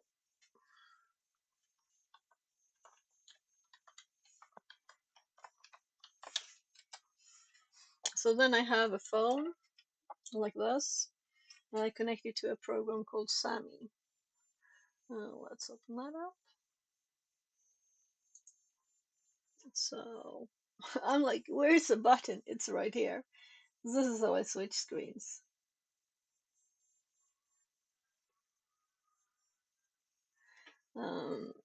Very easy and nice.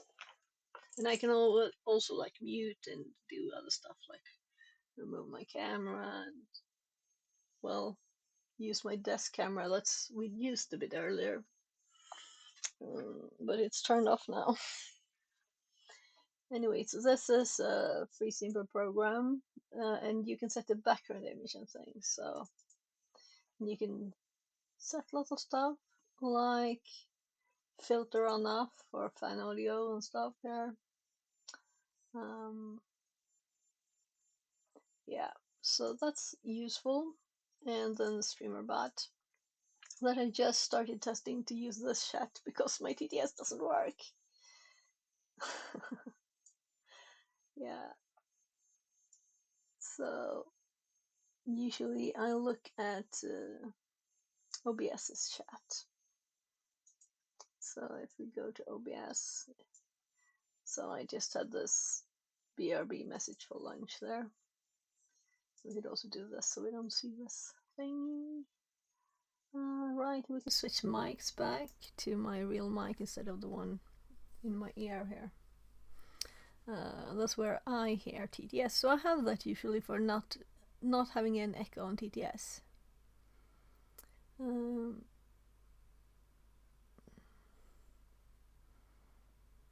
So okay, I'll get a call at 14:30. Okay. So let's see. Yeah, so I have lots of scenes set up and stuff. I can always show you more if you want to.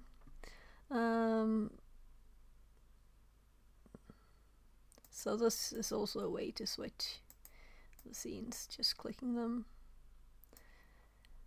Really kind of simple, easy to set up, and there. But no TTS today, unfortunately.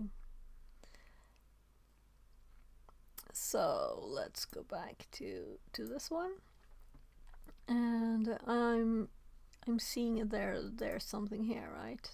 The start machine. So we'll probably be testing stuff, which is nice. I don't remember this room. I think I did it like a year ago, just when I was getting started. So I'll just take a few more bites of my food, and then I'll get started. So this is such a not the food to eat on stream, really.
So I usually have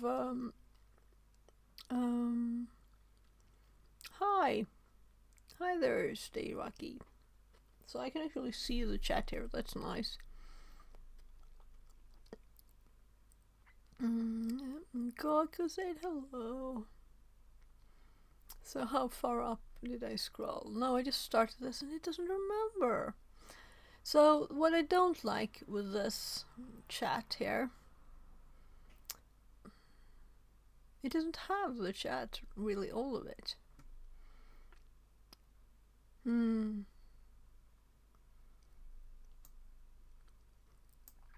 So I don't know why.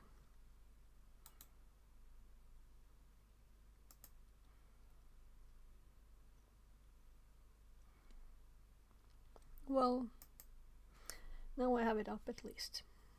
So I'm sorry for the messy eating.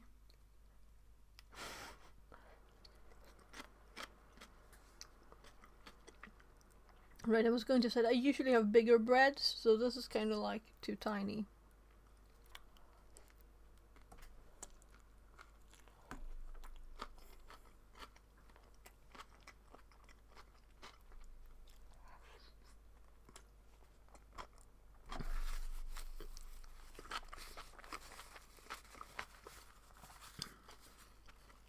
It's just falling all over. Sorry.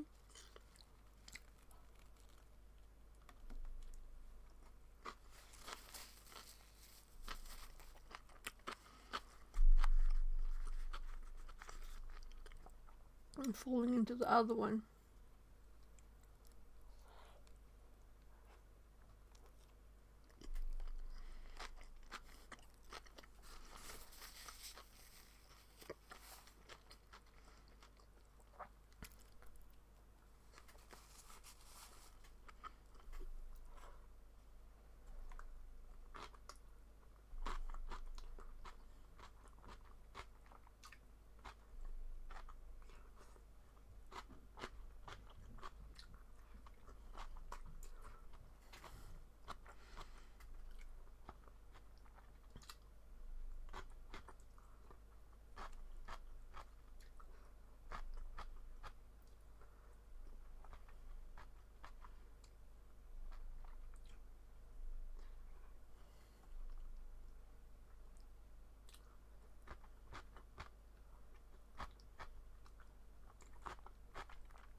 So, I'm thinking one is enough for me.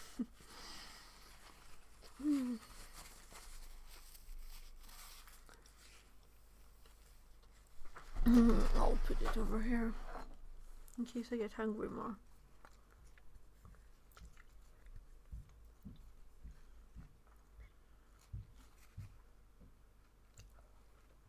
Just take a few bits.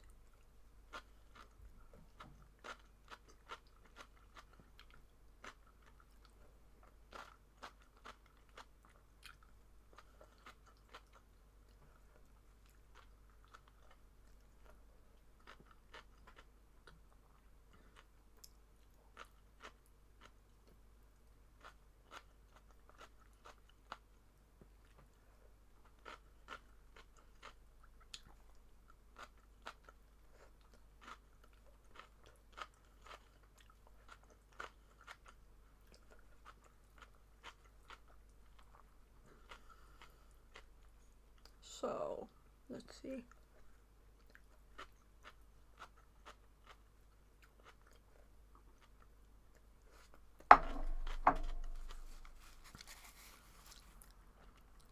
I think I'll just go kind of gooey if I don't eat it at once. Especially since there's, I think it's like the cucumber and stuff, so it's getting a lot of moisture. So I'll have to eat it all. I could just. I kind of ate a few of the veggies, so it's supposed to be not as filled up now, so I can hopefully hold it in my hand. So.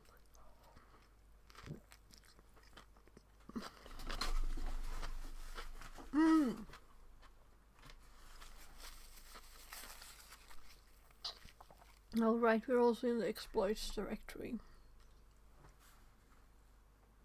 Well, let's go back here.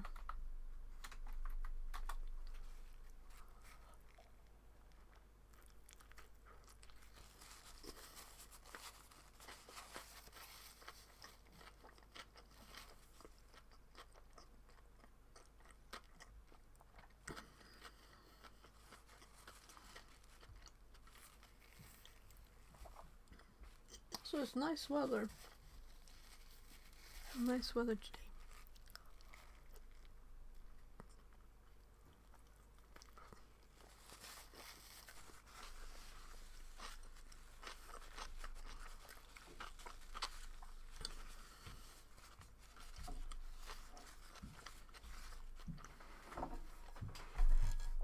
Just a tiny bit left.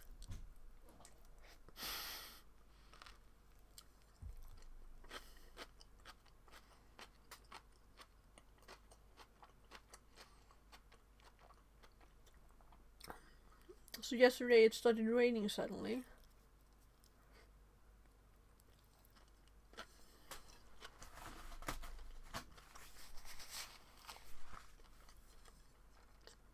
So I had to run out. Now I'm actually getting full. So maybe it was a perfect amount with 2 of these. Though I didn't really eat much before. So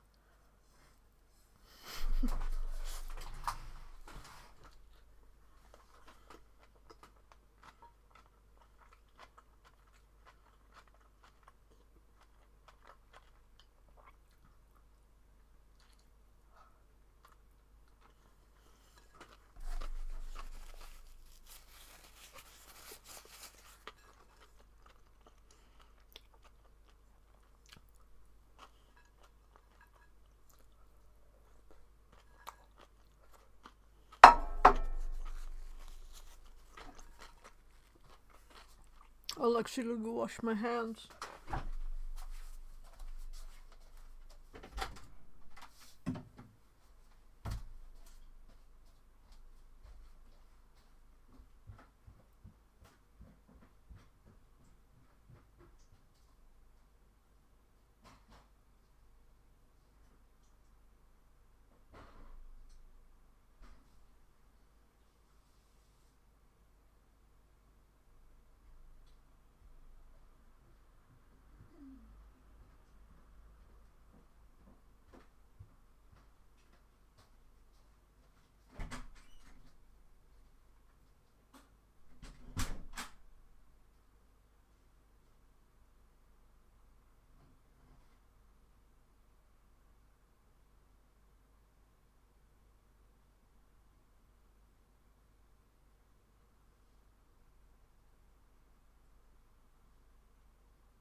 So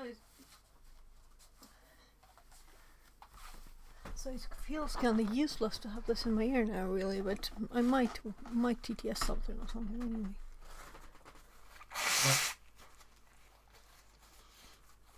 So let's get back my purple thingy here.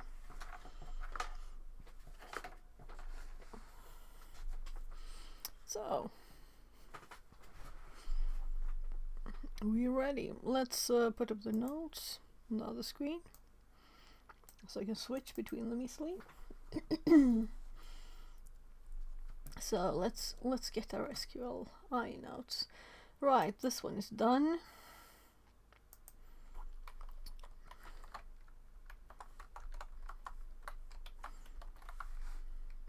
June.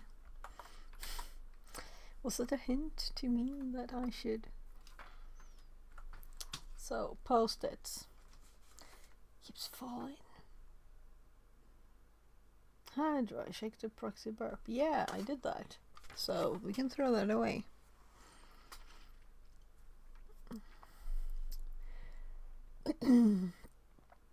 So I do have an SQL here. Let's like minimize the others.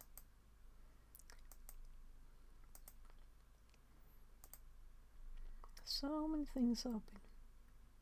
Like all of them. There. So SQLi.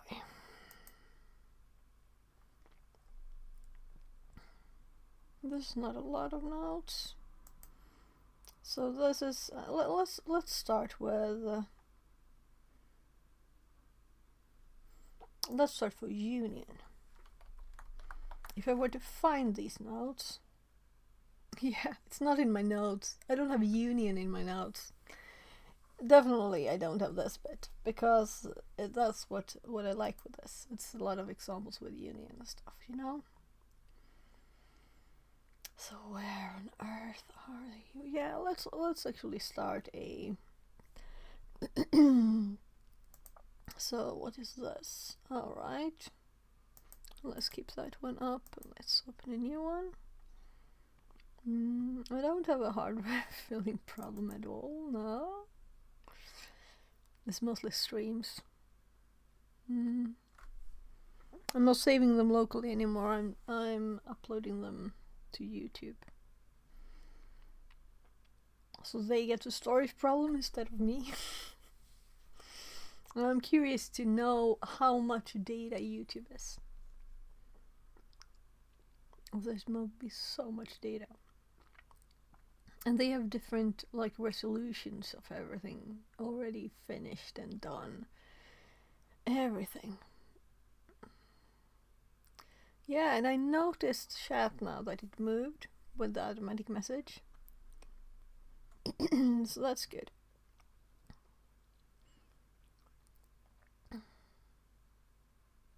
So every 15 minutes I get a message about the stream duration.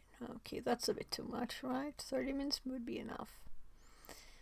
Yeah, I was just going to search for...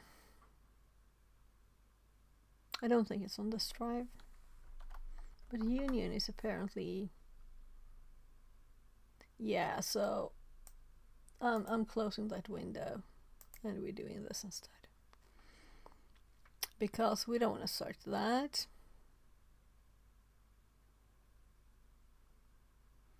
Yeah. Let's start with the C drive.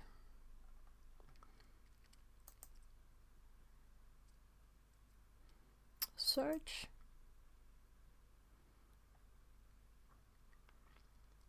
Search for find text union. This might do a lot of things. Well, let's not do this during stream because it can crash.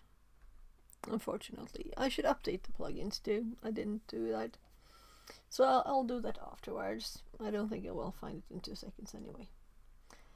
I don't think I have it. That's the problem. Right. I just realized some place I actually could look. So will I ever do what I was going to do?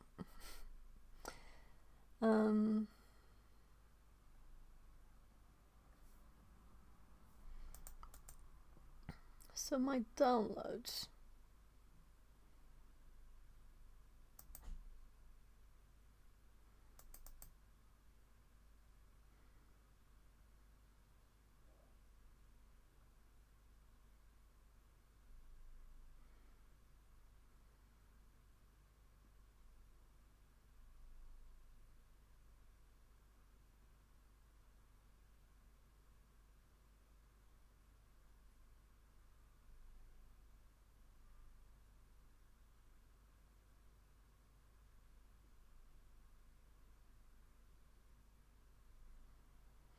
It's kind of fun to look at your downloads.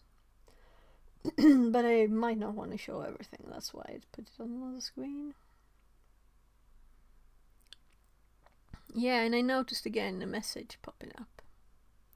That's good. Why does it says mentions you?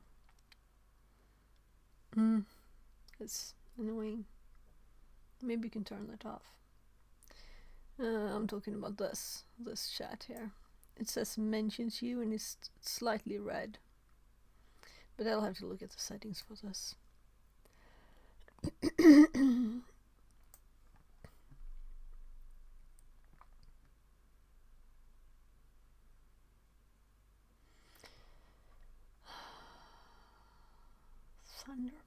Yeah, I was planning to stop using Outlook. I use an old Outlook. That's only bright light mode. I don't like bright light mode. And why do I even have it still? Because of people have some old files. So yeah, so I'm actually at the place. So these are things.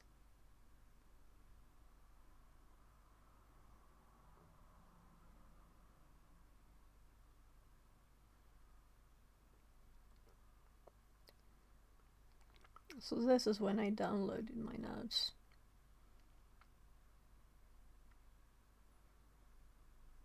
So EPUB format.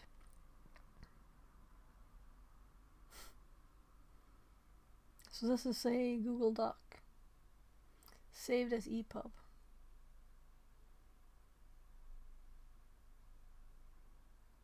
Well, it's kind of funny. Is this probably... Yeah, so there's lots of text here that we can't see. That's horrible. Well, that's why I saved it in several formats. This is just an HTML.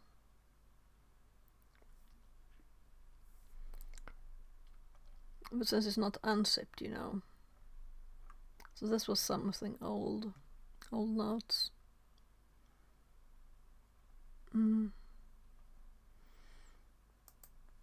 Very old stuff. Well, anyway, let's minimize that and I'll look it after. I did off the stream. I didn't see any SQL there.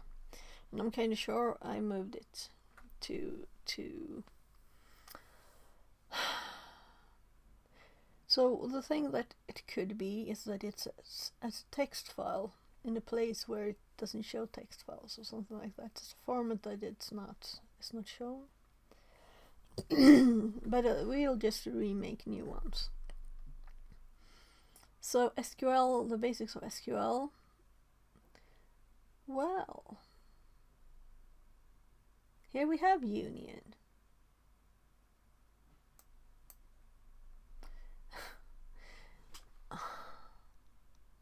Did I seriously look everywhere and then I was, no, this is not all of it. This is just the start of a new one. Because I was like, is it here? Where I actually was? That would have been too funny. Too funny.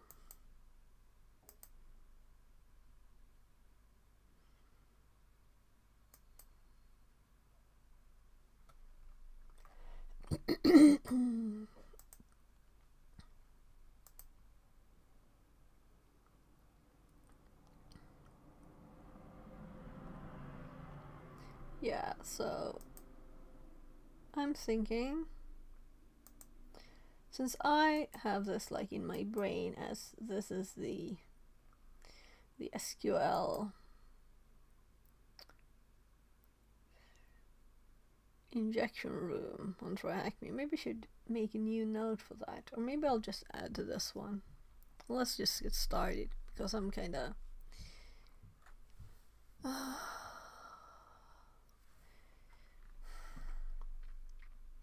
I'll have a phone call then in an hour.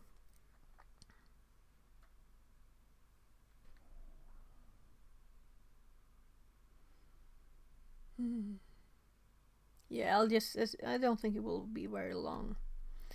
So, SQL injection.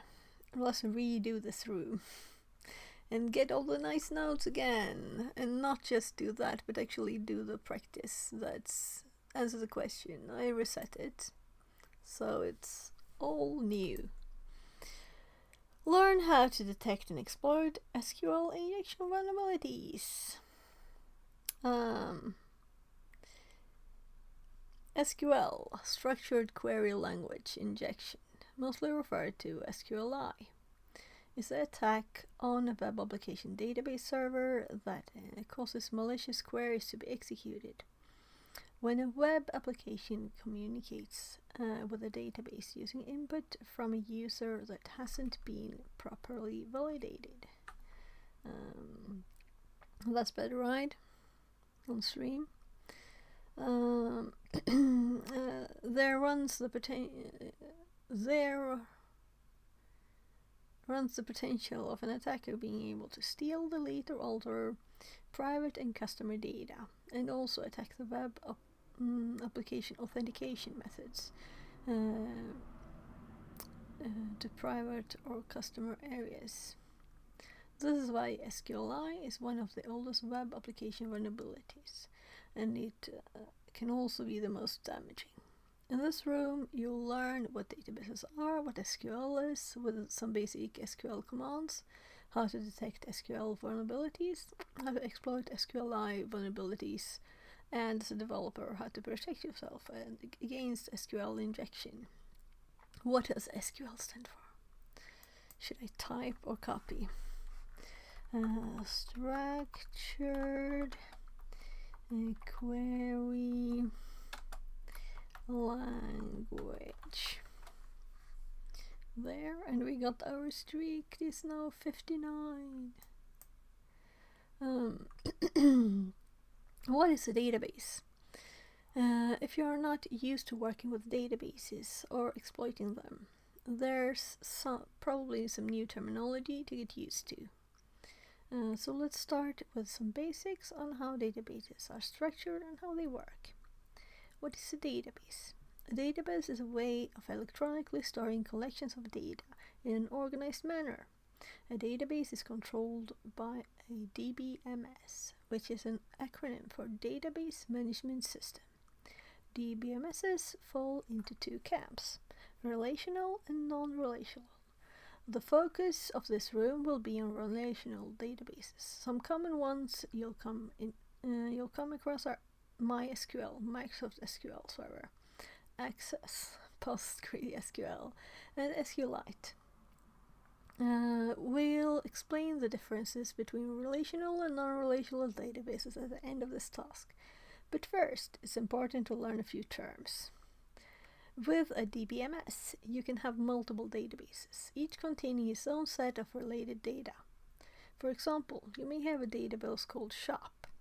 Within this database, you want to store information about products available to purchase, users have signed up to your online shop, and information about the orders you've received.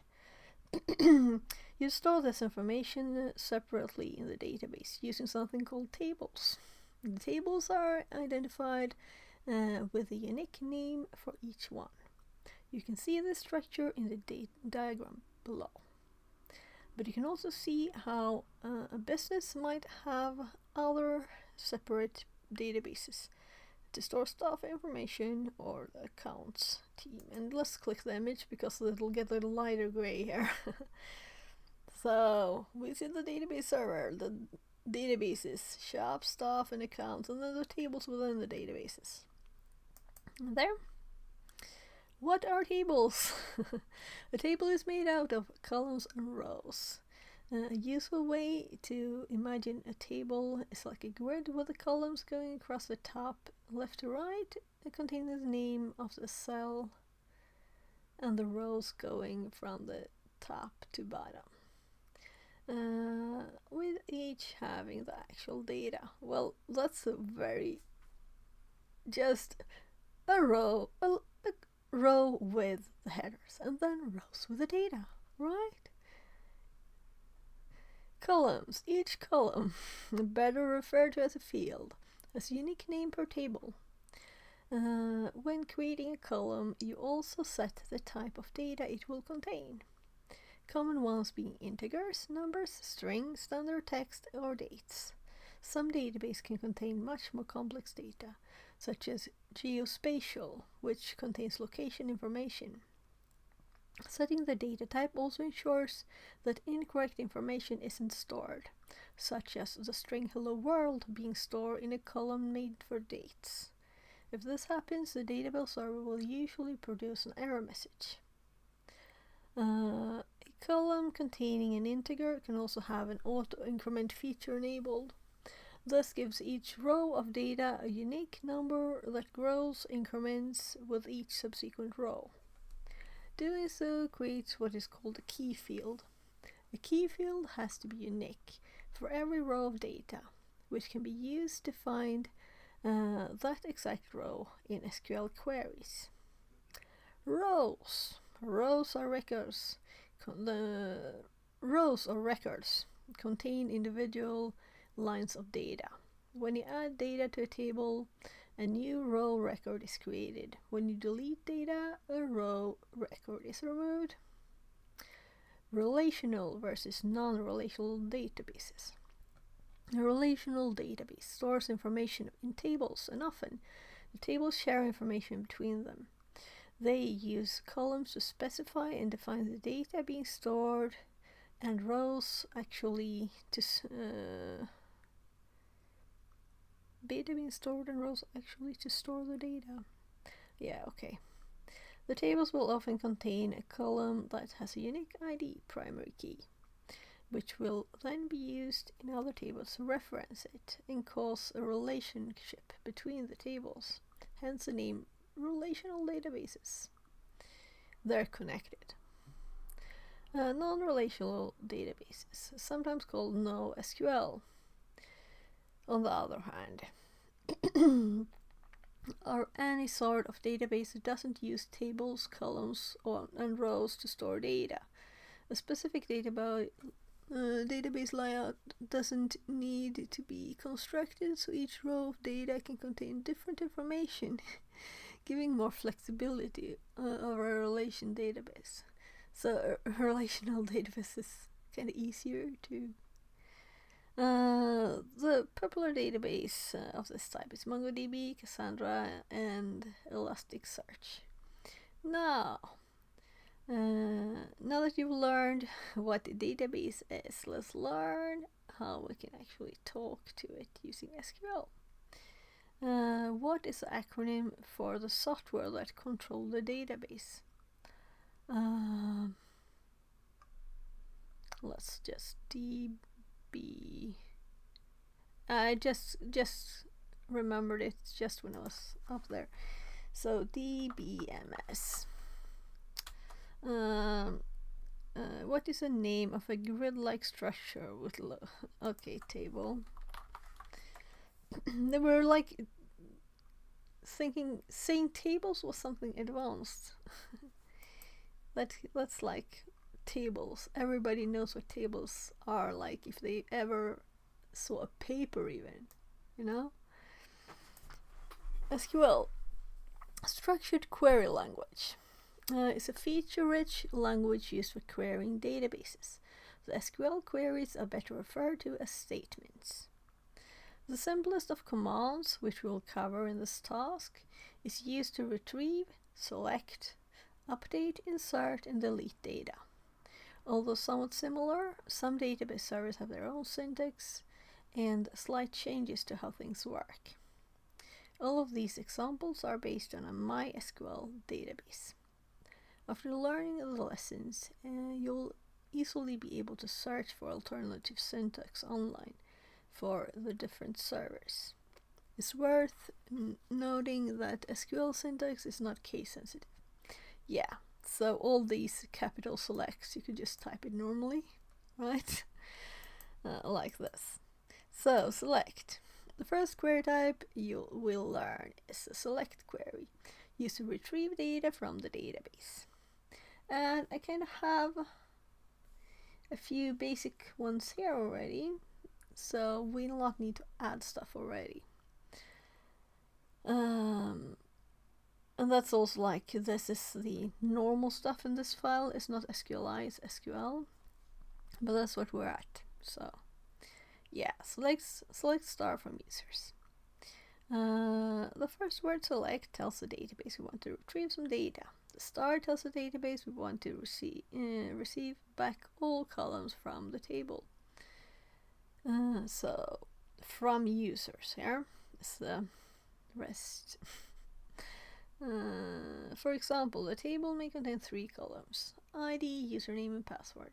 From users, tell the database we want to retrieve the data from the table named users. Finally, the semicolon at the end tells the database that this is the end of the query. The next query is similar to the above, but this time instead of using the star to return all columns in the database, we're just requesting the username and password fields.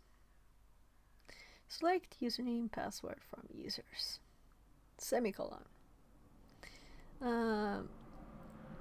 Following query. Okay, so it explains this one. Let's have it up then. The following query, like the first, returns all the columns by using the star selector and limit 1 clause. Yeah, so this is not this one. I was like, there's no limit in here. Okay, so it's this one. So since there's space in between here and no space here, then I assume this is attached to the one above, right? It's not. So, limit 1. Clause forces the database to return only one row of data. Changing the query to limit 1, 1 forces the query to skip the first result. And then limit 2, 1 skip the first 2 results, and so on. Okay, so I don't know if I have this even in my notes, that you can skip like that. That's an interesting thing, so we'll have to add that. You need to remember, I didn't know it either in my head, in my memory. You need to remember the first number tells the database how many results you wish to skip, and the second number tells the database how many rows to return. And I don't think this is fully logical. I don't agree with their syntax, but that's the way it is, so we can't change it. So this is a better test, or the better example. So why do I have limit capitalized? Because it's easier to see that that's a new thing, but none of the others have anything like that, so let's make it the same, right? So it's prettier. We want it pretty. So this time I'm going to do 3 comma, right? And then we're going to add a comment. Skips 3 and then returns 1. Alright, so let's use numbers because it's easier to see how it matches, right? So you need to remember the first number. Yeah, tells the database how many results you wish to skip, and the second number tells the database how many rows to return. So we could have had skip 1, return 5, like just skip the first one. Possibly we could have limit with a star here. We'll have to try that. Limit 2 comma star. Will that show us all of the ones that was there? Lastly, we're going to utilize the where clause. This is how we can finally pick out the exact data we require by returning data that matches our specific clauses. Select star from username where username equals admin, semicolon. This will only return the row where the username is equal to admin. So now this is attached to this. Oh. This will only return the rows where the username is not equal to admin. Yeah, we can see that. Select star from users with username admin, username John. This will only return the rows where the username is equal to admin or John. Let's compare to my notes a bit. I might want to add stuff here. Yeah, so this is actually definitely where this comes from, because the example here is Jon, right? So it's from here. That's where these notes are from. So I might have just copied a bit of my notes and not all of it. Or I might have it as a text file on my hard drive somewhere. And that's why I started thinking I should start for union in text files, right? But it would be searching for union in all the executable files too, and all the things. I don't know what the text file would be called, if it would have a txt extension or something else. Maybe MD, like these. This will return the rows where the username is equal to admin and the password is equal to the password. So that's why I didn't start the search when I'm streaming. I'll look at it later. So this will only returns, using the like clause allows you to specify data that isn't an exact match, but instead either starts, contains, or ends with certain characters by choosing where to place the wildcard character, represented by the percentage sign. Yeah. And that's obvious, right? I actually have examples of all in my notes here. So even if it's obvious, it's there in my notes. Kids knocking.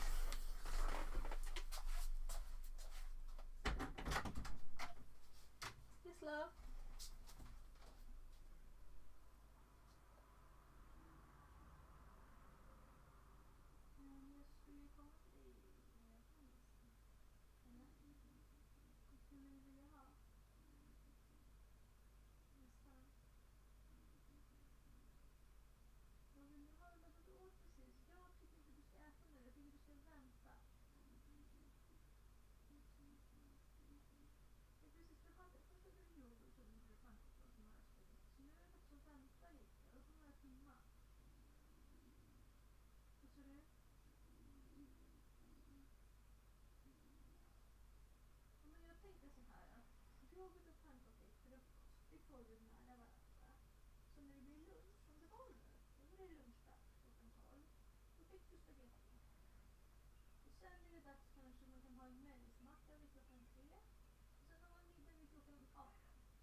Du ska inte hålla på med det här för evigt heller. Yes. Jo, det gör jag. På YouTube. Jag klipper ut bitar också. Som är mera, inte när jag bara sitter och äter eller någonting. Utan jag faktiskt gör någonting intensivt som är intressant för andra. Det klipper jag ut mer. Okej? Det kallas en highlight i Twitch.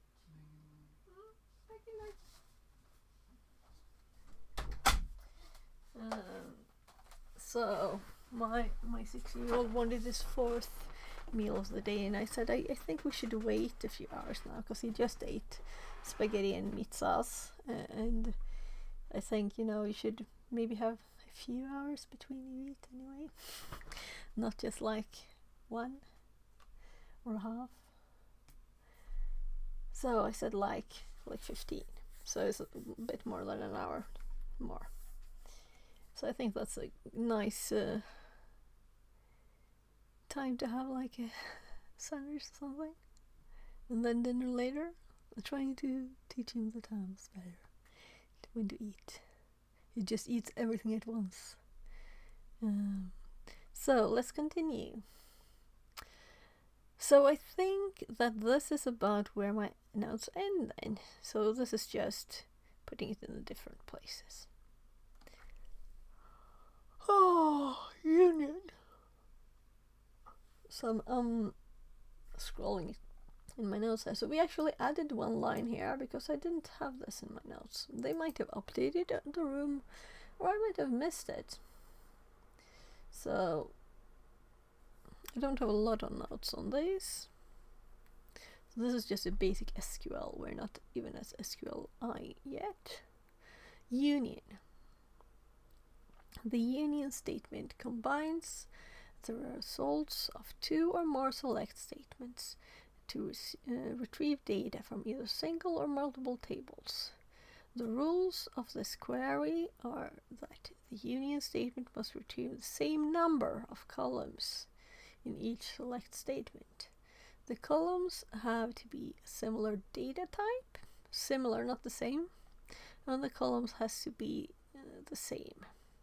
Column order has to be the same. Yeah, so not like string, number, and then number string, I assume. Obvious select statement. The columns have, well, the order has to be the same. This might sound not very clear. Why? So let's use the following analogy.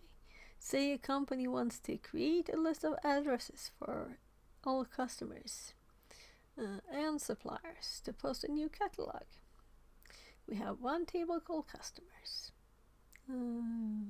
containing the following contents. Well, the following contents. Another was suppliers. So it's not the same data, almost the same. I'm just curious why this one got so much space. So, using the following SQL statement, we can gather results of the two tables and put them into one result set. Select name, address, city, postcode from customers. Union, select company, address, city, postcode from suppliers. And we get this table instead. So with double number of lines. So let's just confirm that we have all of that in our notes. Combining several statements. The result must have same number of columns and the data needs to have similar data type. Yeah. The rest was just like repeating. Insert. The insert statement tells the database we wish to insert a new row of data into the table. Into users tells the database which table we wish to insert data into. Username password provides the columns we are providing data for, and the values Bob password provides the data for the previously specified columns. Insert into users. And that's kind of obvious, right? So I just insert a new row and I have the line copied. So the update statement tells the database we wish to update one or more rows of data within a table. You specify the table you wish to update using update table name set. And then they have a capitalized set here. And then select the field or fields you wish to update as a comma separated list.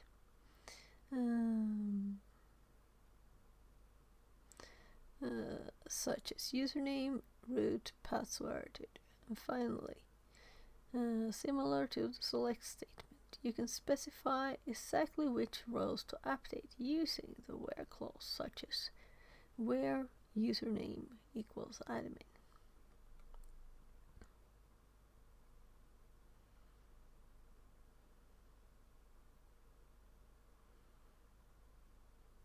So they switch username admin to root. So here we could see the other one. Delete. The delete statement tells the database we wish to delete one or more rows of data. Apart from missing the column you wish to return, the format of the query is very similar to the select. You can specify precisely which data to delete using the where clause and the number of rows to be deleted with the limit clause. Yeah, so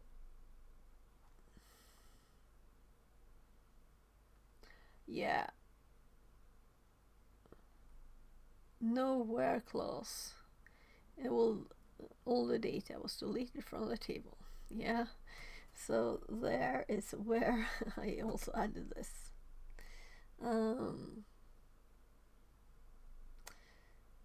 So this is all. I think I might have added this kind of recently at the end here.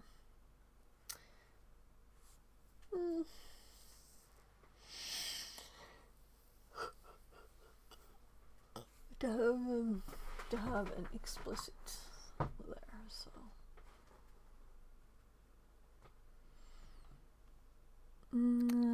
what SQL statement is used to retrieve data?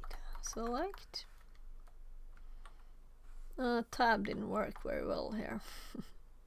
Was trying to tab. What SQL clause can be from multiple? Union. So I guess I'll have to click here to add data. Insert. Yes, I don't usually use insert a lot. Oh, it changed them. Did you see? They're all uppercase now. So what is SQL injection?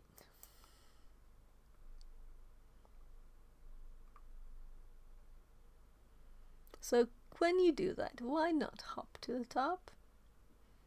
That's a tip for TryHackMe. Hop to the top. What is SQL injection? The point wherein a web application using SQL can turn into SQL injection is when user-provided data gets included in the SQL query. What does it look like? Take the following scenario where you come across an online blog, and each blog entry has a unique ID number. The blog entries may be either set public or private, depending on whether they are ready for public release. The URL for each blog entry may look something like this. From the URL above, you can see that the blog entry selected comes from the ID parameter in the query string. The web application needs to retrieve the article from the database and may use an SQL statement that looks something like the following. Select start from blog where ID equals 1 and private equals 0, limit 1.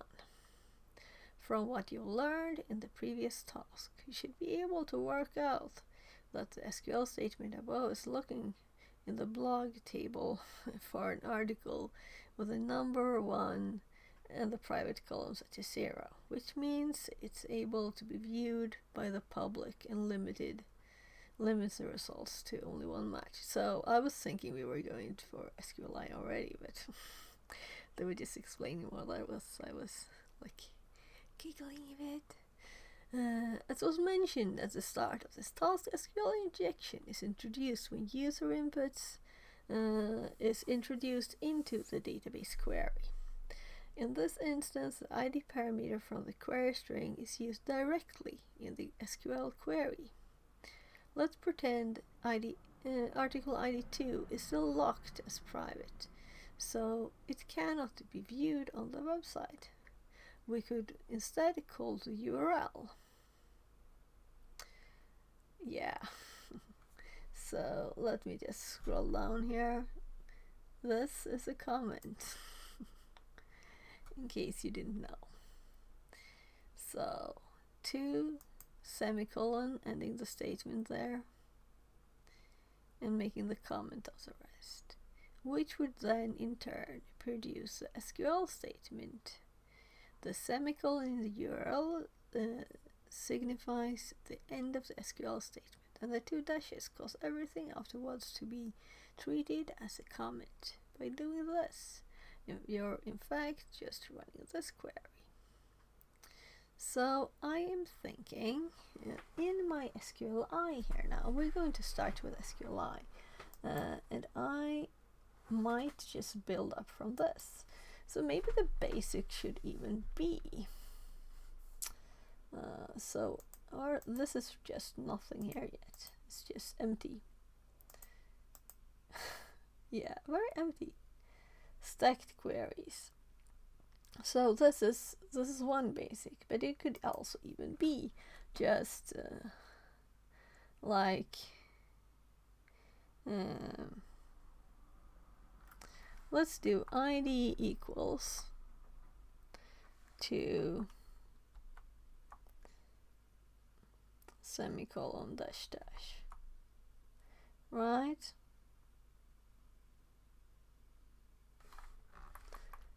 And let's put these and these, so it's obvious that this is what's meant to be the added thing, and we have a tip here that we can do this when there's an ID, right?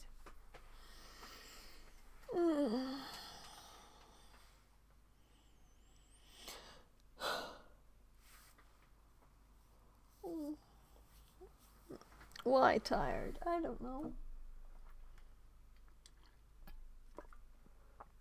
Because I'm inside and it's sunny outside. So I shouldn't do this for too long. And I want to go outside today. So maybe I'll do a stream later outside.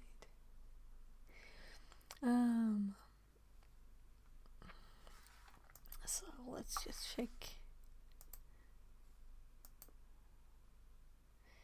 to see everything.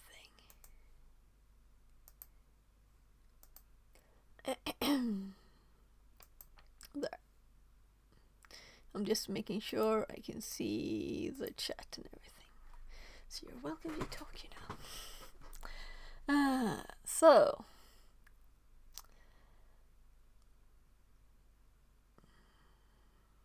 I'm thinking, is there anything else we need to make notes of? I don't think so.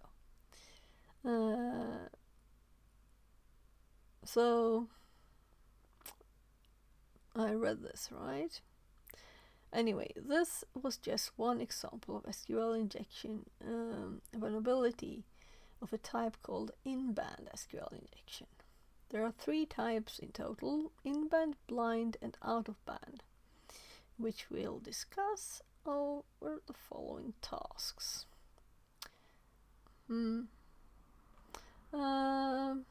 So they want a semicolon here too.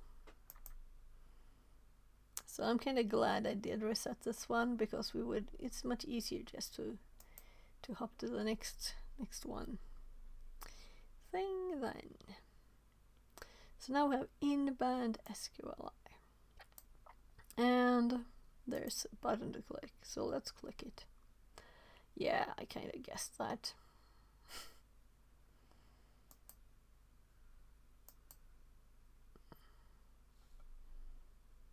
But we'll get an IP. So let's minus this. Since this is one of the very starting introduction rooms. You know? Right, so I unfinished my junior penetration testing by restarting this one too. So it's not finished anymore. So I want to do all of the paths because they're good. Most of the rooms are good. And the one I'm doing currently is actually boxes. So it's nice. But it's different there because it's boxes instead of just learning rooms with instructions.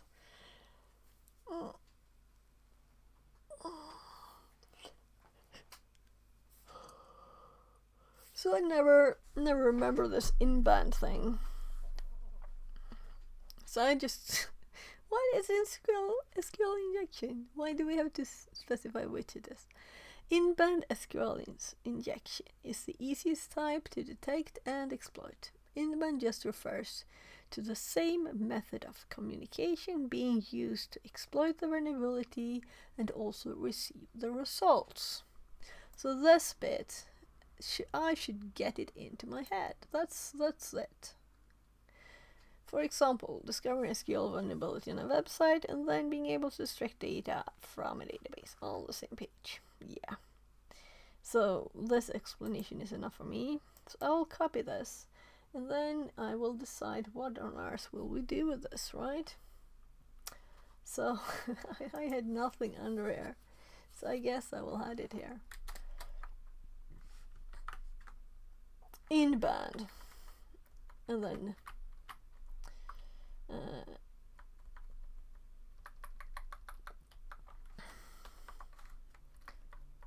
that was advanced, pressing one key and managing to get 3 keys output. 2 being the same. The same method of communication used to exploit the vulnerability and receive the results. Why adding a lot of extra ones? It's like they're trying to change something not to be exactly the same as some other texts that they were getting it from.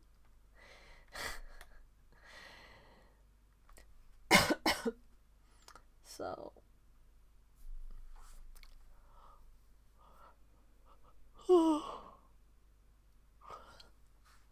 so if we go back here, let's actually put this that there's supposed to be 3 types, right? Because the list we get now is much more. So 3 types.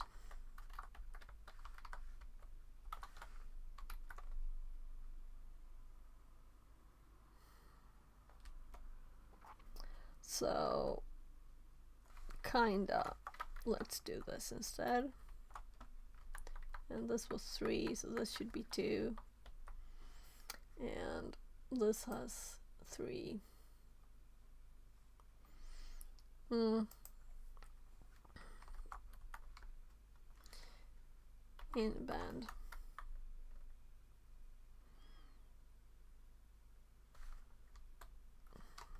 Blind. Out of band. So what is the real actual difference between them? Here we already have the answer here. So same method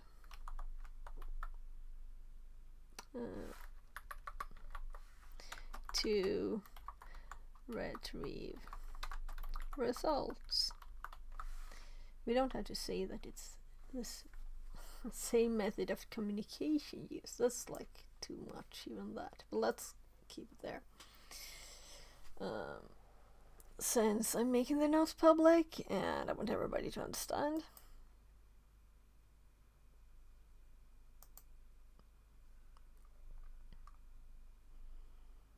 So, then these are subtypes, but they have the same header size, but they're still in this one. So, I'll just quickly do a bathroom break. Sorry.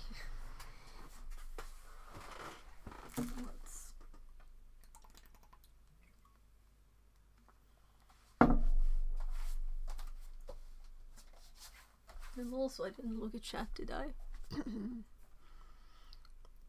I think I'm getting used to it. A bit of movement there on the side. There, so I'll be right back.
So I will have a call in 20 minutes. I just check the time.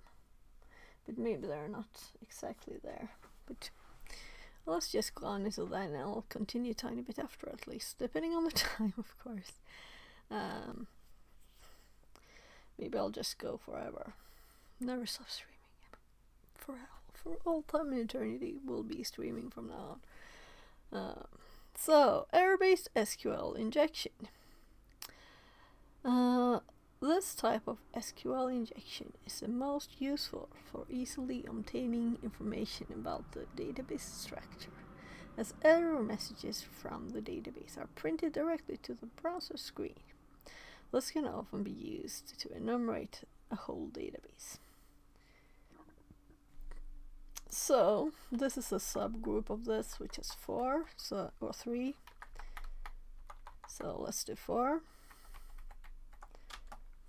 And we call it error-based.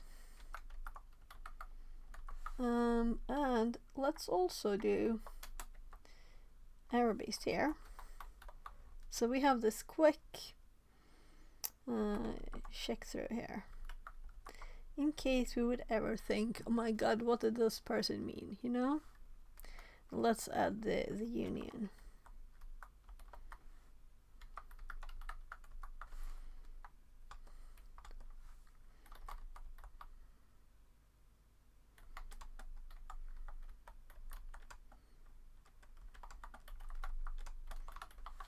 So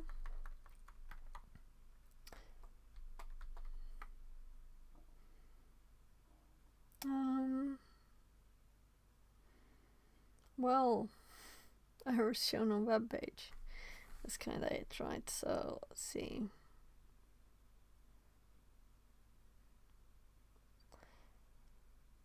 Let's just copy my own text. So error.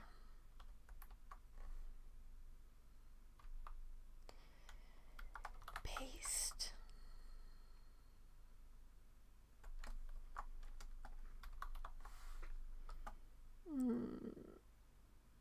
SQL. Errors are shown on the web page. Well, I think it's a lot of things are obvious, but since remembering the differences, if someone would ever care about the names, you know, I really don't care much for terms and names. I prefer the knowledge, but if this is something you need to talk to someone else, then it's important, right? So if you just say you did it by using union, it's kind of the same as saying it's union-based. And if you say they got it, there were error page messages, you know, on the web page. You don't have to say that it's called error-based. Are these even official terms from who, then? Yeah, I'm like anti too much of the set names thingy. Just talk, people. Union-based SQL injection. We're just adding them here still. Well, I'm assuming I'll make comments or like examples here, right? So these headers are not just for these explanations. We're going to add lots of examples here. That's the plan. So then we'll have to add based to this. Maybe it's just a name to have something to have as a header. Maybe it's that, but I think actually people use, especially in band and out of band and blind. The blind is kind of obvious, right? Yeah, let's continue. So union-based equals. I'm assuming we use union for this type of injection. Utilize SQL union surprise operator alongside a select statement to return additional results to the page. This method is the most common way of extracting language large, my god, amounts of data via SQL injection vulnerability. And this is why I'm redoing the room, because there are good examples here in this one for this. And I didn't have anything in my notes, but I did have the union header here and I didn't find it, so maybe the search is just odd. Anyway, union based, using union. Let's do select union statements, queries. There, uses. There.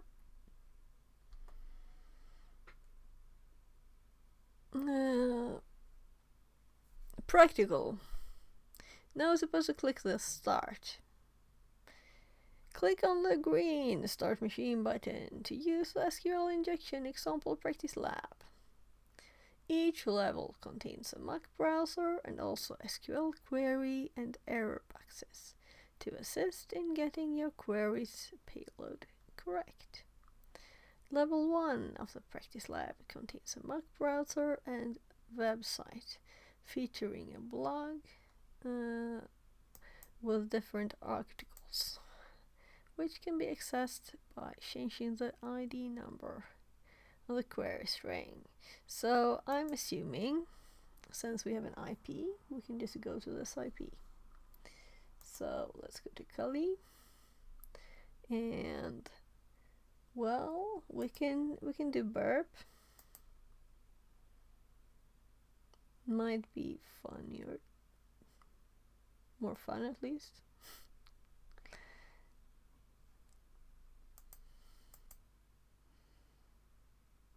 Hi, squirrel mail.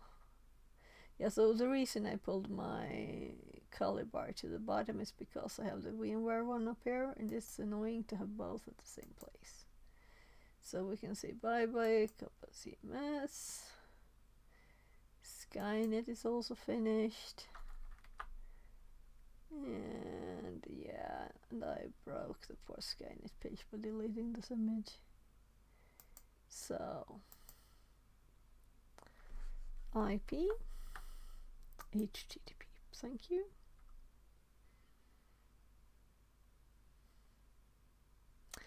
Right, what I could do, of course, is to change SQL injection, right?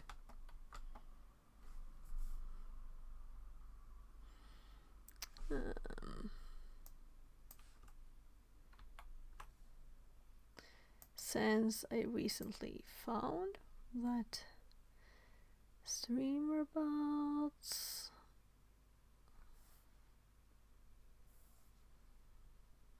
sorry for the bright light, but apparently we could just change this here.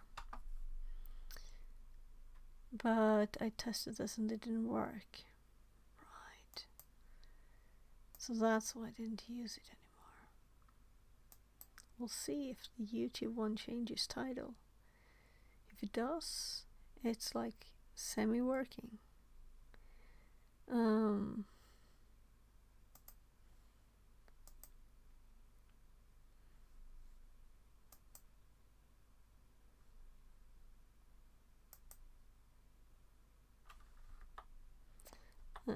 OBS. I have to click done here. Or it won't upload it, or whatever you want to call it, update it. And just getting up the chat again so I can see. Oh look, we actually got a message here in this chat.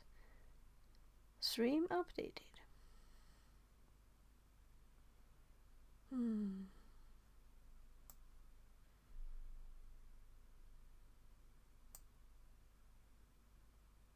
Yeah.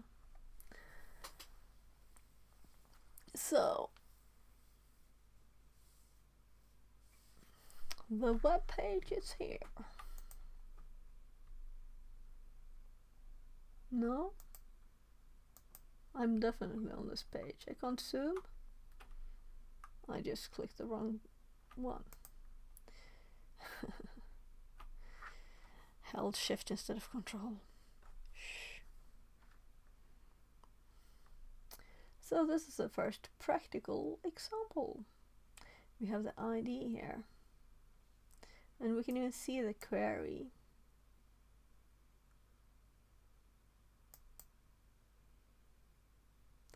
So I'm thinking about that someone will call soon, so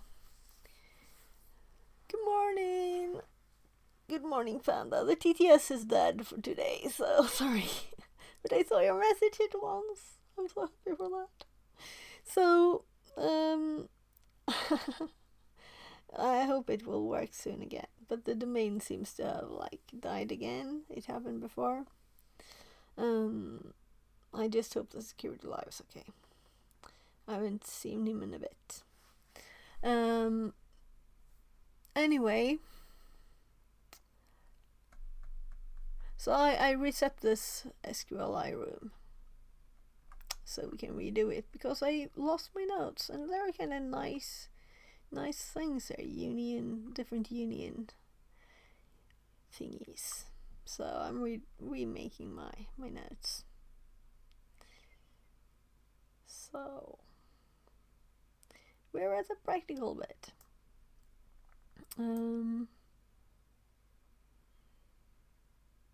Each level contains a mock browser and also SQL query and error boxes to assist in getting your query's payload correct. Level 1 of the practice lab contains a mock browser and website featuring a blog with different articles, which can be accessed by changing the ID number in the query string. The key to discover error-based SQL injection is to break the code's SQL query by trying certain characters until an error message is produced. These are most commonly single apostrophes and quotation marks. So I should use these words, right?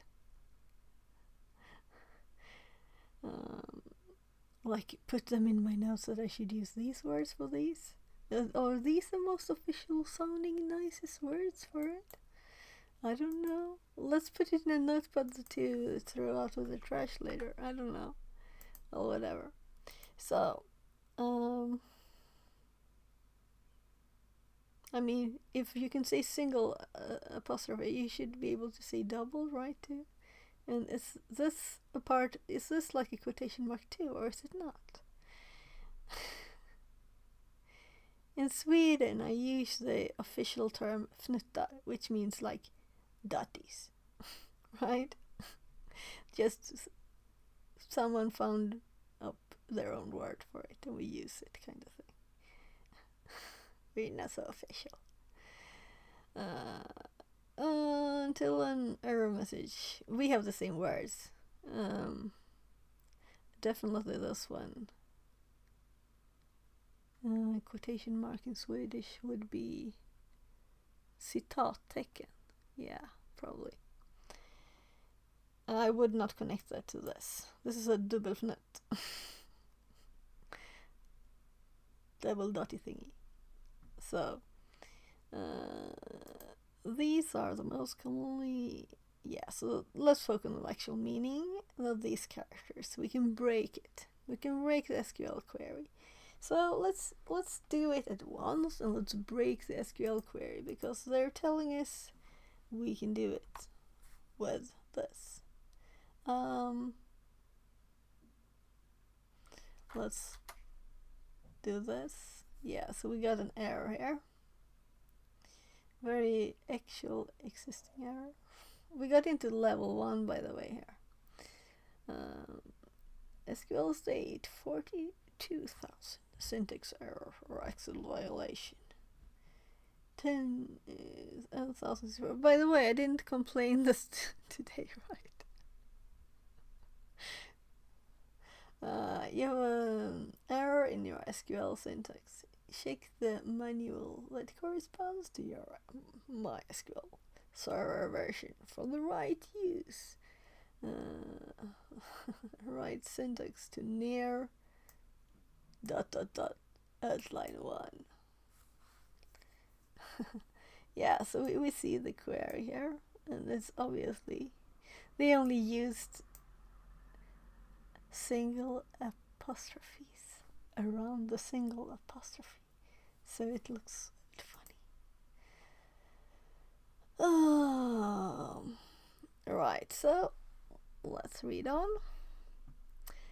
Try typing an apostrophe after the ID 1 and press enter. Yeah, we did that. No. That I can't. I can't. You'll make me laugh away all the time we have left on stream. Nah, so. And you'll see this returns an SQL error informing you of an error in your syntax. The fact that you received this error message confirms the existence of an SQL injection vulnerability. You can now exploit this vulnerability and use the error messages to learn more about the database structure, meaning we have error-based SQL injection, right?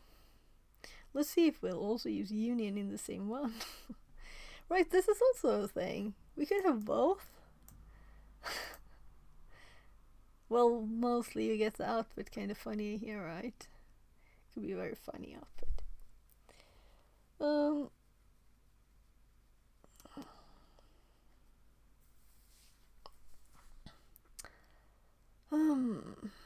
So where were I?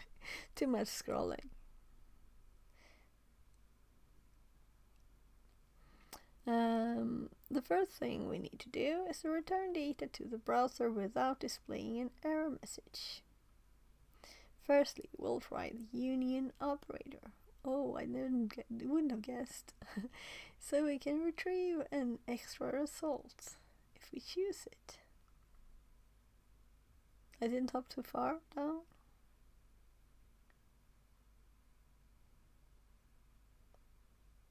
No, I didn't.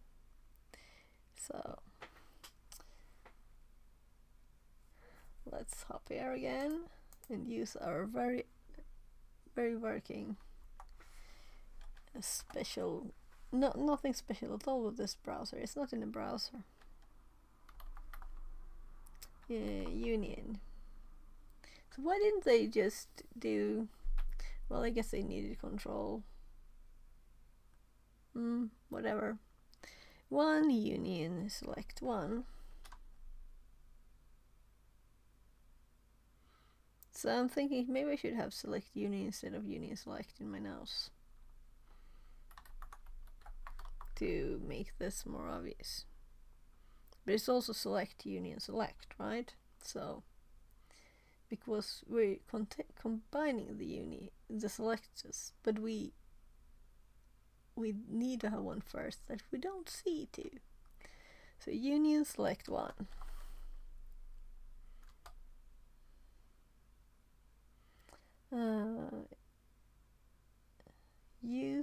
The use select statement have a different number, right? So we just comma 2, different number, comma 3. So where were on the right one? My first article ID 1. Hi and welcome to my very first article for my new website.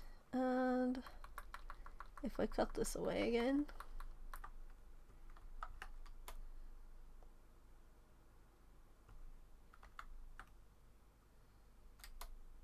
we have the same thing. So, and I see that they did the same. The statement should produce an error message informing you that the union select statement has a different number of columns than the original select query. So let's try again, but add another column. Same error again, so let's repeat adding another column.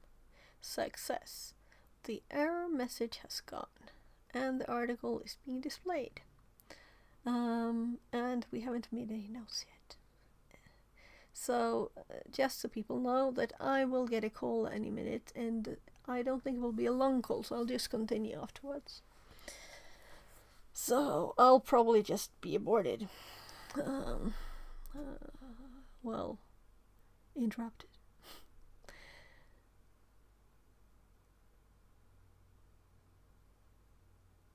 But now we want to display our data instead of the article. The article is displayed because it takes the first return result somewhere in the website's code and shows that. To get around that, we need to first query to produce no results, right? So this can be simply done by changing the article ID from 1 to 0. So that's why we got the same result.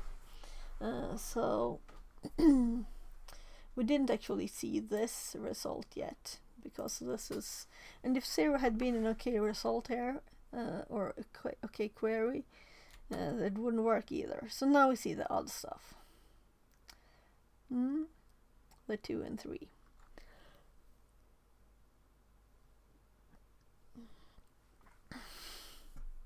I read your hello scammer again.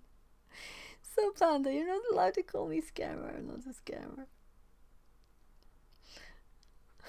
I didn't complain. I know I didn't complain about the hacker. That could be okay. Because people have been calling me that all my life, even though I might not have been that. So I wouldn't react to that ever, I think. Let's go back and continue reading. Let's go to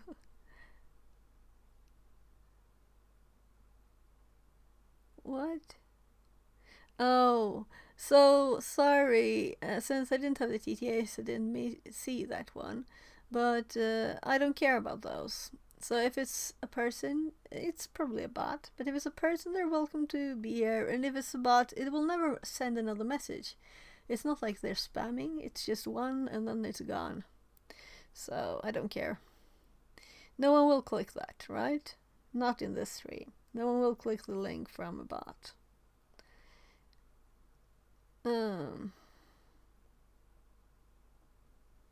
I can click your link.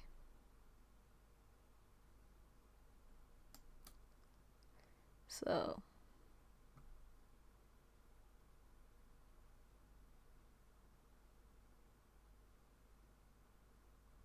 whatever.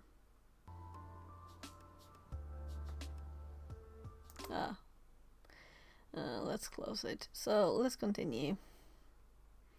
The article is displayed. Yeah, so we did that.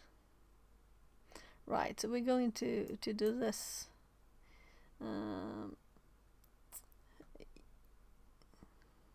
I'm just expecting the phone to ring any second. You'll now see the article is just made up of the result from the union select, returning the column value 1, 2, and 3. We can start using these returned values to retrieve more useful information. First, we'll get the database name that we have access to. So let's do that.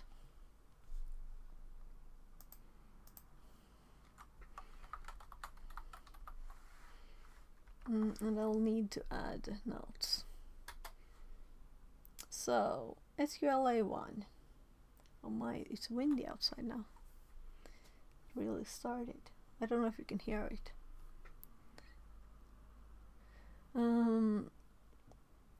Yeah. You'll now see there where the number 3 was previously displayed. Yeah. It now shows the name of the database, which is SQLI1.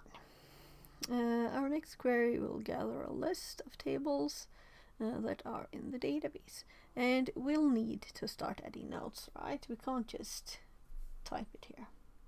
So let's make notes. So the actual thing, add or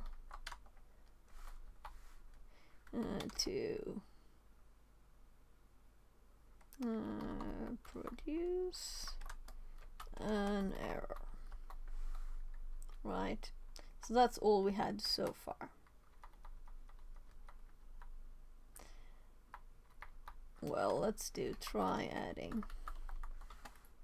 Right, because it's not like it's certain that it will work.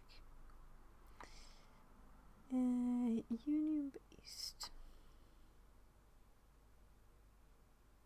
It's Obsidian. It's kind of nice because everything is just files. You can just show it in System Explorer, and you can see it's .md files, all of it. So very, very simple. And images are just images, like here.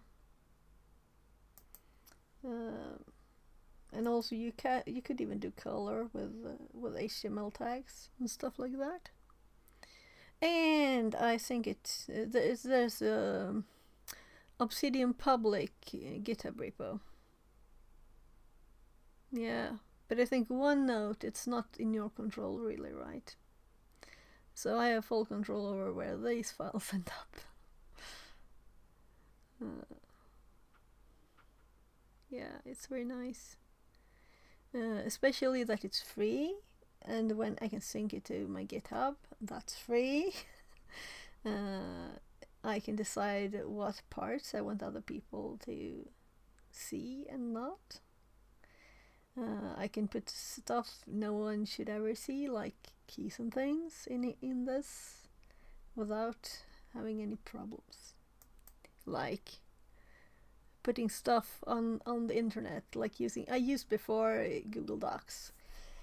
There you wouldn't want to put everything, right? And people using Notion, you wouldn't want to do that for secret stuff. Yeah. So it's very cool.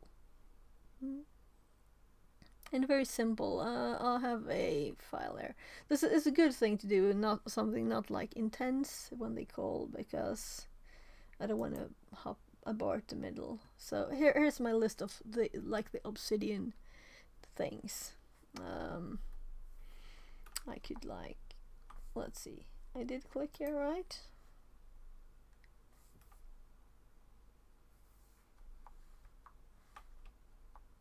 No.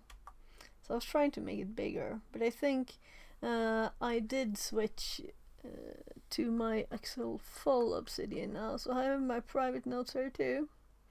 So I don't have all my shortcuts.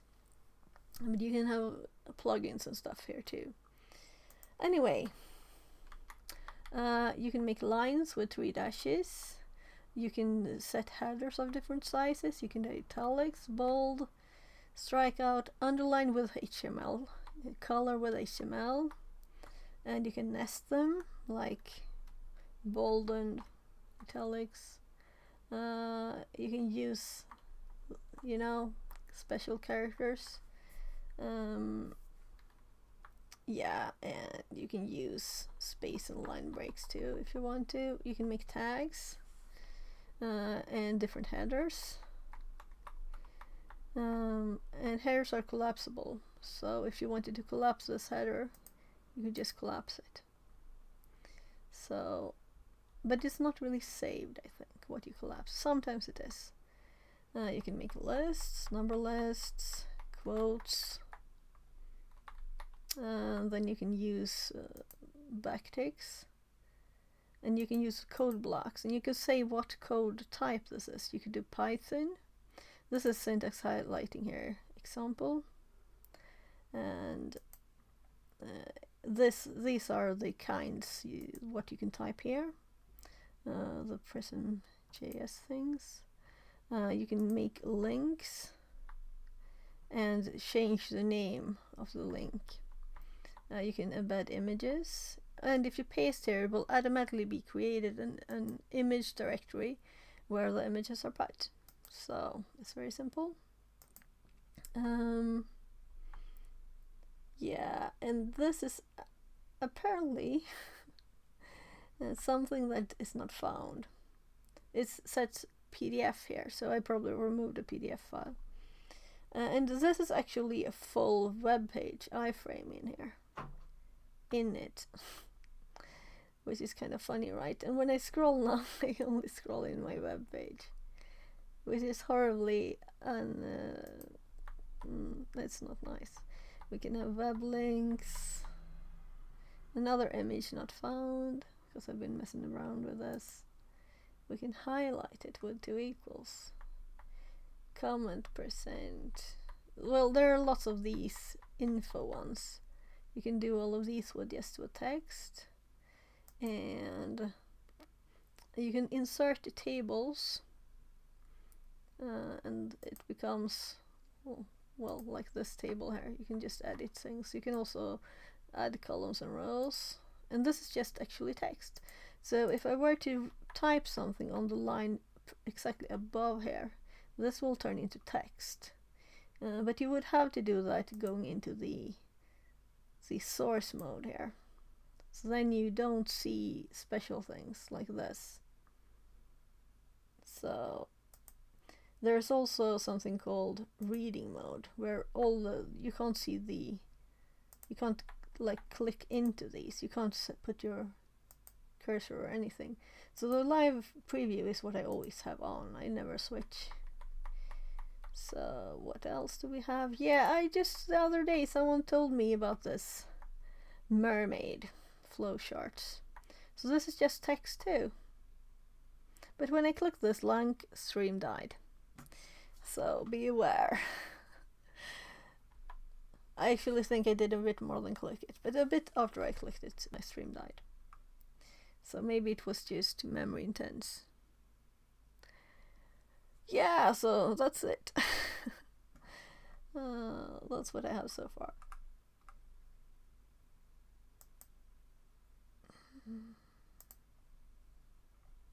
Yeah, and also, right, I have programming here. I just opened the same thing here.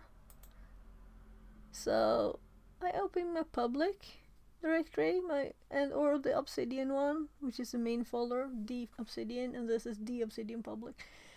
And I can easily just edit the code and things, and I have everything there too. The thing with Obsidian is that it saves automatically, so as soon as you just type something, it's saved. You never have to save anything. So I guess I'm losing my always saving. Control S, Control S. Yeah. So that's almost the biggest difference with opening it in code. So I guess no call yet. They're like 30 minutes late. I'm not yet very surprised though.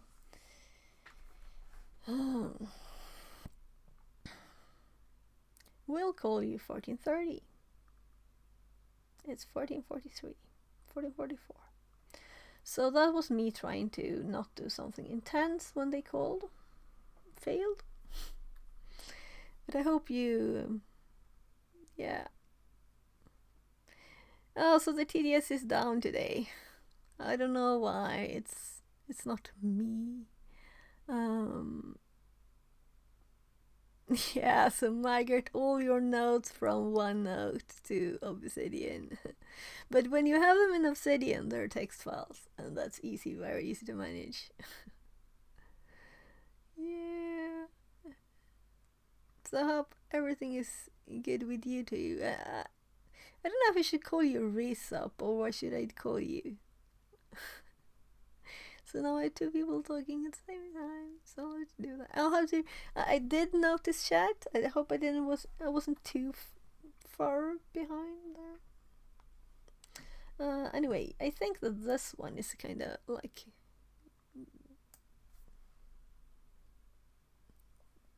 yeah, well.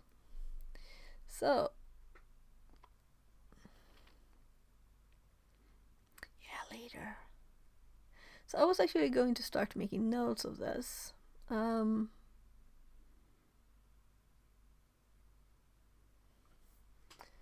thing is that annoys me a bit is that I have notes on this. I made notes on this. I was so pleased with my notes. I know that I sent some of them to Discord, or someone on Discord. So let's just start with that to see if I can find what I sent them. So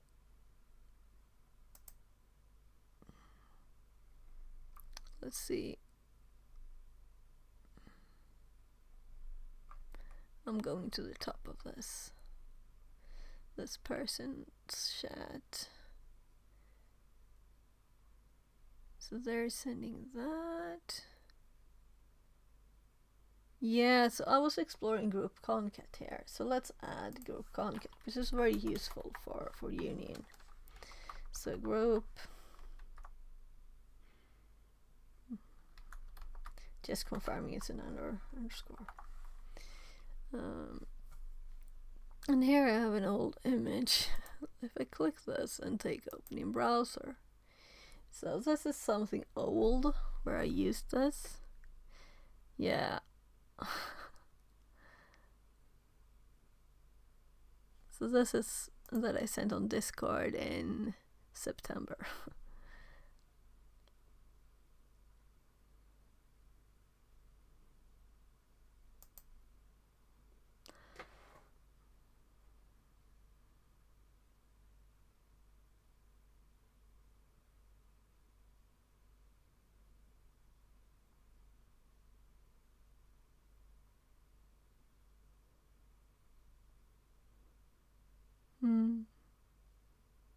So I'm just thinking, should I add this to my notes? So let's copy the image and put it in the notes. So I think, oh, the call. I'll mute.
So there, sorry.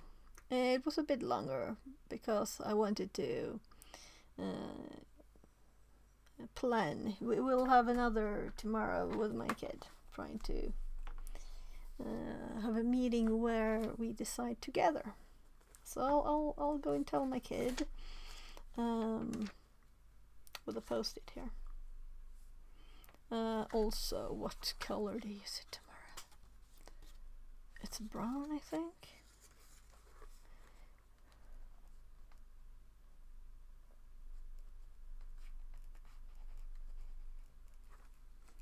So I have to type in English too. He doesn't read Swedish.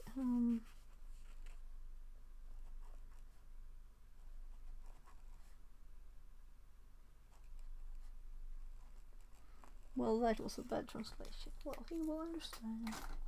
So I'll be right back.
So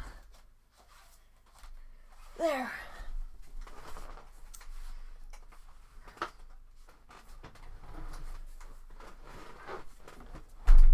So now my 16-year-old, I mean, he's not a tiny kid anymore. He can be with us deciding about this meeting. So let's just put this in my calendar too. My God.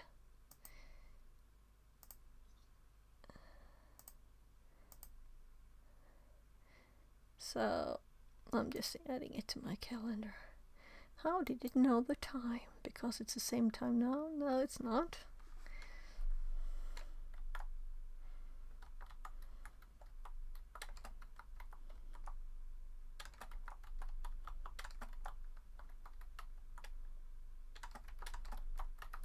There. So, closing my calendar again. Right, I had my image from my old stuff. And yeah, right, I remember I made this even better than this. Let's actually put all of these in like a tiny note. And let me check chat because I didn't. So, thanks for the follow, people. Thanks for the follow. I'm sorry for having a long call. I thought it would be a tad shorter at least, but now I'm back at least. So I'm going to make notes on well, let's call it my stuff. Very official sounding, right? So I think I copied this, so we just paste it, and then I have more things.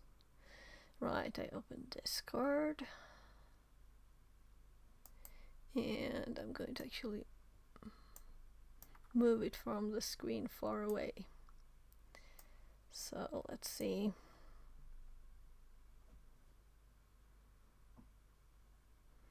They asked what the group concat does.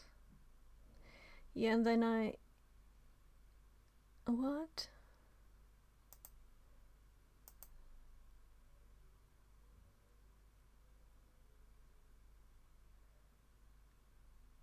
Right. So, this is, they asked what it was, so I explained that if I don't do group concat, we will all get only the password here. And if I use the group concat, we get the username and password, which is much nicer, right? Select password from account, select group concat from account.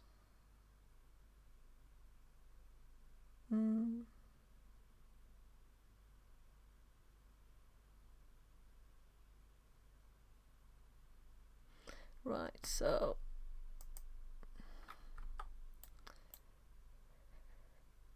many things to try and make notes of. But I think it's very important to have SQLi stuff notes, you know? So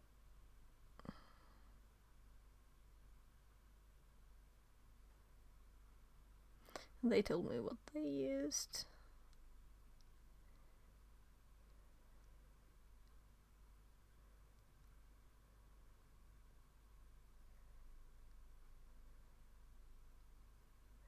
Yeah, they have all the questions all the unions we will just add in a bit.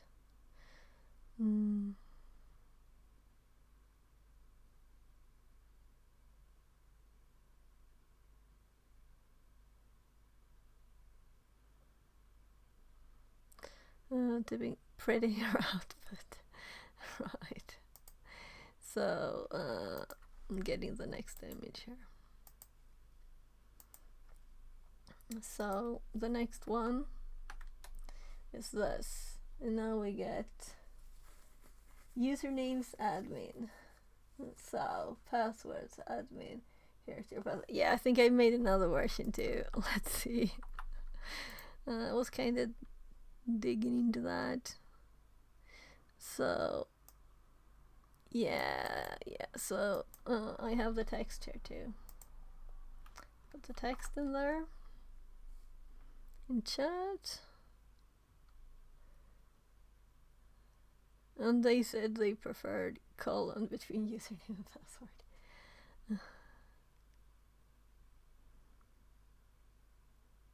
Creds in pairs. Yeah, but then you have to.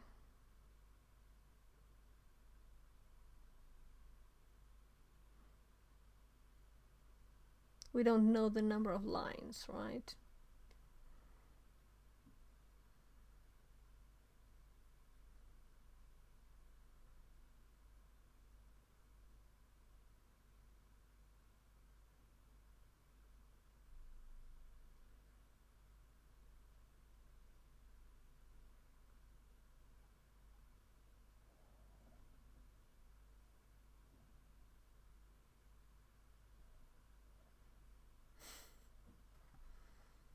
So you don't have to go crazy on the formatting. Let's see if there was something more here. Yeah, so I tried \t and \n and it didn't work or something.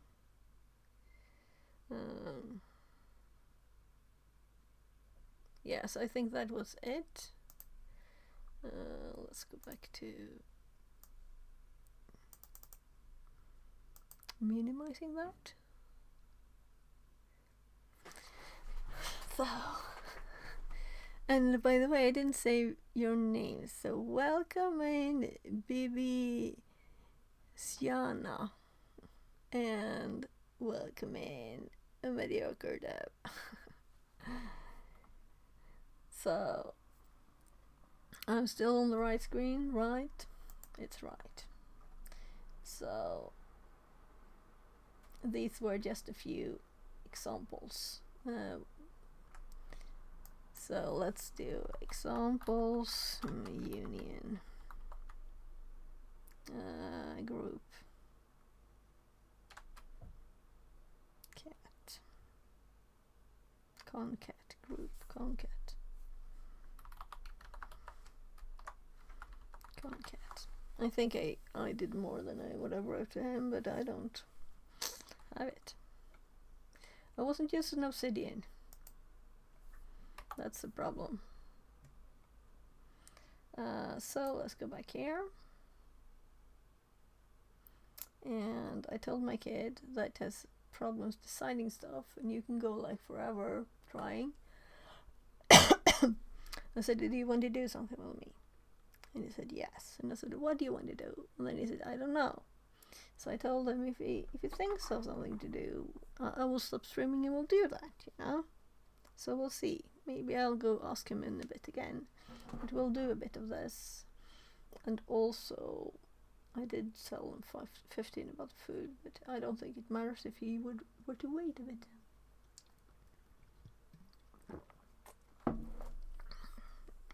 So, let's continue. So, yeah, so, sorry, but I'll put this link in my notes. This is the one that sold our Annie for us. So, let's put it in the Annie notes. But probably also so that I can find it easily. Do I have capabilities in Linux? Yes. So let's put this in here. This is the best place for it, really. Let's just put it in 92 if I didn't. That's the link. I searched a lot before I found that.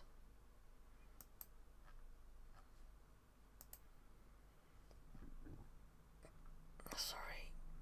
Let's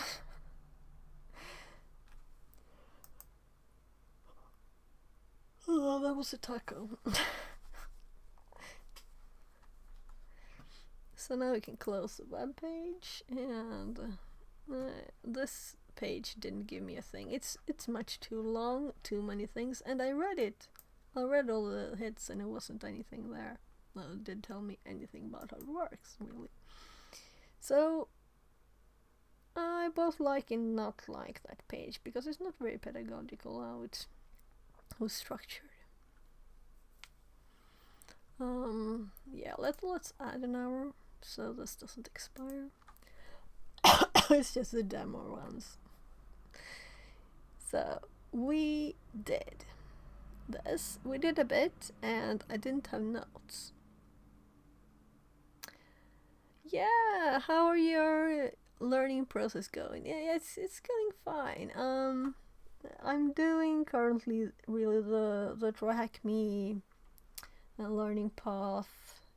That's after the junior penetration testing one, but since I lost my notes on this, I want to make new notes.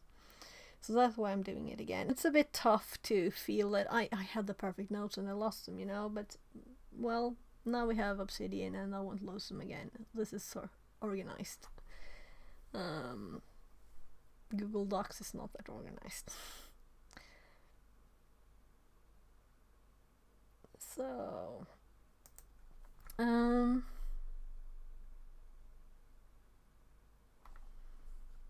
let's see. What do I want to add to the notes here?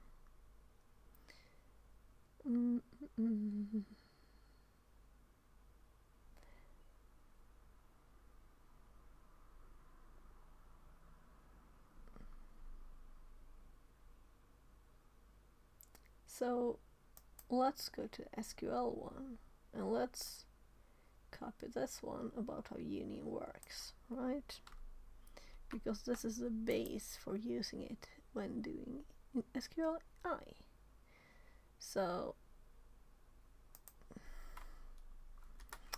union.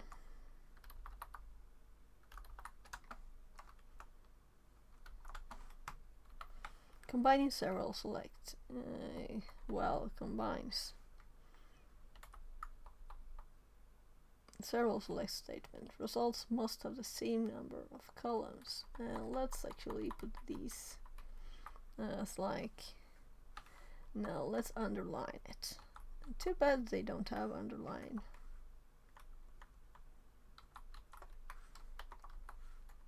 There. Same number of columns. Maybe we should even have columns underlined too.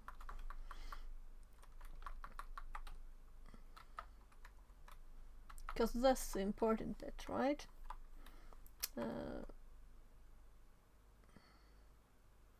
And also similar data type.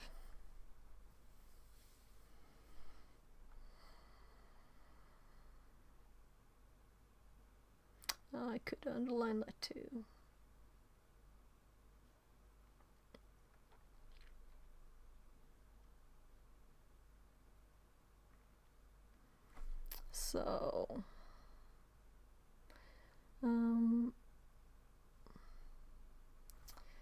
So try union select. So try, and then we do special thingy. So whatever. Let's actually do whatever union select 1.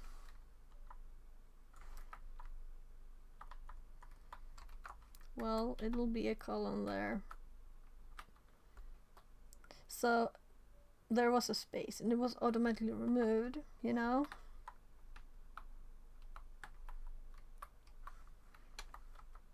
When you can do something with simple means and repetition, to make it clearer, do it, right?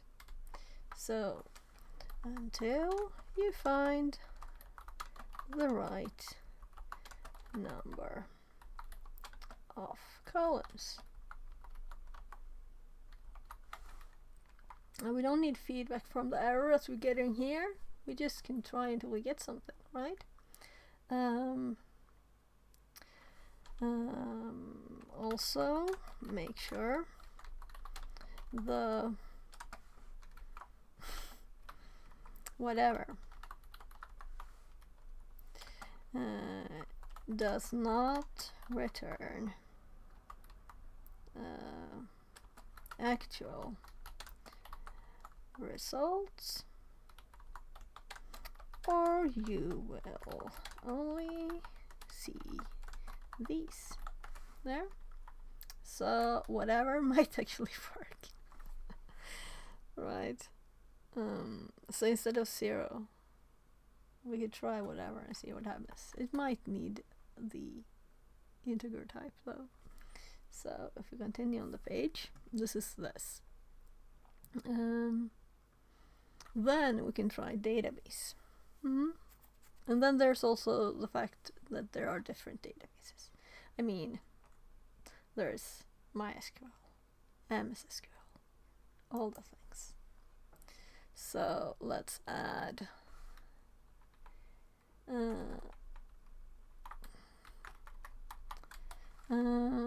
then try to get information about the database.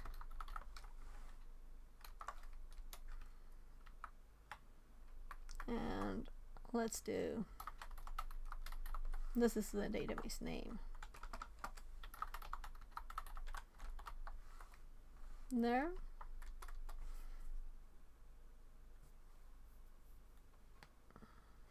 It would be fun to find the old notes later and realize I did this for nothing, but I didn't, because I was learning, right? Repetition. That's the best thing. So, you'll now see where number 3 was displayed. Shows the name of the database. Our next query will gather a list of tables that are in the database, and this is a very good one to have. Because why wouldn't we want this? Why would we run SQL map if we can do this manually? With like burp that I used in the other examples, or just in the browser, right? So now we had whatever here.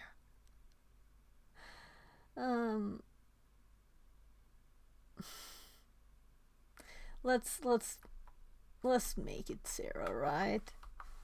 Because it's all ints and it looks kind of funny to me, and I don't want to have to change all of the things because it's not the same.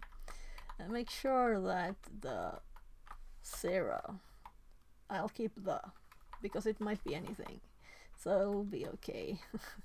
Whatever, let's remove it, it sounds bad. Union select 1, 2, group concat, and then they use this group concat. So this is where I got that, right? From this room. Table name from information schema tables, where table well, this is the name.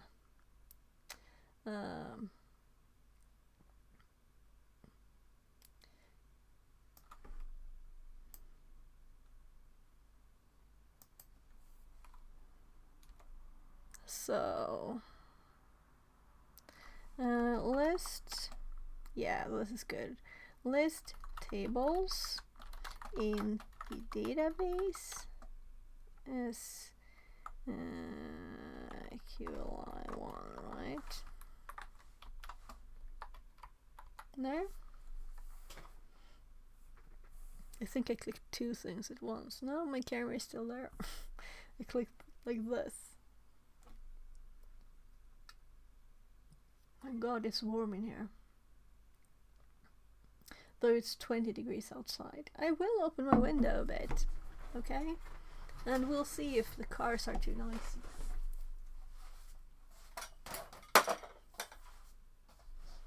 The sky is also going very grey.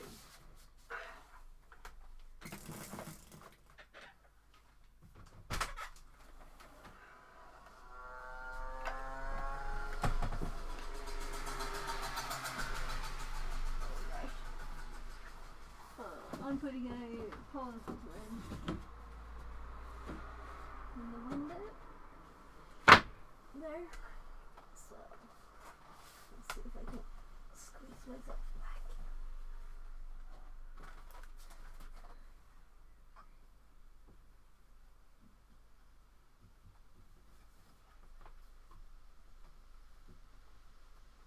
There. So, now I will get 26 degrees air inside. A bit at least. So it looks like it will start raining. It's kind of windy. All the trees' leaves, they're like vibrating. You can see how they turn, you know. And I can also hear that. I don't know if you can. But I think at this time of the day, it's 15:30. No one's going to work or from work, or we'll see what happens with the sound. I can mostly hear trees rustling in the wind. Right, so this one is copied to the notes, and it says list tables in the database. Yeah, so list tables is the important bit here, right? So how will we make this more visible? And I do think that the underline is actually the trick here, even though it's not actually Obsidian, but just HTML. So works. So if I'm looking through the text and I'm looking for how do I get tables, I see list tables there popping out of the text. Bold doesn't do the same thing, for me at least. There, so there are a couple of new things to learn in this query. Firstly, the method group concat gets a specified column, in our case table name, from the multiple return rows and puts it in the string. Sorry, cars. Separated by commas. The next thing is the information schema database. Maybe I made a mistake, we'll see. Every user in the database has access to this, and it contains information about all the databases and tables the user has access to. In this particular query, we're interested in listing all the tables in the SQLi1 database, which is the article and staff users. As the first level aims to discover Martin's password,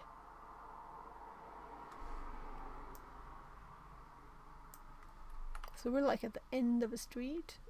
It's not a big one either. Still a lot of cars.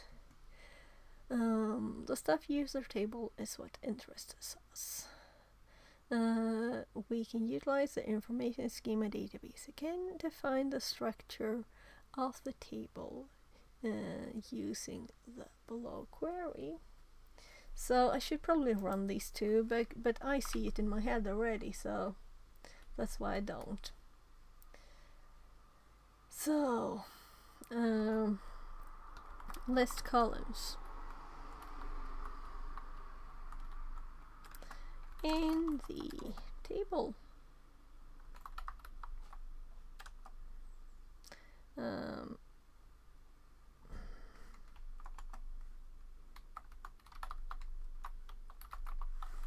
there.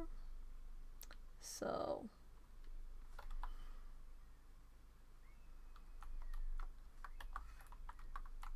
oh, but how did that happen? So I missed control and clicked it instead. That's what happened. There. List columns in the table. Maybe I should only have columns and tables, but whatever, it looks prettier this way. Yeah, so let's run the commands too. Even if we're copy pasting this time. So it's all the things after the equal sign here. Just paste the line, and we will see article and staff users. So staff users sounds more interesting, right? So now it is information schema columns, and we see the same, the name down there. So staff users, and I did something wrong, so let's look.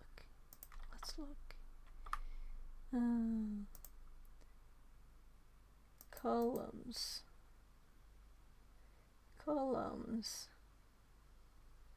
Oh right, I forgot there. I have to change this one too, because otherwise it doesn't exist table name in this one. So yeah, it's Kali.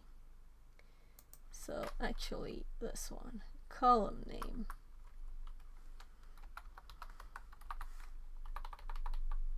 There, this is very good to do manually, but there's also the possibility to get errors. So let's actually copy what I have here,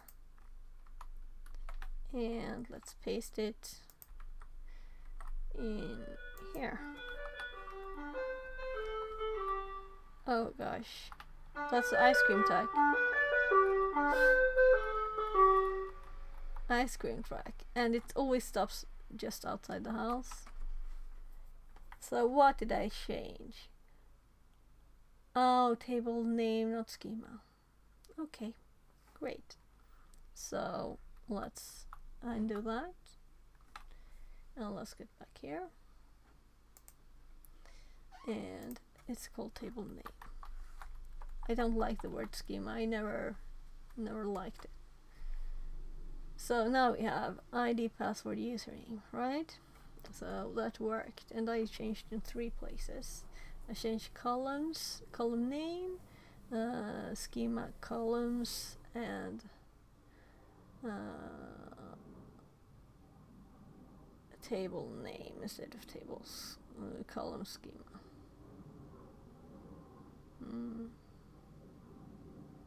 So why not column name and database name? I'm in Sweden. Where are you? Now I'm interested to know if it's in more places. Yeah, cool. You're Swedish too.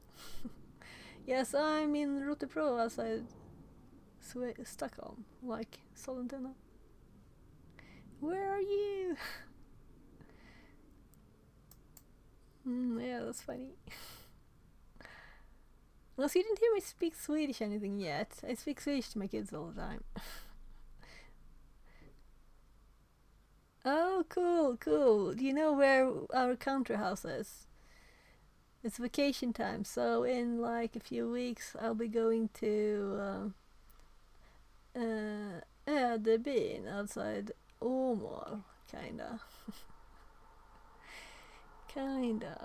It's also close to Säffle.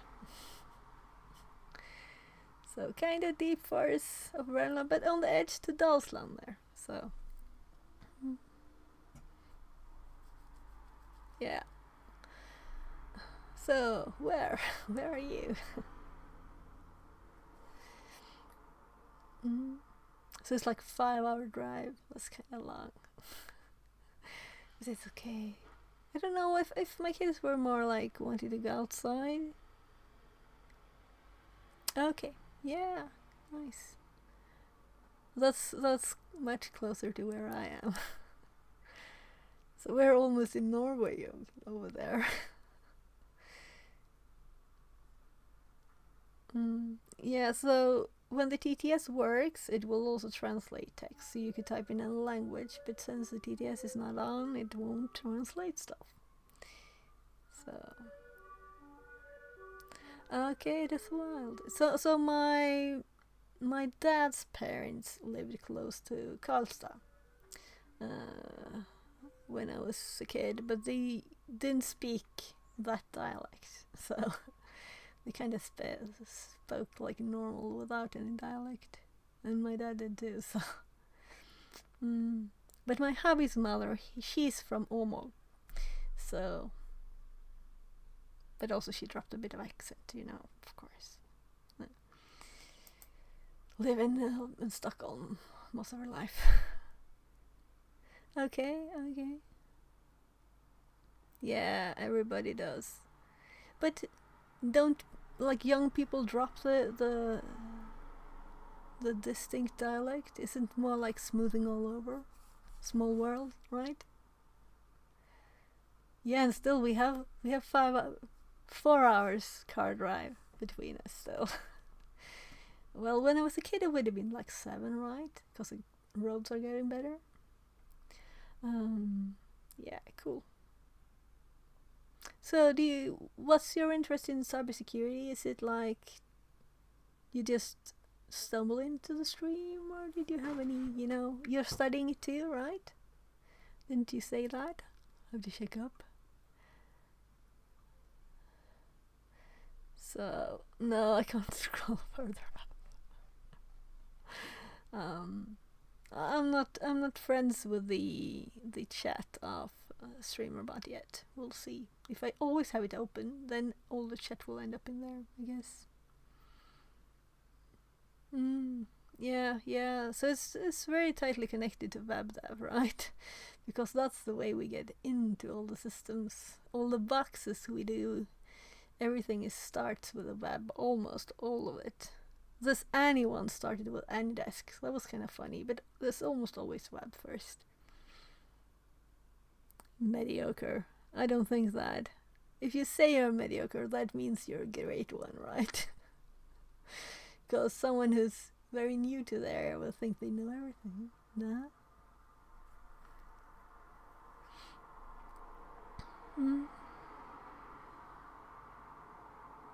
Okay.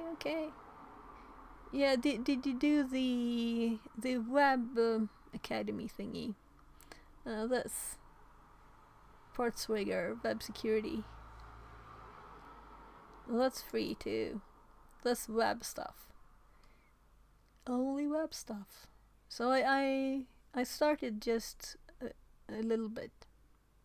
Yeah, so this is good and free one. And I think it's really advanced. You know, all of the things are not basic, like the ones I started with. There are really cool stuff there too. So, I'm thinking I should continue for a bit more since my kids. Yeah, I shouldn't be streaming all day. It's been how long? I can't see because of the chat. 6:30. 6:30 already. What happened? Time flies. Yeah, so we did this one, and we got the column names. Yeah. Well, I've been eating lunch and stuff too, you know, talking to my kids. This is similar to the previous SQL query. However, the information that we want to retrieve has changed from table name to column name.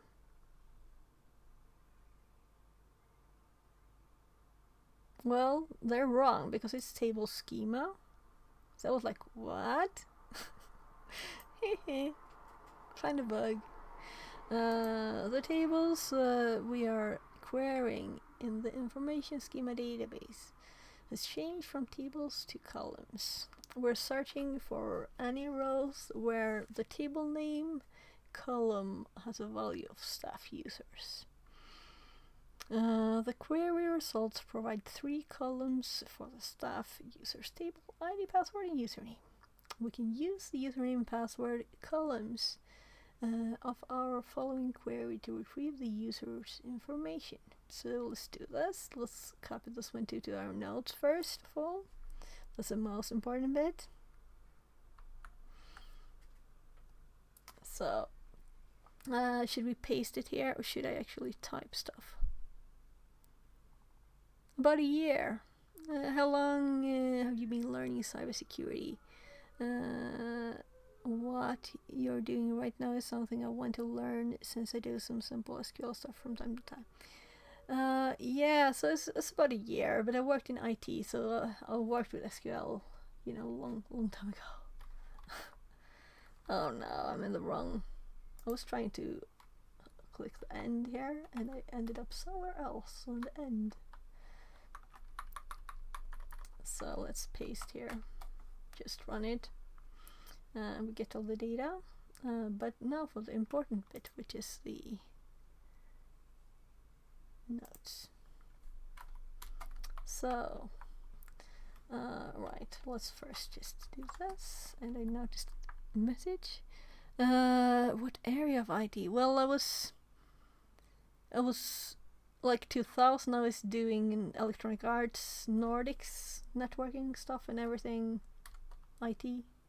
And then I worked at OF, which is EFRI now, right? Then I got kids and with special needs. So I've been like not working the last few years with that. I've been working remote with like marketing and different things too, and now I'm working a bit on an electronics company doing electronic stuff. So I've been doing lots of different things. So I'm really going back to, I'm thinking, people have asked me, do you want to work at this company? Run IT on this shop in Arlanda's whatever IT stuff. I'm like, oh yeah, okay, but is it not on location 8 hours a day job? Yeah, it is. Didn't you read my LinkedIn where it says I could work maximum 50% at the location? No, we didn't. Okay, so why did you ask me if I wanted this job? So that's kind of annoying. Networking difficult, yeah. Okay, in Örebro. Okay. Yes, I worked in Stockholm, of course.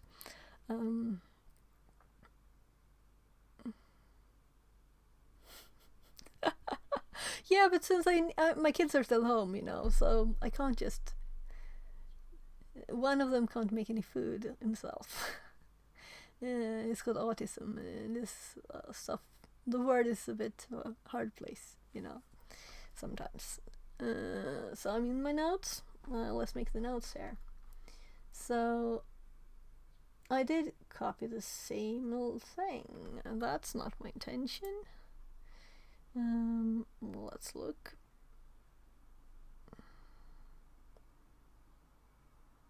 So sometimes when I copy, I'm not at the place where I think I am with my actual.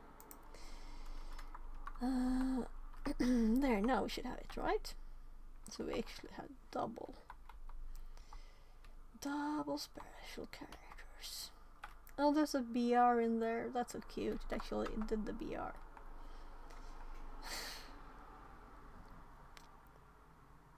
Okay. Yeah, so then you like working from home then? Sorry to interrupt your workflow here with a question. No shame. No problem at all. I don't stream because I want to be left alone, right? It's because doing this alone wouldn't be as fun. And also people come into the stream and they teach me more things, right? So that's the reason. I don't want to sit here all alone in the room with just my kids. I need something social. I need that. So, but I'm going to look for jobs, and I would prefer to have like 40% maybe, or some kind of like mix. 40% on a location close by, of course. But I could take a remote one if that's what I get. Yeah, also have a partner who is very sick, so I travel between rooms. Okay, so working on the game doesn't work. Okay, oh, I hope they get better. Thank you. Yeah, very sick doesn't sound very good, so I hope they get better soon. Ah.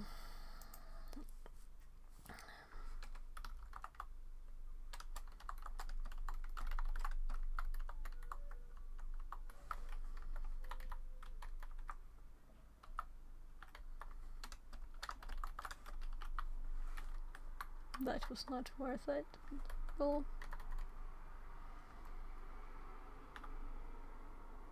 Well, I should make like a shortcut thingy. Can't you do that in this? I think so, in Obsidian. Oh my, okay. Yeah, so I hope it's not too bad then. I hope it's okay. That is as good as possible. Whatever you can say. Yeah, but nice that you can work from home then. That's great. So dev work works kind of good from home, right?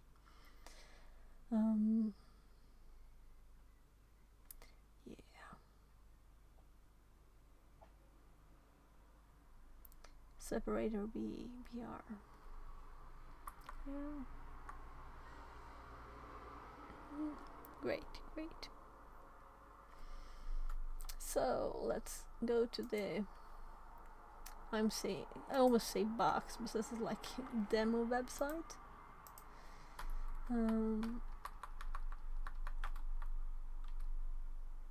So putting the new here. Apparently, I need to copy it again. So there.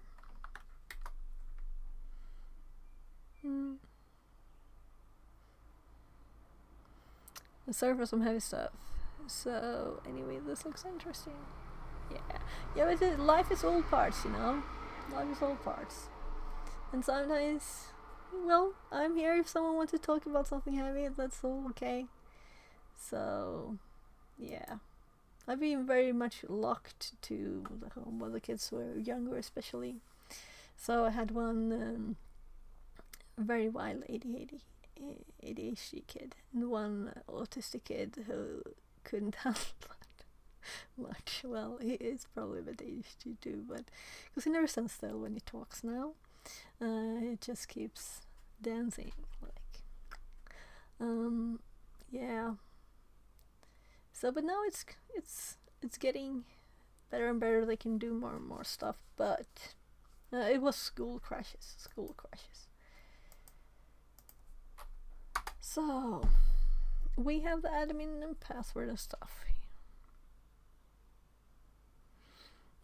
Yeah, definitely. And also my dad passed away 2 years ago from cancer, so and my hubby's mom for like 5 years ago from another kind of cancer. So life is what it is, you know. And you should enjoy it while you can.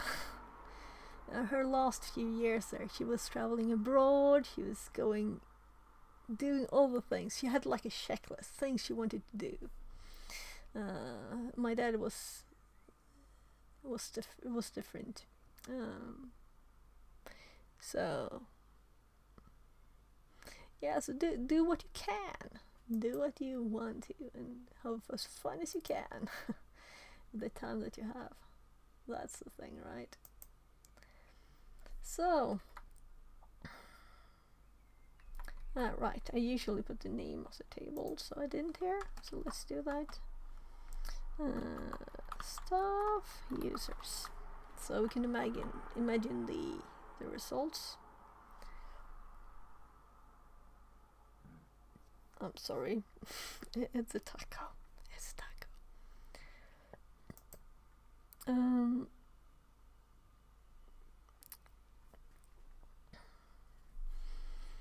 Again, we use group count method to return all the rows into one string with BRs as a separator here. The separator bit is interesting too. And make it easier to read. We also add a colon to split the username and password from each other instead of being separated by a comma. We've chosen the HTML BR tag that forces each result to be on a separate line to make it easy reading. 6 hours and 34 minutes. You should now have access to Martin's password to enter and move to the next panel. Oh, okay, so that's how we get to the next page. That's kind of funny. So we're supposed to log in as Martin. So we get his password up here. And we can also see the full query here. So this is a good learning room. I like it. I wonder if I did like it officially. Right, let's copy this one first before I tab back.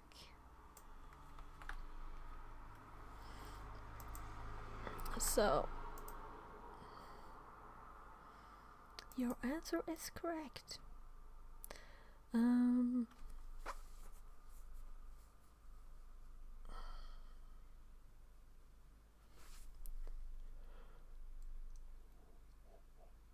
Sorry.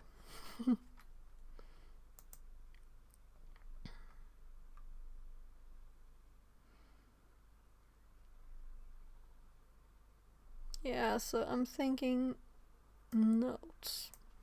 Notes is the thing. Should I add anything else here?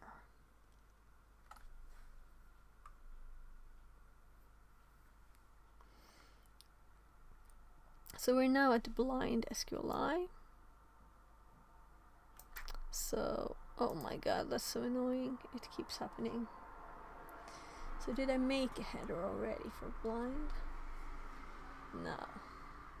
So this is not really a part of this. Let's keep popping it down. A lot of space. What level header did I make this one? 3. So let's make the next one 3 too. Blind SQLi.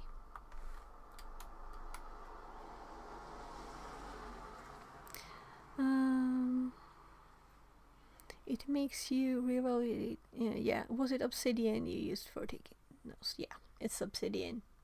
And I just went through my Obsidian notes a bit earlier on stream. So if you want, you can look at the VOD a bit earlier when I went through my notes here on Obsidian.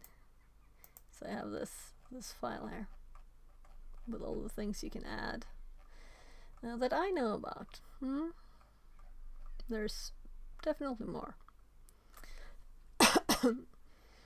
So let's hop back.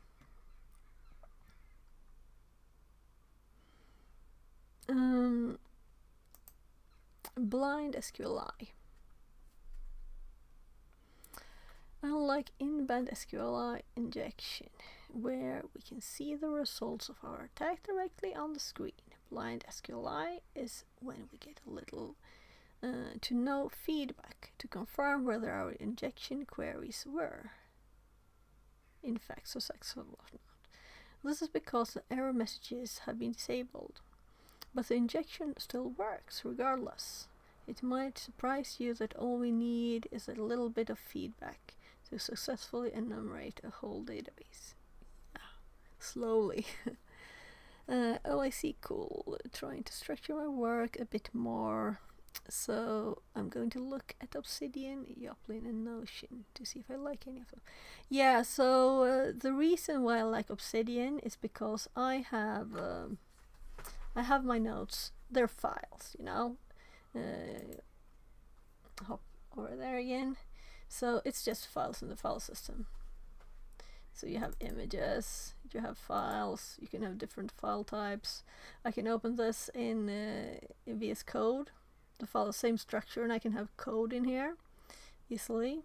Just mix the files, and all of the things are just files. And I sync it to GitHub, so I have a backup there, and also can share my notes, and things I want secret I can have secret, and things I want to share I can share, you know. So I like it there. Also it's free, it's well secure. And when I'm doing with the Git stuff, you know, I also have Git ignores for things I don't want to upload.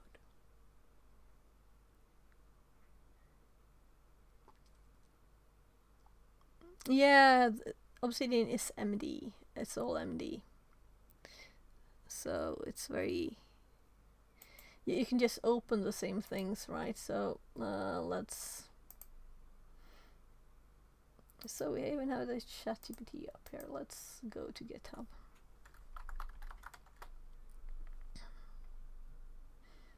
So here are the notes. So I've made a few updates now, but if we go to the same place here,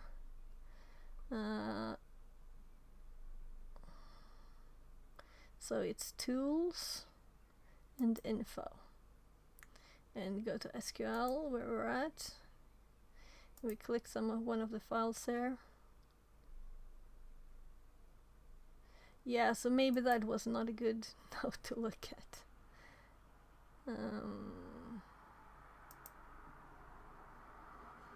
Yeah, so not long notes these.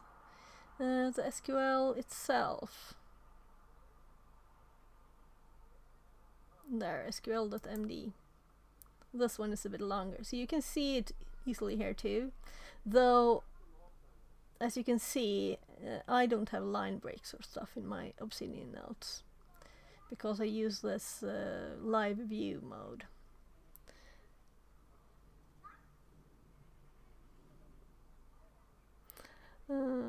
Let's see. Then I can also use, I know, NVim to edit the files if I need. Yeah, you're allowed to. Not my choice though. Big fan of MD. It's just the right amount of customization to not get overwhelming. Yeah.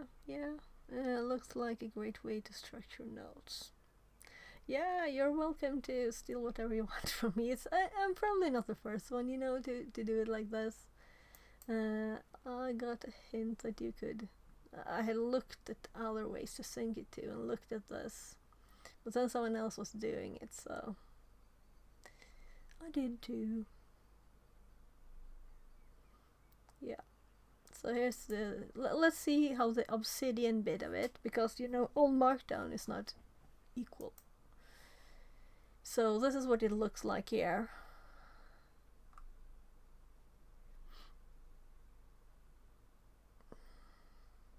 So the code works the same, but as you can see, when the embed of an PDF and the iframe doesn't work in here.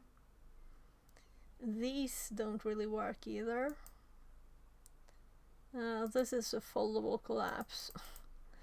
It's not at all anything. The table works. The image doesn't work. So some things works. There are more things on Obsidian than what GitHub can show you.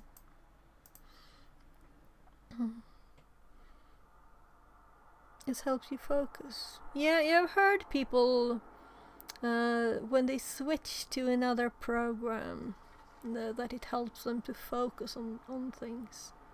I just focus anyway. So many things in it that okay, so Visual Studio Code. Yeah, okay. Yeah, I kinda like VS Code, it's kinda nice. And I don't wanna remember a million shortcuts or special key commands and things. That's why I'm not a Vim fan. So I'm just checking messages quickly.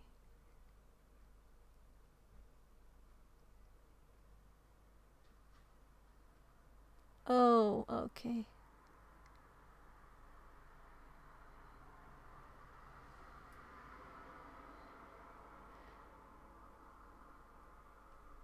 Okay. Just checking in on my family. So I will continue now, and I will focus a bit more, so we get through this blind bit at least, and then I'll go check in with my kids again.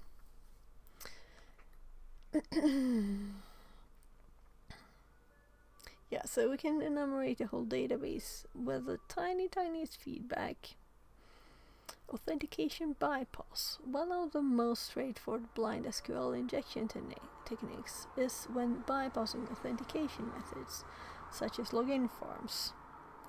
In this instance, we aren't that interested in retrieving data from the database. We just want to get past the login. Yeah. So I didn't think of it, but of course that's a blind thing. But we get feedback. We get in. We are logged in, right? So it's not blind. I don't agree fully there. Login forms that are connected to a database of users are often developed in such a way that the web application isn't interested in the content of the username and password, but more whether the two make a matching pair in the user table. In basic terms, the web application is asking the database, do you have a user with username Bob and the password Bob123? The database replies with either yes or no, true or false. And depending on the answer, dictates whether the web application lets you proceed or not. Taking the above information into account, it's unnecessary to enumerate a valid username password pair. We just need to create a database query that replies with a yes, true. Practical level 2 of the SQL injection example shows this exact example. We can see in the box labels a SQL query that the queries to the database is the following. Select star from users where database what? Where username and password limit 1. So I'm going to copy this and I'm going to make this an authentication example.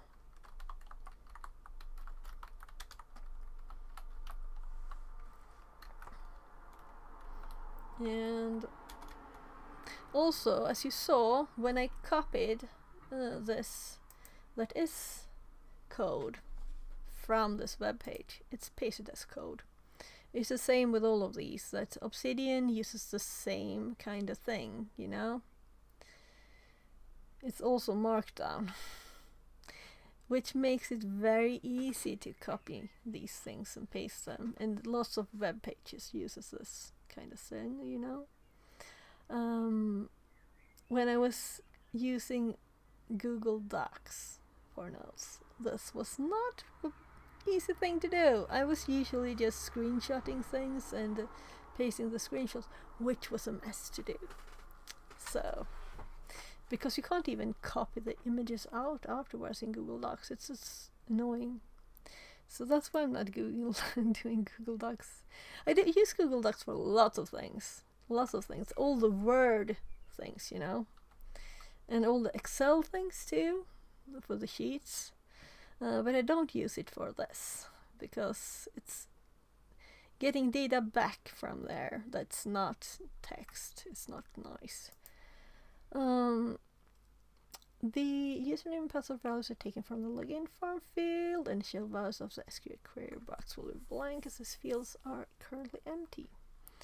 To make this into a query that is always true, returns true, we can enter the following into the password field. So some people don't like this. Well, it's in my list on top there for SQLi. So, or do it. Yeah, and I also added this bit because we need the space. The space is what we need sometimes. So, let's copy it. The classic, which returns the following statement, right? Select star from users where username equals or. Yeah. Well, the comment.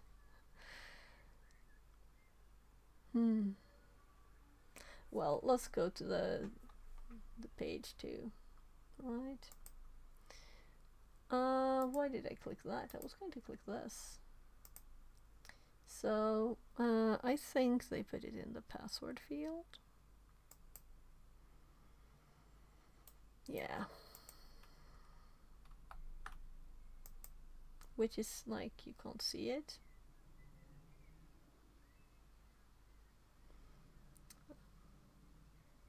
So, it did comment out, and this comment was added so we could see it.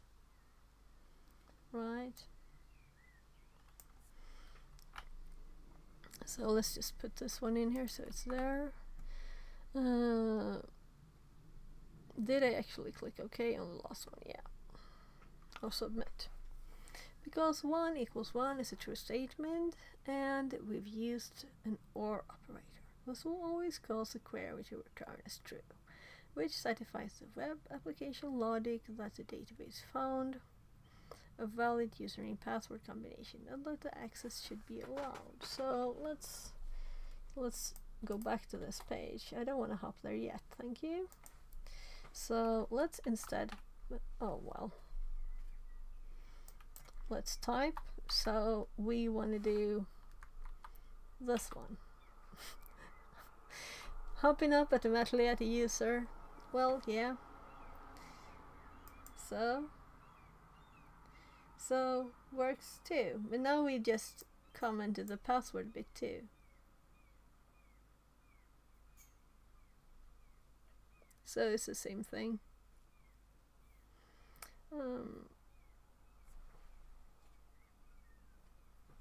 I'm clicking the level 3 button there.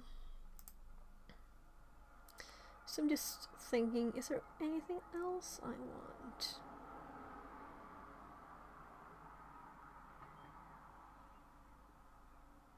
So look at this page. Okay.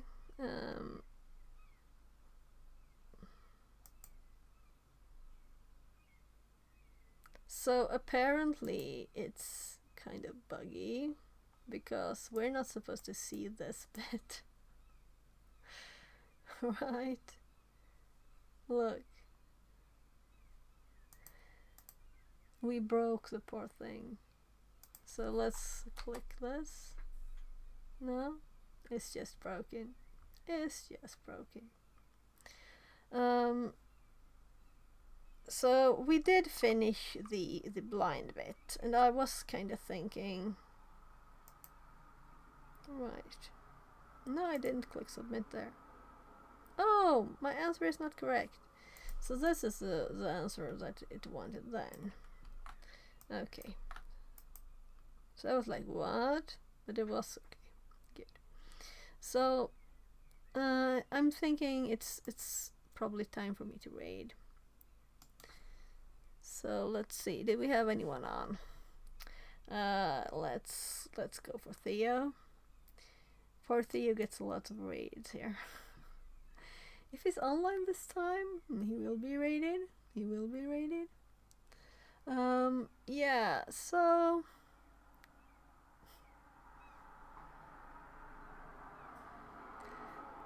thanks for all the info. Have a nice afternoon. Thank you. Yeah, you're very welcome, everybody.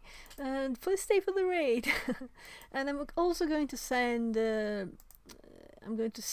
his link to YouTube, and you will see ads. So YouTube, you're getting the link. Oh, sorry if I missed your message there. Hi, Stay Rocky. I'm great. I hope everybody's great. So we're going to do raid, and I should know his name by now, right? B7H30. It's 30. Right, I'll copy it actually. I don't wanna make mistakes here. I think it's a 0. So the raid takes a few seconds here. So everybody, thank you so much for being here. Thank you for learning with me. Thank you for teaching me stuff, everything, you know. You learn much more if you have someone to talk to, and especially if someone asks questions. Then the best learning is, you know, explaining the things. Then you really know how it is. So if you can't explain it, you don't know it. Isn't that bad? Thank you very much. And see you tomorrow. I'll be streaming at 13 my time, probably. We'll see. It's a bit of a special day tomorrow. Yeah, I might have to help my mom with a doctor's appointment. So we'll see. Probably I'll be streaming sometime. I'll join the Discord. Join the Discord, right? So there,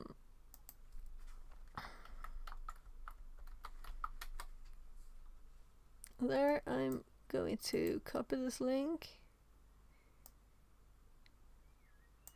No, I had to select the text and copy.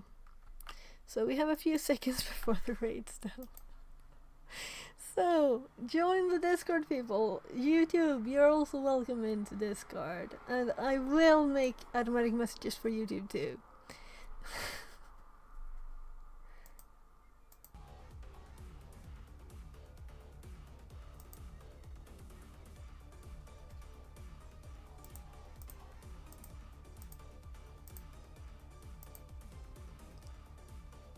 I'm stopping streams. Bye, YouTube. You're welcome over to Twitch if you want. Thank you very much for today.